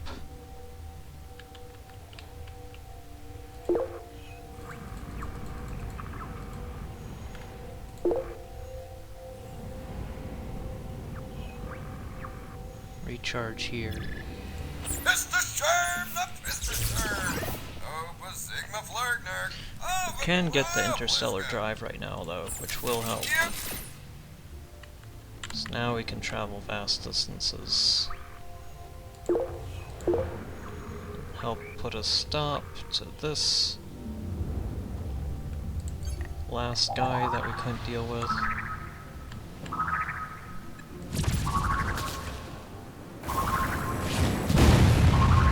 Go.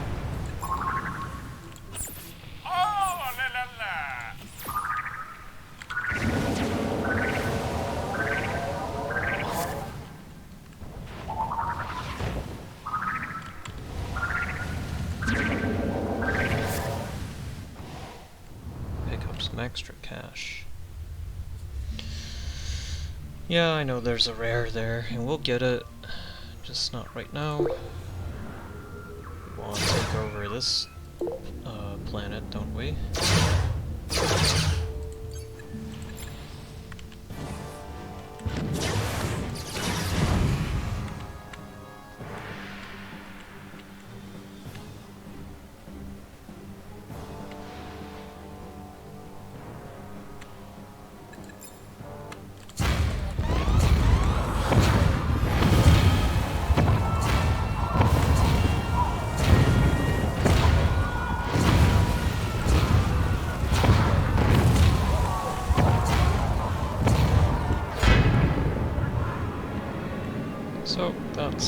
this planet captured.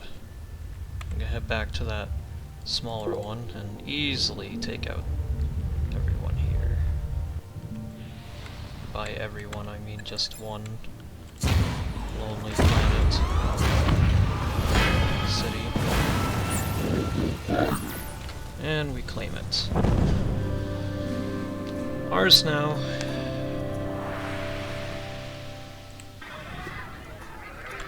Wiped out and replaced with You're really us. qualmed up an insert. Oh.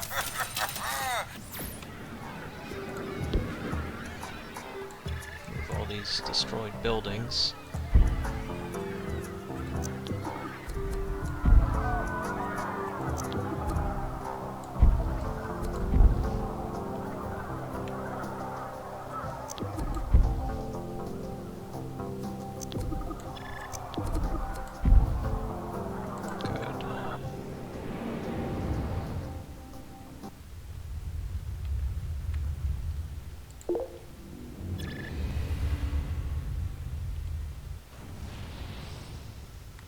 A lot of repairs that we have to do here.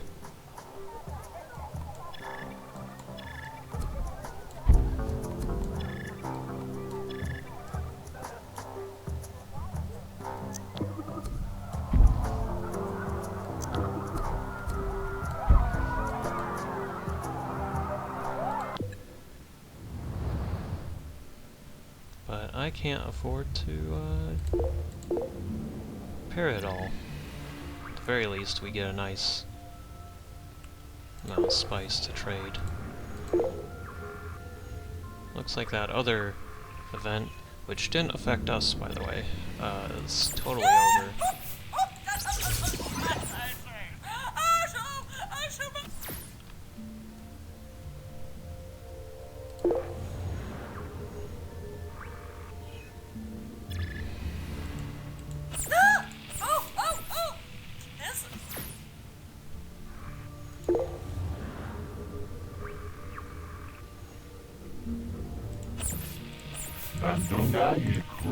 Nice. Tons of cash. Next, I think we want a proton missile, or we could expand some more. Since we killed off one of our enemies, our only enemy, it's more space to do whatever the heck we want. We can afford these proton missiles, which is a direct upgrade for our missiles, and it's good stuff. However, we should also consider investing in more colony packs, so we can expand and get more spice.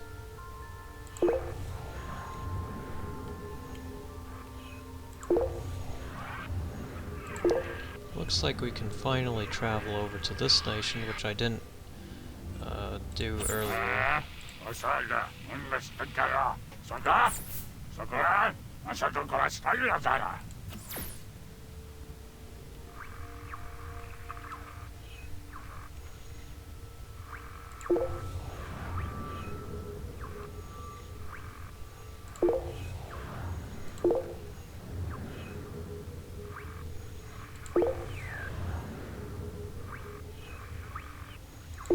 Should probably expand here. This looks like it already has a planet that is set up. And up in rank we go.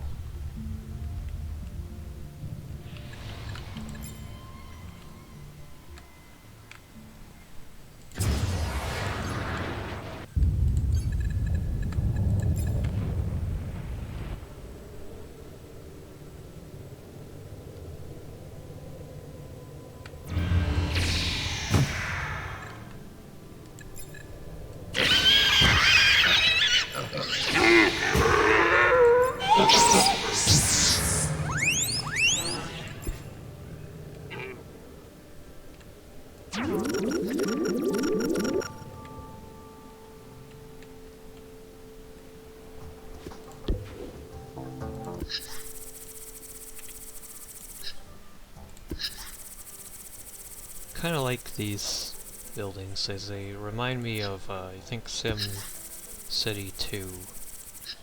And the futuristic buildings that you could get in that.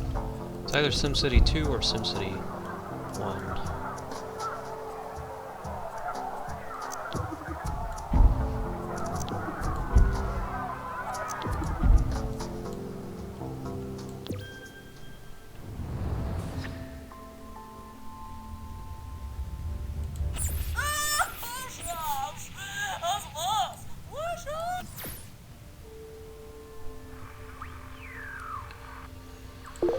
It's not bad, our sphere of influence has grown. And if we zoom out, we can see there's a lot of galaxy to conquer, which is going to take forever. And at the center is the Grox, which is pretty dangerous. The Grox kind of hate everyone, and their main thing is to just destroy everything. They thrive off of tier 0 planets, and for the most part, they're always hostile, but there is a way to ally them. Unfortunately, if you ally with the Grox, you can't ally with anyone else, or it's really, really hard to, I think. And it's already a challenge to take over the Grox as well. As in, destroy every single Grox colony. And it is possible, but it takes forever. And if this doesn't seem like it's big enough for you, for galaxy size, remember the center is really dense compared to like everywhere else. You can kind of see it here compared to these outer rings. Not as dense, although still pretty dense. You're probably wondering what this gray thing is if you've seen it earlier. We can fly on over to it now. So stuff like this are actually wormholes. We could go down them in them once we get a particular upgrade, and they let us travel through the galaxy a lot faster. And also expand a lot faster if you think about it. Looks like this place already has someone here in the tribal stage. If we let them sit long enough, they'll actually advance into becoming like their own space stage nation. We can ally with them or destroy them. We could also destroy them now if we really want to.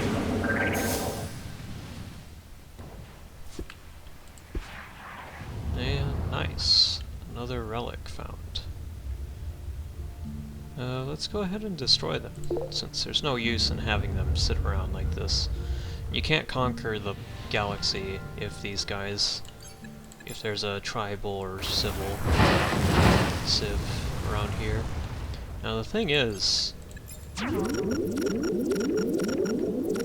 what did we already discover?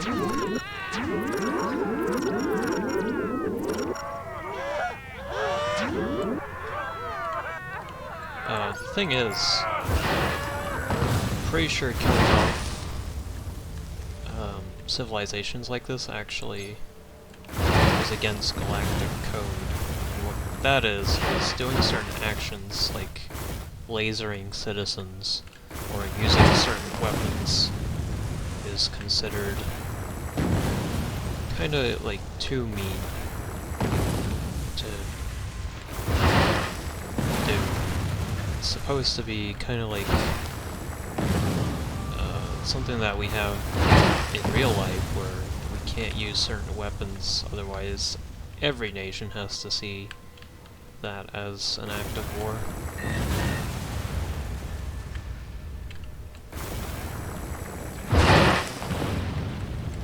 We even have an epic here.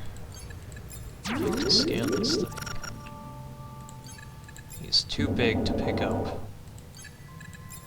So our only option is to laser. But we have to be careful because he can fire back.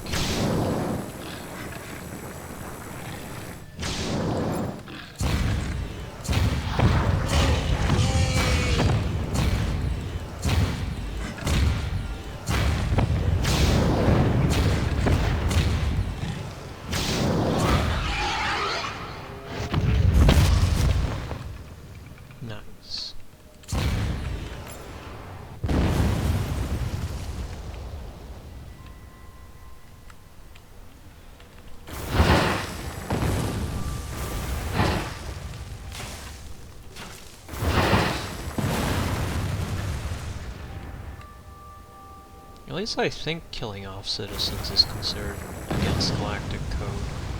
I don't remember. It might.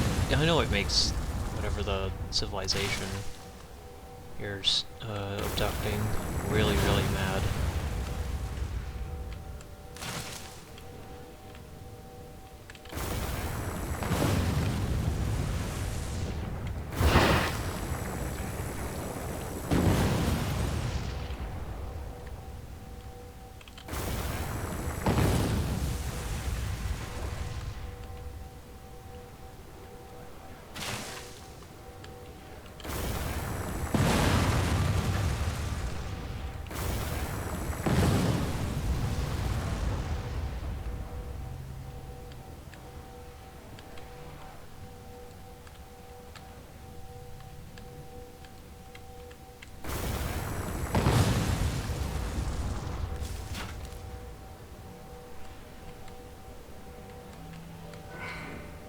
Ouch.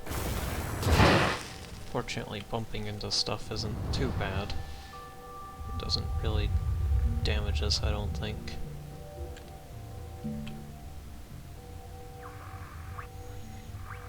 You can see we move extra slow when we are out of energy. Let's go pick up what's ever here. So there's a thing, but... There we go. We gotta pick up as much stuff as we can, because that will let us, get more badges, which means a higher rank, which means closer to completion.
Got one more colony, or tribal thing to destroy, and gone.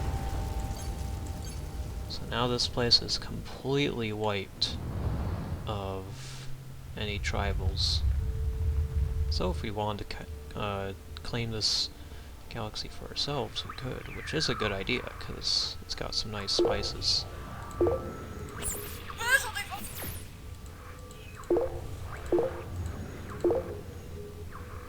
We should probably build some stuff here.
Oh, you know what? I know what that progress bar is for the trade route.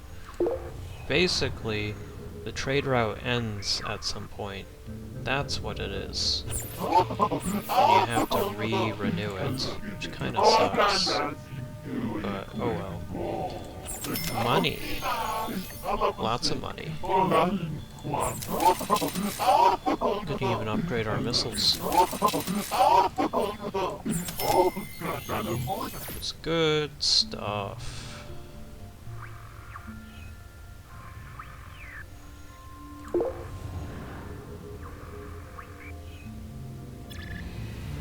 See, we didn't get any green spice, even though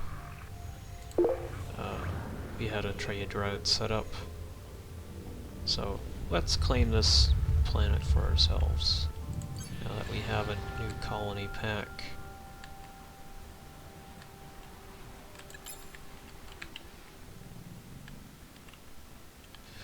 Oh, we just need one spice geyser on the outside, right? Yeah. Okay, so it doesn't matter if you have one or two, I just want any spice geyser.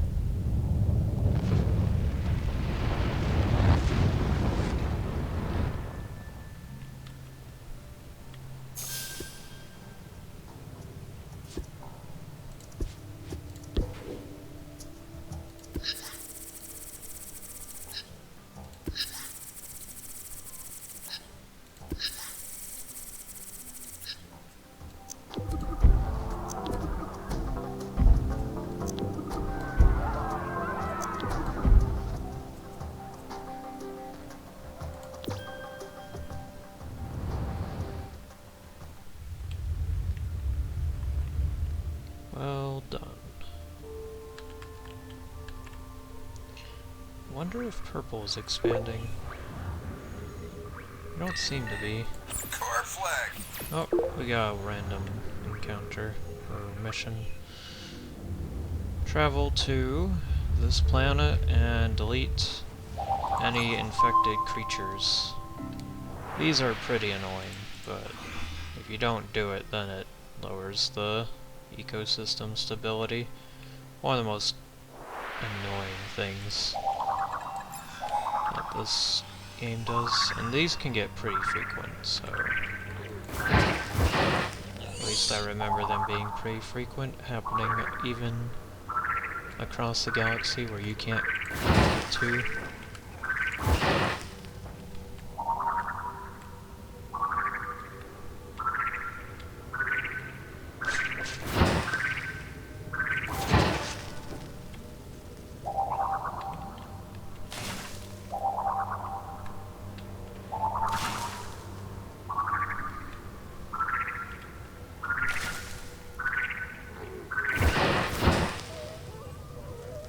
Mr. Sherm, the Mr. Sherm. Oh,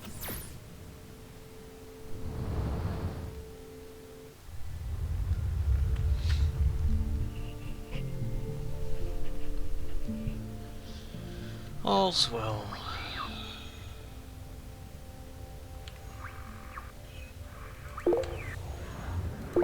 So, another thing I want to show off is this Easter egg. If you can hear the music in the background.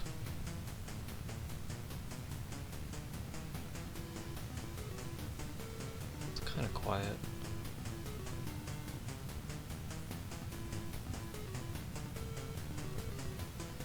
But that's actually the theme for Mule, M-U-L-E as an acronym. Really nice game, all the way back from the 80s, on old PCs and consoles. That was a Mars colonization and trading sim. It was turn-based and played like a board game, but it was quite the game, and I found it pretty fun. And I think there's some modern, free remakes of it. I think it was Mindscape that made it, so it's really nice that that Easter egg is included in this game. I think I remember Will Wright even saying it was one of his favorite games. I know a lot of old programmers played it at some point.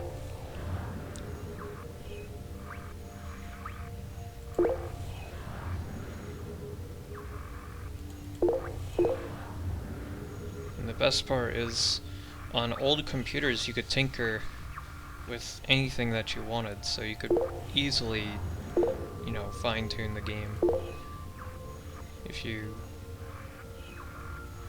really wanted to.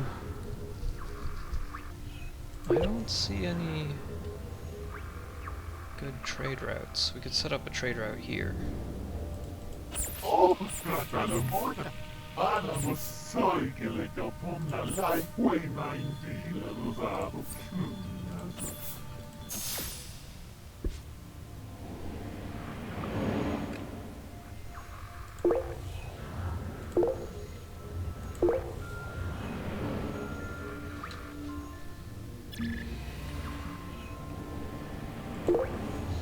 Yeah, focusing on making money early, or making spice at least, is a pretty good idea instead of just going combat.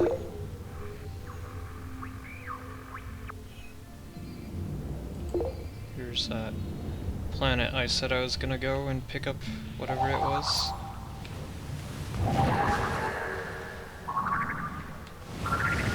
Looks like it's a painting tool.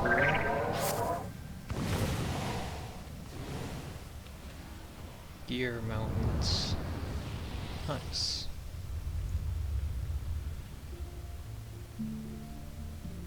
Of course I want to pay a visit to this planet because it has lots of spice for us.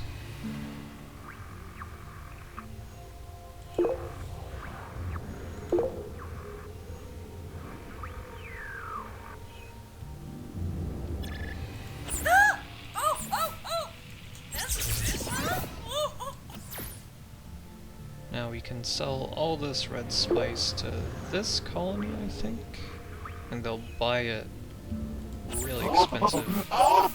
Yep.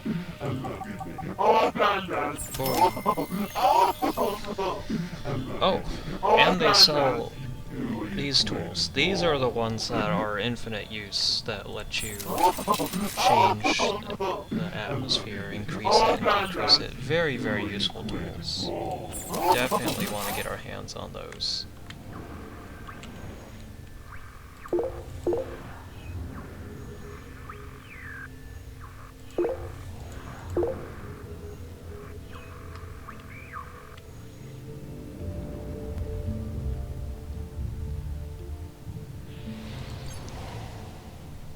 So yeah, being able to increase or decrease the atmosphere would be pretty nice right about now.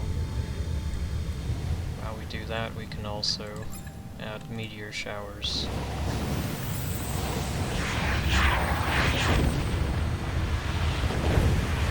Increase the temperature. I think that increased it, yep. So now we should be heading towards the center a little bit.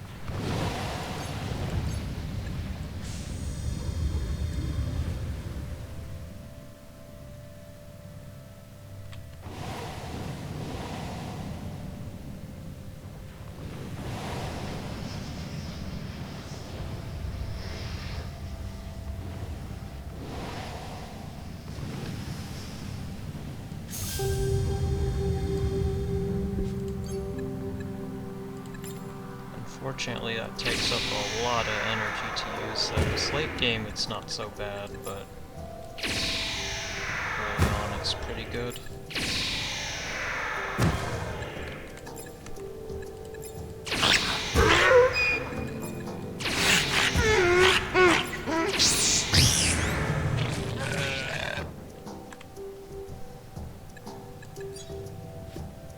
Not bad.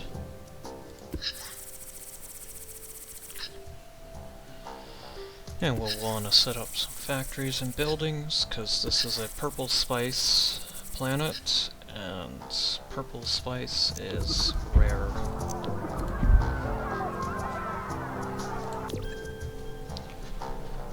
Good stuff.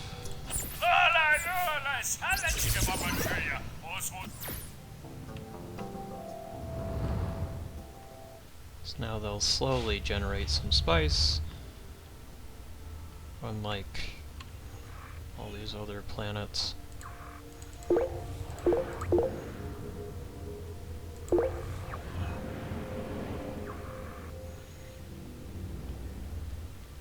Well, gee, I thought these guys would have had some spice for me.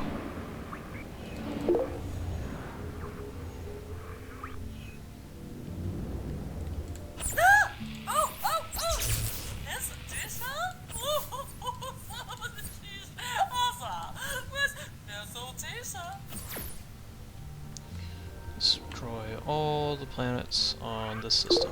Okay, will do. This is green. Looks like they got a green planet, or green spice.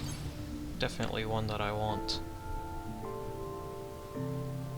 This looks like a pretty unique planet because of the two colors.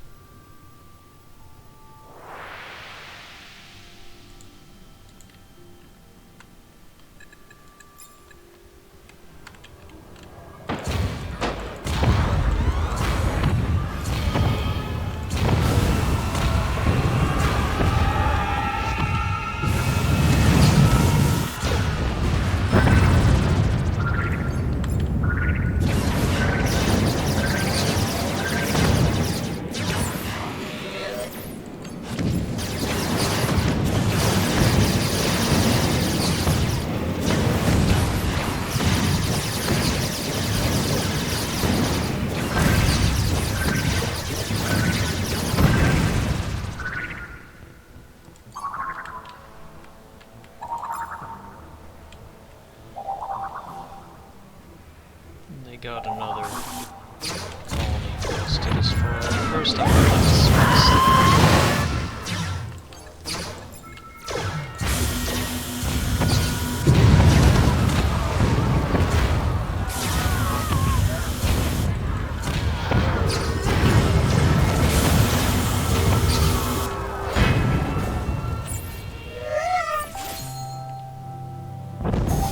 and now it's mine.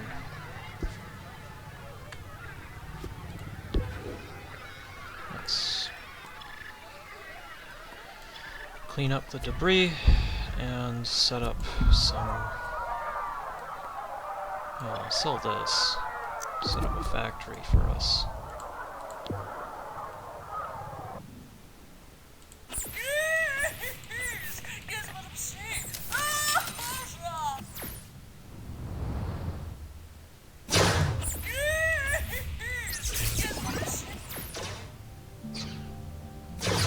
They think that this is theirs, but actually it's mine.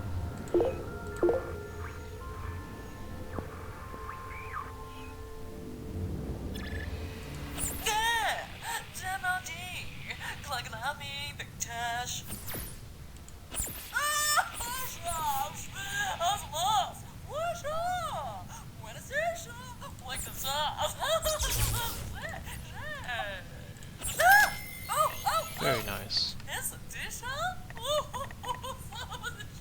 Probably increase my capacity for energy. Would be a good idea. Now let's continue to conquer the rest of this small empire. This is a tier 0. We could just clear these guys out.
Jeez, it's this.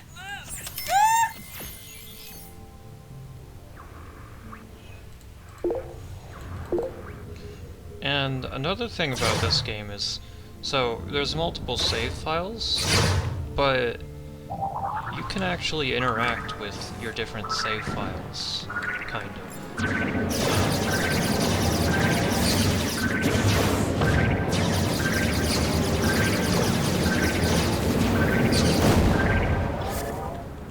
You can visit them, but they're gonna be considered as protected planets, so you can't do too much to them. But once they reach into the space stage, you can ally with them, trade with them, all that.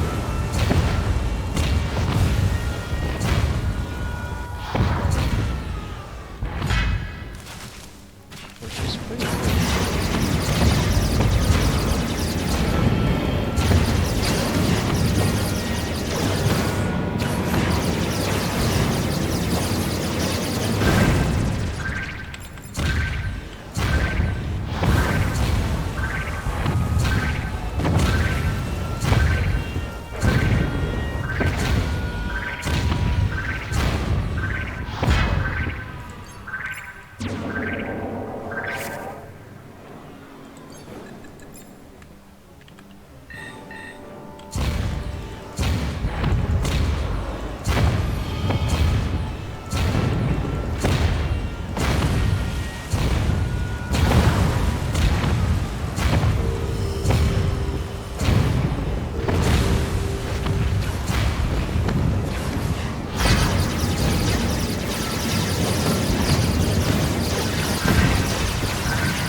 should be the last.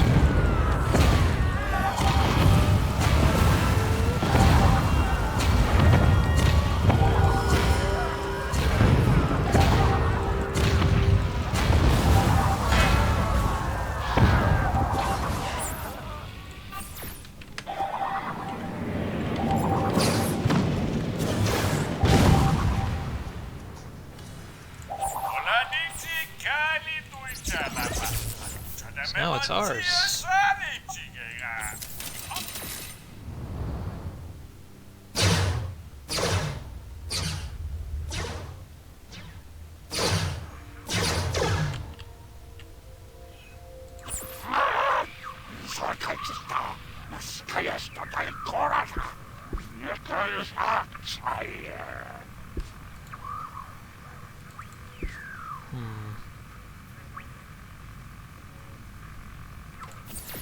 I guess I'll pay them for now. Let's go back and reconquer this place. Looks like they tried to take it back. Or this could be a different planet. But it won't stay theirs for long. These bombs are so effective at taking out cities.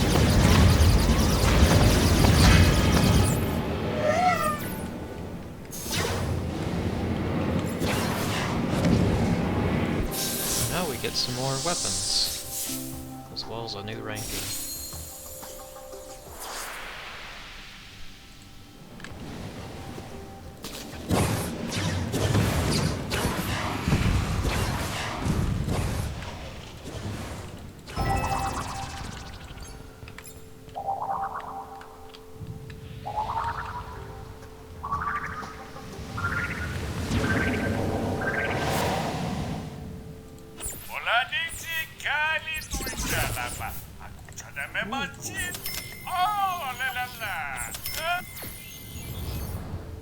They like green spice here. That's nice.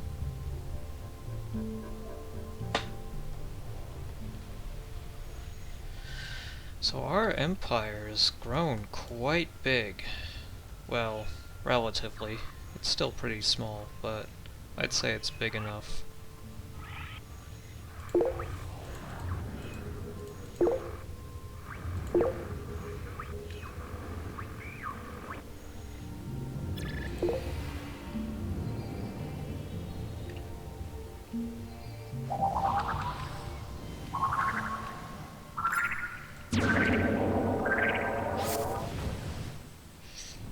So yeah, I think I'll play some off-screen and just expand the Empire more, because we've seen basically everything, except for the Groks themselves, which is gonna take a long time to get over here from here, and since we want to conquer everything, we should be expanding out here instead. So, I'll see you whenever that happens. Until then, goodbye.